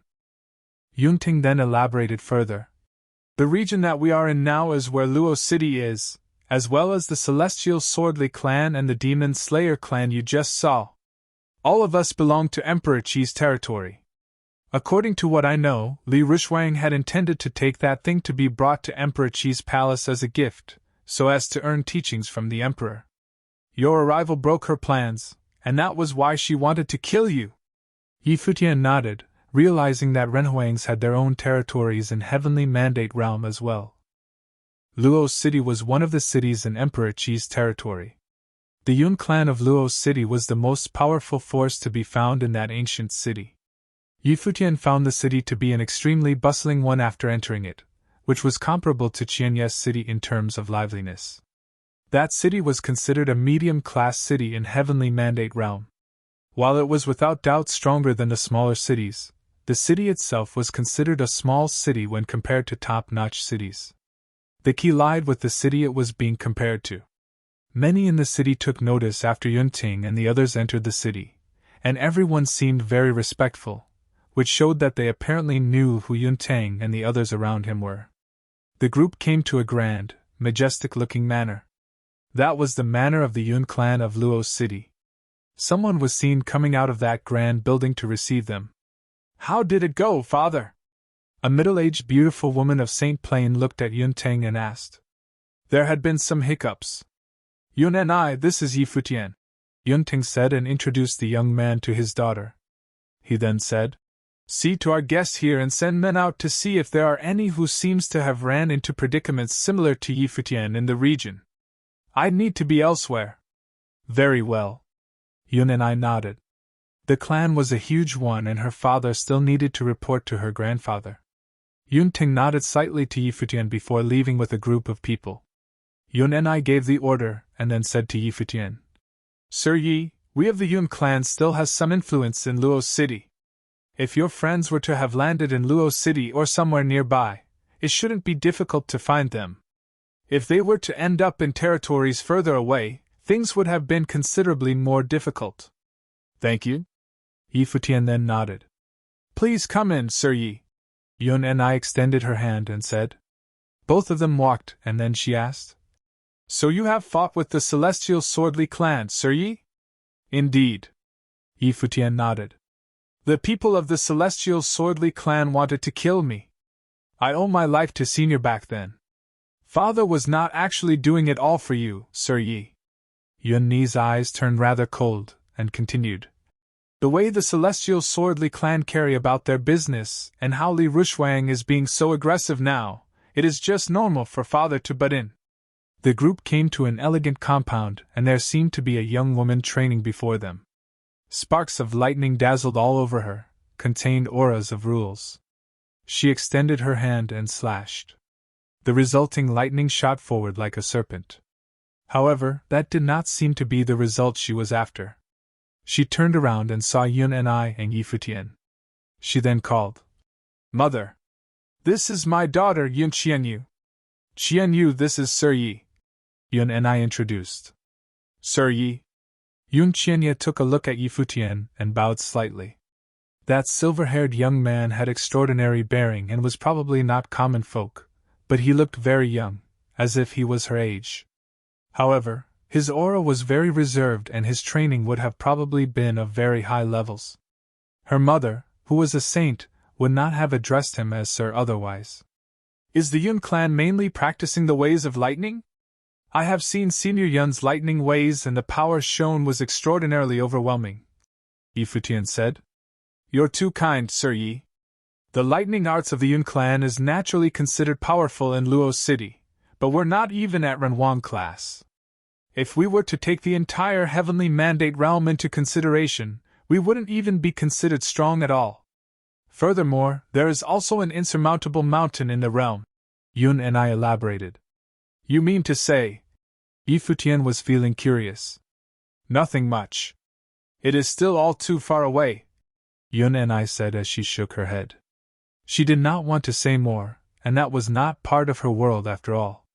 All lightning arts in the world originates from the Heavenly Palace. Yun Qianyu's voice sounded rather serious when she said it. That violet palace high up in the clouds was to be known number one throughout the 3,000 realms in lightning arts. As such, it was said that all lightning arts in the world originated from the Heavenly Palace. Due to the Heavenly Palace being a part of Heavenly Mandate realm, there were many forces training in lightning arts in the realm. All lightning arts in the world originates from the Heavenly Palace. Yi Futian mumbled to himself, and then continued. Boisterous indeed. The Violet Heavenly Palace was the most powerful force to be found practicing lightning arts. Countless lightning arts found throughout the 3,000 realms of the Great Path have all been derivatives in one way or another of what is practiced by the Violet Heavenly Palace. This is not actually boisterous at all. Yun and I smiled and said, What about Brahma's pure sky then? Yi Futian asked all of a sudden. Both Yun and I and Yun Qianyu were stunned. They then looked at Yi Futian with peculiar expression. Yun and I then smiled and said, While you're of formidable training, Sir Yi, but it is best to not venture into a place like the Brahma's pure sky. Brahma's pure sky was simply too far away for them, yet it was where all women in the world wanted to go to. An empress was enlightened to the great path at Brahma's pure sky, and that place was lauded as the number one mountain in the world. The Jyotian goddess who served the empress was a figure that countless worshipped. There was simply none of them who were not legendary Renhuang. It was not a surprise for Yun and I to tell Yi Futian to not think too much about it. Even the virgins who served the Jyotian goddess had already been a holy figure that countless deemed unreachable, let alone a supreme force like Brahma's pure sky. Is the Lord of Brahma's pure sky that powerful? Yi Futian asked. What you're saying now, Sir Yi, is probably heard by the Lord of Brahma's pure sky. Yun and I continued. That is a being whose will reaches the 3,000 realms. It is said that she is possibly someone capable of breaking through the heavenly path. Yi Futian's expression was a solemn one. That lord of Brahma's pure sky was indeed too far away from him. However, if he were to be clear of Jieyu's situation and wanted to know about whether his wife was dead or alive, he would have had to get to Brahma's pure sky sooner or later. He turned his eyes around and looked at Yun Qianyu, saying, "The lightning arts that you intend to practice before. Is it something like this?" Yi Futian said and slashed at the sky. Dazzling flashes of lightning shot out, seemingly cutting the sky. "Indeed." Yun Qianyu's eyes sparkled. She nodded and said, "Somehow I just don't seem to get the hang of it. I'd be honored to have your guidance. Forget what you've learned before and forget the rules that you've come to comprehend. Just focus on practicing the technique and spend some time repeating it, and see if you have learned something new by then," Yi Futian said. Yun Qianyu was steeped in thought for a bit, before nodding and saying, "Will do. Continue your training then." Yun and I said to Yun Qianyu and then brought Yi Futian to a compound. The place looked elegant and Yun and I asked, "How about you stay here for the time being, Sir Yi?" "Thank you indeed," Yi Futian said. "You could come and look for me if you need anything, Sir Yi," Yun and I said and then left the place. Yi Futian took a look around. The Yun clan of Luo City seemed to be a place like Qianye's city back in Crimson Dragon Realm, with holiness of nirvanas ruling over a city. There was definitely a holiness of nirvana among the Yun clan. Yun Teng was out to report, and he would have probably head out to report to the clan leader. Yi Futian felt rather restless when he thought about his people scattered all over the place after the teleportation turned haywired. It would have been fine if they were dropping out somewhere nearby. If they had ended up somewhere too far away, the size of Heavenly Mandate Realm would have made it very difficult to locate them, unless they were to cause a ruckus large enough to shake a region. Let's just see if they have any useful news about. Yi Futian told himself and put it behind him, closing his eyes to train instead.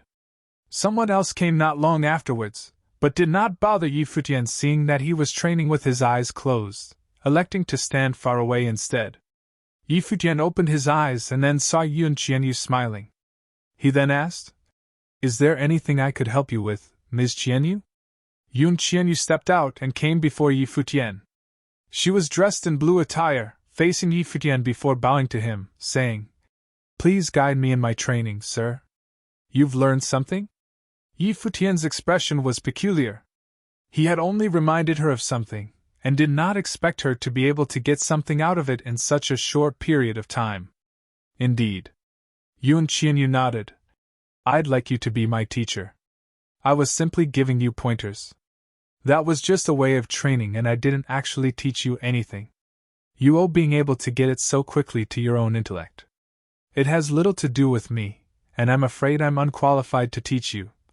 Yi Futian smiled and said, he had many teachers throughout this journey in cultivation, and every single one of them played key roles in various stages in his life.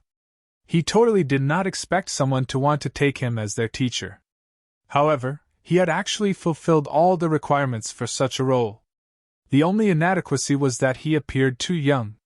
"If you are unwilling to take me as your student, would you mind if I come here often to ask for guidance then?" Yun Qianyu continued. Yi Futian had really simply given her pointers, and that was something that could not have been applied in everything. However, she was able to get what she sought in an extremely short period of them, picking up the lightning arts that she sought. It simply proved that Yi Futian was extremely learned in such ways. Not at all. Yi Futian nodded and agreed to it. Yun Qianyu smiled and bowed, saying, "Thank you, sir." A group of people arrived from the air at that moment, who then walked up to him. Yun Teng flashed and came to him as well, who then addressed the crowd. "Sir Yi is a guest of mine. You shall not be rude in my place." Those people backed away one after another. Yun Teng frowned and said, "Many mighty ones from the Celestial Sword clan came. Li Rushwang led those people personally to the Yun clan, demanding that we hand you over." Yun Ni's expression became somewhat colder at the mention of the Celestial Swordly clan. The same went with Yun Qianyu as well. Aren't the Celestial Swordly clan enemies with the Yun clan of Luo City? Yi Futian asked. Why is Li Rushwang able to come all the way here to make demands? Li Rushwang was extraordinarily talented among her generation in the celestial sword Li clan, and it was extremely possible for her to train under Emperor Qi. Yun Teng elaborated. Emperor Qi often picks a bunch of people in his territory, and they stand a chance of being personally taught by the emperor. Li Rushwang's talents are such that the probability of her making it is extremely high. As such, she has been very proactive in making the necessary preparations. If Li Rushwang were to succeed, then the status of the celestial sword Li clan would have changed considerably, and they would have been able to loom right over us. Yun Qianyue's aura was that of extreme cold. She had been training very diligently in her clan, just so to one day surpass those from the celestial sword Li clan. She saw Li Rushwang as her goal, driving herself forward. Yi Futian was even able to sense faint killing intent from her. He looked at Yun Qianyu in a curious manner, and Yun Tang at the side added, Qianyue's father died by the hands of those from the celestial sword Li clan. Yi Futian's pupils constricted slightly. He only understood why Yun and I said that Yun Ting was not only doing what was done for him back then. Sword wolves howled outside the Yun clan manor at that moment. A group of mighty ones rode on their swords, and the woman leading them was none other than Li Rushwang. They knew that they were not able to kill Yi Futian back then and gave. They also knew that Yun Ting had considerable enmity for them.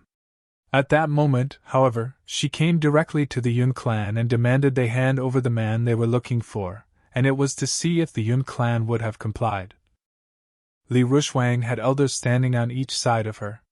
One of them was a senior from the celestial sword Li clan, who had been the unblemished saint out to cut Yi Futian down back then. The other elder was wearing a tight-fitting long robe and looked to be over 50 years old. His eyes were narrowed and rather eerie and gave the impression that he was unfriendly. He stood with his hands behind his back, and those narrowed eyes of his looked rather cold. He seldom appeared in the region, so there were few who knew of him. A group of mighty ones from the Yun clan were there. The one who took the lead was named Yun Chong, who was Yun Teng's brother. His bearing was calm and steady as he looked at Li Rushwang. Yun Chong actually spent more time eyeing the long-robed elder beside Li Rushwang. He was suspicious of that person's identity. From his perspective, the celestial sword Li clan was the enemy, and they had a lot of scores to settle with each other. Despite Li Rushwang's forceful temperament, they should not have dared to demand that the Yun clan hand anyone over. That elder was probably not someone from the celestial sword Li clan. You do not look familiar. May I ask where you train? Yun Chong asked in a probing manner. The elder with narrowed eyes seemed to have turned his eyes into slits when he looked at Yun Chong. His eyes seemed plain and uncaring, not bothering with unblemished saints from the Yun clan of Luo City. He did not even bother responding. That made Yun Chong feel rather heavy deep down. If that person dared to ignore him like that, he must really be someone formidable. Li Rushwang shot a sarcastic look at Yun Chong. Yi Futian had killed 2 saints from the celestial sword Li clan, and the Yun clan was actually still covering for him. Other than for revenge, she was there at the Yun clan to have those on the other side offend the people at her side. So long as the Yun clan refused to yield, it would naturally offend that elder. She wanted to see how the Yun clan would react to it. Yun Chong, do you know that Renhuang mural back then was something that Ms. Rushwang intended to take and present to the Zhuqiu clan of the Imperial City? It was fine that you didn't want to do anything about the mural being destroyed, but you people of the Yun clan actually covered for him. How do you suppose we settle this then? Li Ku, who stood beside Li Rushwang, asked. Yun Chong felt rather troubled hearing what he said. He took a serious look at the one at Li Rushwang's side. The Zhuqiu clan of the Imperial City. The Zhuqiu clan had come to fame and gained status due to the current clan leader having served as a bodyguard for Emperor Qi once and training with the Emperor, going through thick and thin with him. The Zhuqiu held incredible sway over a vast region and were of very high renown and status. Many legendary people had gradually emerged from the clan, and the clan had continued to grow strong. They were of extremely high status in Emperor Qi's territory, and they were one of the most powerful clans around. They held so much sway that they were even able to affect how the emperor made decisions. For instance, Emperor Qi chose geniuses from his territory to pass on methods of cultivation, but there was no way he could attend to everything. As such, he delegated a substantial amount of responsibilities to others, and the Zhuqiu clan was one of those at such levels, commanding incredible influence. It was clear by then that Li Rushuang did not intend to fight for that mural left behind by a Renhuang in order to present it to the royal court. She intended to gift it to the Zhuqiu clan, which was serving the royal palace, instead. She intended to use that as a stepping stone in order to get closer to Emperor Qi and allow their clan to rise by leaps and bounds. Li Rushuang had always been of considerable talent herself. If she were to be instructed by Emperor Qi and acquire stronger cultivation resources, she would definitely rise to prominence in the future. The key was that the woman herself was very good at such machinations. If that were the case, we of the Zhuqiu clan would have been willing to give it away if we were to be the ones taking it. However, we never knew any of this when we last fought, Yun Chong said. It was apparent that while they were the ones at a disadvantage in the squabble with the celestial Swordly clan, handling it was still within their capacity. But if they were to make enemies of the Zhuqiu clan, things would become difficult for them. In truth, the Yun clan had always attempted to establish connections with the officials who were close to the emperor, but they had never had any good way to do so. Those officials simply scoffed at them. Li Rushuang was apparently connected to the Zhuqiu clan. If the celestial Swordly clan were to be able to use such a connection to their advantage, it would definitely be a very bad thing for the Yun clan. Things would look dire for them. No point talking about any of that now. Hand the man over, Li Ku said plainly. That mighty one from the Zhuqiu clan remained silent. He was only there as Li Rushuang's escort. He had examined her talents and found her to truly be a rare talented cultivator. She was still young and she was already a saint of true self. She had an unyielding spirit in seeking the great path, and furthermore, she was willing to pay. He intended to first send her to learn at the emperor's side, and she would one day be married into the Zhuqiu clan as well. As such, he did not mind that Li Rushuang borrowed such a connection to her advantage. They would be family sooner or later anyway. Yun Chong instructed his men to bring Yi Futian. He turned around and saw a group of people coming closer. Yun Ting, Yun Ni, Yi Futian, and a group of people came over. That was not all. Many mighty ones from the Yun clan came as well. They felt heavy deep down after knowing that the elder had come from the Zhuqiu clan. Yun Ten heard people talking when he was on his way. He was feeling troubled, as he knew that there was a huge mess to be dealt with up ahead. Li Rushuang was actually connected to the Zhuqiu clan already. What is actually happening, Yun Teng? Yun Chong asked Yun Teng, who was about to reach them. Yun Teng looked at him, and then at the elder of the Zhuqiu clan at Li Rushuang's side. He said, "The case of the three forces fighting over the wall has nothing to do with the Zhuqiu clan in the first place. Li Rushuang, this is between us of the Yun clan and the celestial Swordly clan. What is the meaning of dragging someone from the Zhuqiu clan into this?" Li Rushuang shot a glance at Yun Ting. She was not there to reason with Yun Ting. To her, the only thing that mattered was the result. Is the Yun clan going to hand over the man or not? Li Rushuang was just as cold as her name implied. She had only asked if they were going to hand over the man and nothing else. There was no need to explain anything. The place was silent. Yun Ni and Yun Qianyu, who were standing behind Yun Ting, looked coldly at those from the celestial Swordly clan. Yun Qianyu was strongly fixated on surpassing Li Rushuang in the future so as to avenge her father. Yun Ting, we're not in a position to offend the Zhuqiu clan at the moment, Yun Chong said to Yun Ting telepathically. The way he saw it, Yi Futian was but an outsider, and he was not worth the trouble. Read the next chapter on our VIP novel. Calm. Can't you see that handing the man over would still be pointless? Li Rushuang is doing all this to establish a connection with someone higher up. If they are already in league with the Zhuqiu clan, it will only be a matter of time before they find other excuses to get rid of us. What is the difference between handing our guest over or not handing him over? Yun Teng retorted telepathically. At the very least, it would prevent the Zhuqiu clan from having an excuse to take us on for the time being. We need time, Yun Chong said. They were also fighting to establish a connection with a force comparable to the Zhuqiu clans as soon as possible. Yun Chang's son was also extremely talented in cultivation, and so there was a chance for the Yun clan as well. It was extremely unwise to get on the Zhuqiu clan's bad side at the moment. Though Yun Teng understood what his brother's thoughts were, he insisted nonetheless and said, "No way." He had already made that compromise once. That compromise had left lasting psychological trauma on his daughter, Yun and I. "You can't understand the gravity of the situation, can you?" Yun Chong replied telepathically in a rather severe tone. He did not bother with Yun Teng further and turned to Yi Futian instead, saying, "Sir, this was between you and the Celestial Swordly clan to begin with, and Yun Ting has already done all he was able to. It is in our best interest not to get involved further. You are not one of the Yun clan, and I hope you understand that." Yi Futian appeared calm and without any hint of resentment. It was entirely sensible for Yun Chong to make such a choice. There was no need for him to take such risks for a stranger. "He's not a member of the Yun clan?" "Says who?" Yun Qianyu asked. "I've already taken Sir Yi as my teacher. The Celestial Swordly clan is an enemy of us of the Yun clan. Are we really just going to hand someone over just because they tell us to? Furthermore, you're the eldest descendant of the clan, as well as a teacher and example for members of future generations of the clan.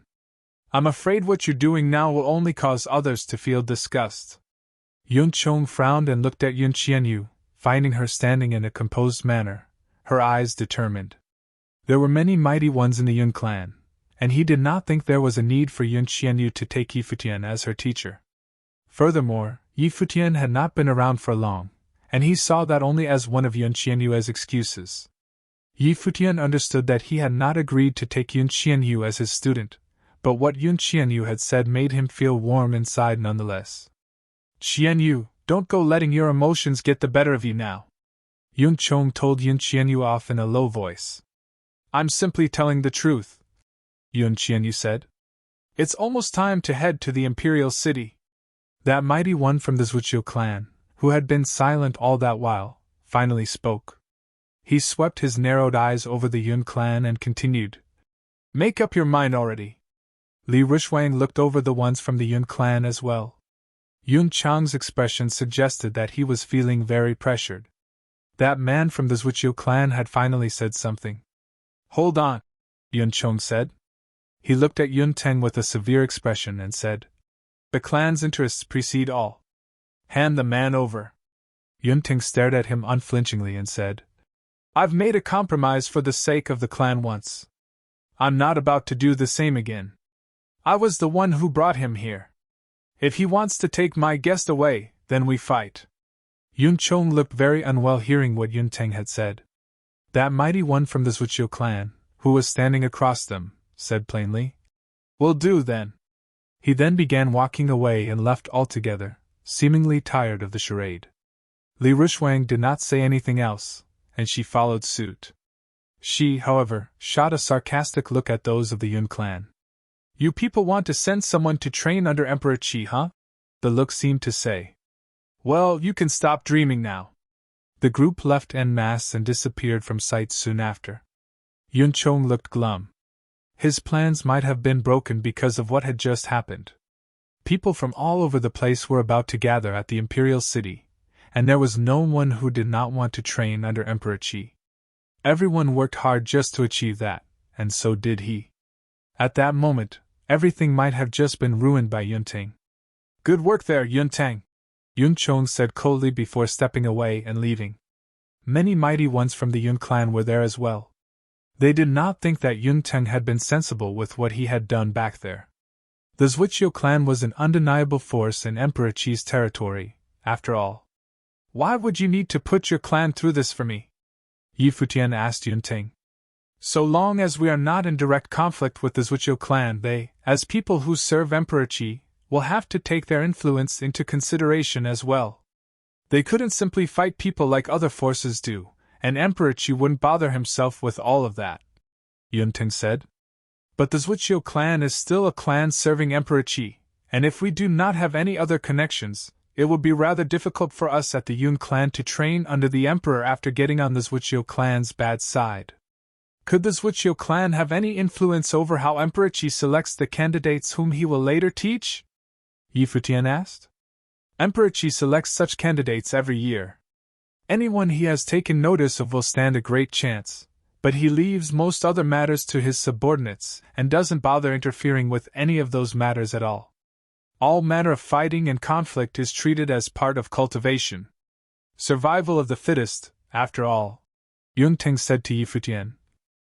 Yunting was soon called away by clan members. Yi Futian knew it was because of the thing that just happened. Ma'am, how is the Zhuqiu clan's real strength? Yi Futian asked Yunenai after Yunting was called away. Both Zhuqiu clan and Zhong clan were the most flourishing powers in Emperor Qi's territory. They were much more prestigious than any other clans in Emperor Qi's territory. After years of development, both clans had cultivated innumerable top warriors, including many Nirvana Plane saints. As far as I know, there were warriors of the 4 Nirvana Plane in the Zhuqiu clan, among whom Zhuqiu Gong, the current clan head of the Zhuqiu clan, was at the apex of Nirvana, much stronger than any other Nirvana saints. Yun and I said to Yi Futian. Zhuqiu Gong has followed Emperor Qi for many years and received Emperor Qi's guidance. Under Emperor Qi's influence, even though he was restricted by talent and was unable to enter the Renhuang Plain, he could rarely find an opponent of equal level. Of course, I mean in Emperor Qi's territory. His ability may not be worth mentioning in the range of Heavenly Mandate Realm. Yi Futian nodded. The Heavenly Mandate Realm was very large, and this area was only a Renhuang territory. Only the strongest warriors of the place of origin of all thunder techniques, 9 Cloud Palace, or the Brahma's pure sky dared to call themselves peerless. However, since Zhuqiu Gong could make his clan prosper in this place for so long, he should be an unusual person, too. Even though he couldn't match Renhuang and other top figures' level, in the range of Heavenly Mandate Realm, he was amid the first rank. He was in a very high position. Although Yi Futian was new here, he could tell the competition in the Heavenly Mandate Realm, where strong figures were everywhere, was fierce. For Nirvana Saint, Yi Futian murmured to himself. If he could figure out where other people were and let them join him, that shouldn't be a problem. Or if he could find Master, maybe he just needed one more person. Since Emperor Qi didn't ask about these, it had become much easier. Before we, the Yun clan, had attempted to depend on the Zhong clan. Now since this thing happened, the clan side must be even more anxious, said Enai Sheng. As long as the Zhuqiu clan is there, it is hard for members of our clan to cultivate under Emperor Qi's throne. Yun Teng's deed was righteous. It is all because of me, said Yi Futian. It is none of your business, said Yun and I with a shaking head. The Celestial Swordly clan had made connections with the Zhuqiu clan beforehand. Otherwise, how could the people of the Zhuqiu clan suddenly find Li Rushwang? Li Rushwang is not only extraordinarily talented, but he is very ruthless when he does things, too. The Celestial Swordly clan and Yun clan are already enemies, so you are just an excuse she used to bring trouble. Without you, the things still would have happened. As for my father, I have said before, it is not all about you. Qianyue's father was also hounded to death by the Celestial Swordly clan. At that time, we gave in and endured the pain for the sake of clan interest. Now we still don't dare to start fighting them because we are weaker than the Celestial Swordly clan. Yun and I explained. As for Yun Chong, who wanted to make concessions, his concern is not only the clan's interest. He has selfish reasons. An offspring of his is very outstanding and is considered the most promising Yun clan member to cultivate under Emperor Qi's throne. He is working hard for it, and doesn't want to offend the Zhuqiu clan. Yi Futian listened quietly. Yun and I spoke in a cold tone. Her husband's death must have been a big shock to her.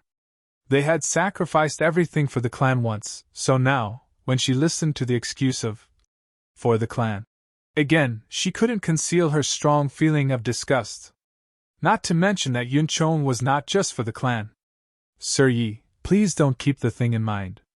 The whole thing is not related to you. It is the issue within our clan, said Yun and I to Yi Futian. Yi Futian slightly nodded. Even though she said so, the thing started from him. Yun Teng was indeed very kind-hearted. If he could offer any help, he would not just stay out of it. Why did Li Rushwang come to the imperial city with people of the Zhuqiu clan? Is anything about to happen? Asked Yi Futian. He will attend the palace examination. Yun Qianyu, who was standing nearby, cut in. The palace examination is where Emperor Qi selects young and outstanding Saint Plain cultivators. The ones who performs well will have the chance to become Emperor Qi's disciple and learn from him. The palace examination is mainly in charge of powers like Zhuqiu clan and Zhong clan, added Yun and I. It is considered a big even in Emperor Qi's territory. Warriors of all areas in Emperor Qi's territory will attend. It is also part of the reason why the Zhuqiu clan and the Zhong clan have a prestigious status. I see, said Yi Futian, nodding. After listening to this, he could quickly connect everything. All these warriors were competing for the chance to become the Renhuang's disciple. Li Rushwang craved the opportunity. Yun clan in the Luo city wanted it, too. There must be minimal vacancies there.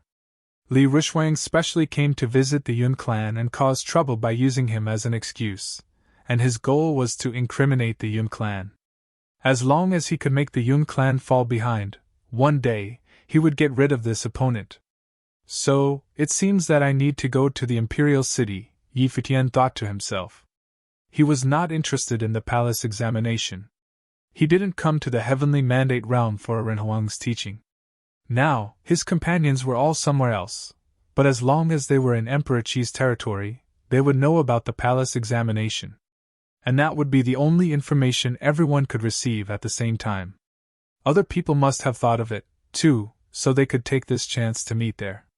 He could think of it, so others could too. When Yi Futian was absorbed in thought, it seemed that something came to Yun Shang's mind. She knitted her eyebrows as if she was worried. What happened, ma'am? Asked Yi Futian. One thing suddenly occurred to me. If it is true, there will be more disadvantages to our Yun clan, said Yun Xing in a soft voice. What is the thing? Yi Futian asked. There is a terrifying talented Saint Plain warrior among this generation of Zhuqiu clan whom even Emperor Qi thinks highly of. This time he will also attend the palace examination, but he will walk through it. He is a similar age to Li Rushwang, Yun and I softly said. Li Rushwang is determined in cultivation and has ambition. His talent and appearance are also outstanding. This time the Zhuqiu clan sent warriors to visit the celestial Swordly clan in person. Or maybe. You mean, they arranged a political marriage for him? Asked Yi Futian. Yun Ni nodded and said, if so, Li Rushwang's status will immediately rise, and the celestial Swordly clan will also get a chance. Thinking about this, Yun and I didn't look very good. She had been seeking revenge after her husband's death. But if the celestial Swordly clan flourished, survival, not to mention revenge, would be hard. Yun Qianyu often came to consult with Yi Futian. Every time, Yi Futian would share his previous comprehension with her since he had experienced the cultivation path Yun Qianyu was working on, and he was good at comprehending things, especially when it came to the integration of the power of rules and creation. And it was what Yun Qianyu was going through. At this moment, Yun Qianyu was sitting and cultivating in Yi Futian's courtyard, her eyes closed. Thunder burst around her, emitting gorgeous light. Yi Futian was sitting a short distance away and was playing an ancient zither. The voice of the zither was full of energy, fierce like thunder. It also affected Yun Qianyu and helped her enter the artistic atmosphere of it. Listening to music that fit one's personality was beneficial to a person's cultivation. Suddenly, as if the forceful sound of zither exploded in the artistic atmosphere, the destructive thunder rose. The light of thunder around Yun Qianyu's body illuminated the sky and erupted at once. She opened her eyes. The spirit around her surged. The destructive thunder and lightning were about to flood the whole space. After a while, the will of thunder rules was gradually appeased. She had a look of amazement on her face. She turned her beautiful eyes toward Yi Futian and said, "Thank you, sir." These days, Yi Futian had been guiding her cultivation. She had not only made quick progress in thunder techniques, but with the aid of the zither, She had even improved her state of mind, and the thunder technique suited her better, which was a wonderful feeling. You have talent, Futian said with a smile. He discovered Yun Qianyue's talent was actually very outstanding and that she had potential. That is because the teacher teaches well, said Yun Qianyu, laughing. I never promised to be your teacher, said Futian with a laugh. Fine. You are good at teaching, said Yun Qianyu, smiling. At the same time, in another villa of the Yun clan, Yun Chong was standing in the courtyard. Behind him, a young man stood with his hands behind back in an unusual manner. A group of people came in front of them and slightly bowed. How's it going? Asked Yun Chong. The Zhuiqiu clan and Celestial Swordly clan indeed had the plan to unite by marriage. That person replied. Hearing this, Yun Chong immediately turned sullen. Behind him, the young man's face turned gloomy, too. It might hinder him from cultivating under the throne of Emperor Qi. Yun Chong waved his hand. His mind was released and enveloped the space as if prohibiting others from probing into it. He looked at the person and asked, And the other thing I told you to do, how is it? That person took a bow and cupped his hands as a salute and replied, It's going well. As you expected, Zhong clan indeed showed their interest, especially Miss Qianyu. They have promised to help if we show a willingness to send them to Zhong clan in service. Good, said Yun Chong. He stared at him with a pair of piercing eyes and told him, Nobody else shall know about it. You must change your wording in front of the clan lord. Do you understand? Aye, sir, he replied, nodding. Then you can go, said Yun Chong. He waved his hand, and a storage ring flew into that person's hand. He bowed and showed gratitude, then soon retreated and left the place. Yun Chong looked into the distance. Coldness flashed across his face. Yun Ting didn't get along with him after the first thing happened, but now that he was dead, it was meaningless to linger on it. All was for the clan to get stronger. Now, they even sheltered a stranger and displeased the Zhuiqiu clan. Luckily, Yun Chong had prepared a backup plan. For the clan, this time, he had to let Yun Ting make sacrifices again. Yun Ting came to the villa where Futian was. Sir? Futian opened his eyes and saluted. He was cultivating. I just found a cultivator roaming around in the Luo city. His name is Yu Xing. Do you know him? Asked Yun Ting. Futian paused a second and then nodded, smiling. He didn't expect Yu Xing was nearby. Where is he? He stood up and asked. Let's go, Yun Ting said and turned around. Futian followed him, and soon they flashed away from the Yun residence. In Luo City, a lot of people gathered in one place, bustling with noise. Some cultivators were lying on the ground. All of them were saint-level cultivators with some fame in Luo City. They were usually considered geniuses. However, at this moment, they had been beaten down. All were lying on the ground. Next to them, their seniors were encircling a burly person in anger. Do you want to intervene in this, too, people from Yun clan? Said a senior angrily. This burly person was too arrogant. Futian was dumbstruck. He immediately recognized that burly figure from a distance. It could only be Yu Xing. For real, this guy liked making trouble more than Futian did. Yu Xing! Shouted Futian. The burly beast, who was releasing a ferocious life force, paused a second and turned around. When he saw Futian, he grinned. The life force on his body suddenly disappeared. He flashed in front of Futian. Seeing Futian staring at him, Yu Xing turned his head and pretended as if nothing had happened. For my sake, would you mind putting an end to the thing today? Yun Tung looked toward these people and pleaded. These people seemed quite discontented, but they also had scruples about Yun Ting, since the Yun clan was the lord of this city. Yun Ting was of unblemished plain, and none of them dared to challenge him. Since you have spoken, surely we will not do anything serious. It's just this boy is too arrogant. In his eyes, we were like nothing. If we don't teach him a lesson, we can't appease people's anger, said one senior. Obviously, they still looked quite furious. Just because of one squabble, he brought them all to their knees. Some people's hands and legs were fractured. He was such an asterisk shoal. Since then, you don't need to lend a hand, said Yuxing to Yunteng. He took one step forward and said to these discontented people, For those of you who have complaints, come on, fight me. After speaking, he released a fierce life force from his body. Those seniors' mouths twitched. Just now, they had fought once. Although they were all seniors of the true self plane and Yuxing was just at the apex of Doctrine Saint plane, inferior to them in terms of level, Yuxing's fist almost broke their hand bones. If they had real combat, they didn't have the confidence. Where did this asterisk shoal come from? One fist knocked out a warrior of his same plane.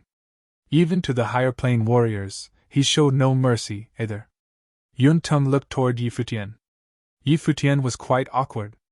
Before, when he as a Doctrine Saint fought with Xingkai the true self saint, Yuxing was also at the apex of Doctrine Saint plane. He could even beat Xingkai, the strongest warrior of Crimson Dragon Realm. As for fighting with the true self saints of the Luo city, that shouldn't be a big deal. Sir, my friend was really out of line. Maybe he needs some discipline. Let's not get involved, said Yi Futian to Yunteng.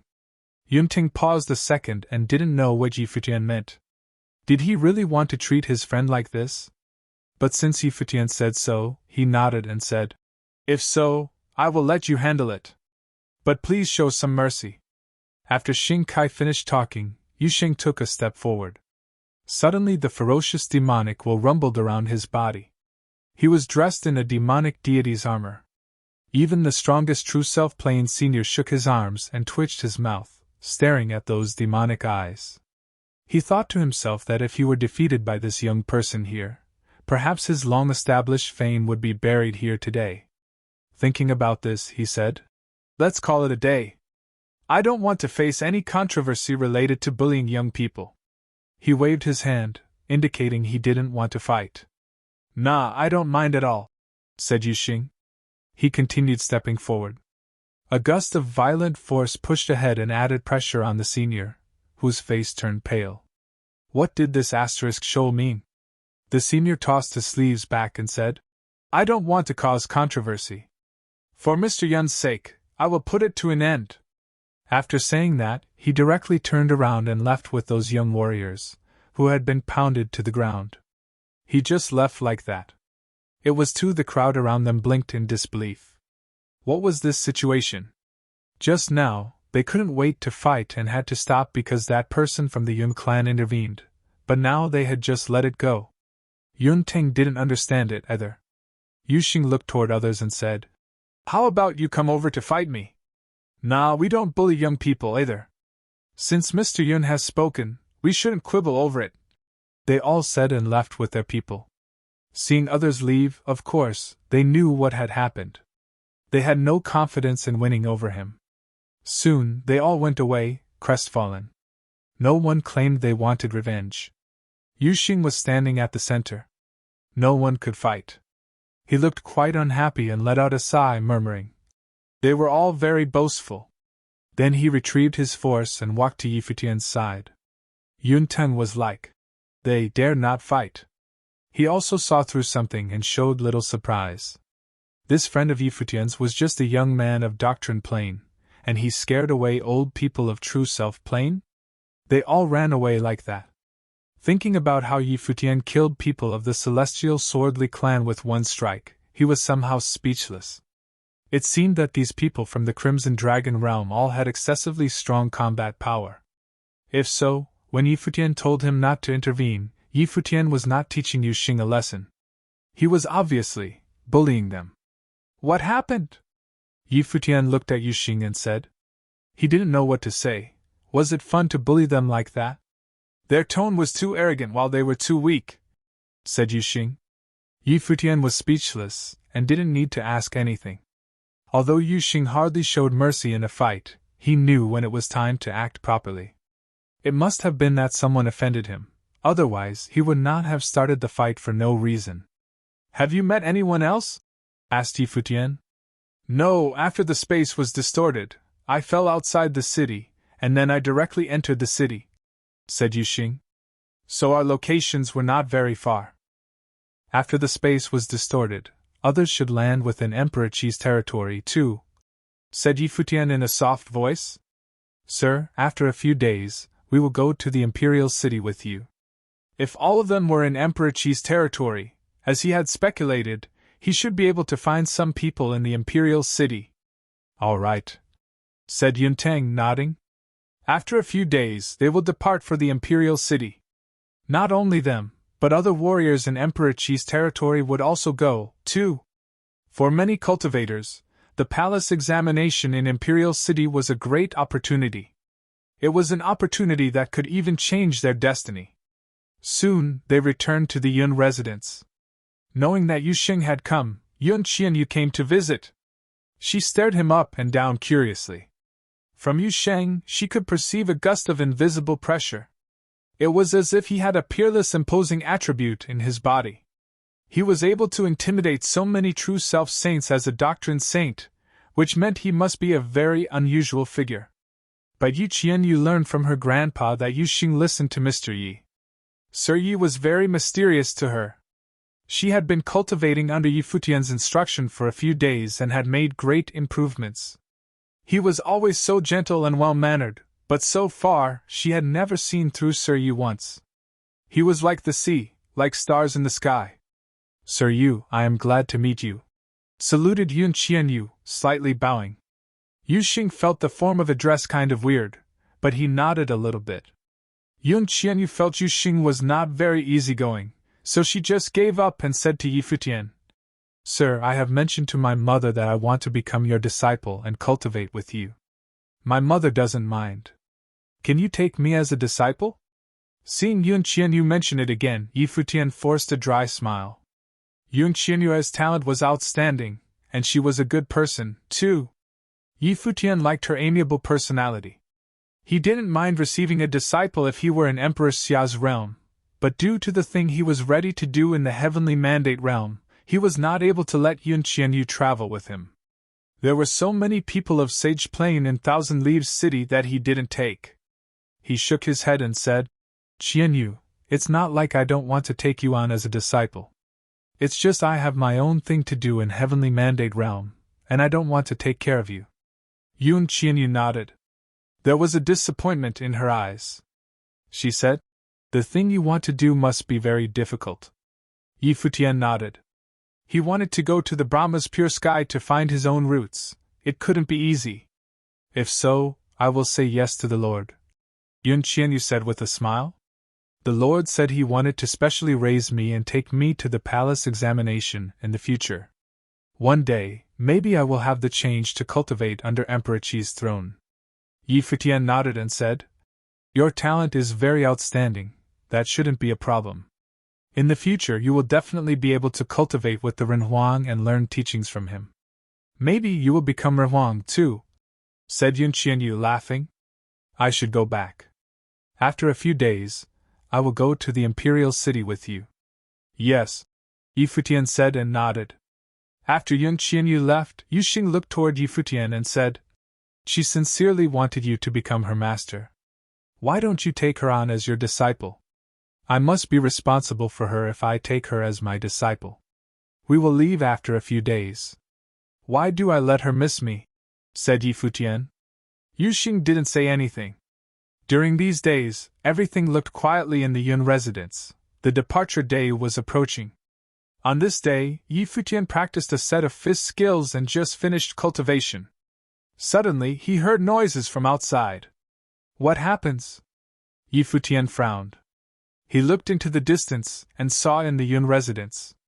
There was light of thunder falling from the sky. It was as if a fight was about to break out. Father, is this the way you treat me?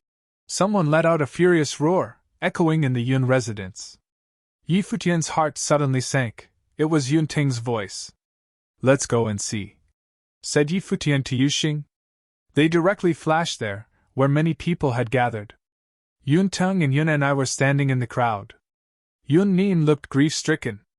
There was absolute despair and even hatred in that pair of eyes, which were staring at people of the Yun clan. Anything happen? Said Yi Futian to himself. He had a bad feeling about it. Sending Qianyu away. It is for her future. an old man said to Yun Teng and Yun and I while looking at them. His manner was solemn and imposing, his voice was sonorous, like a large bell's chime. You're tuning into the Phoenix Nights YouTube channel. Don't forget to subscribe and join us on this journey to catch the most captivating stories.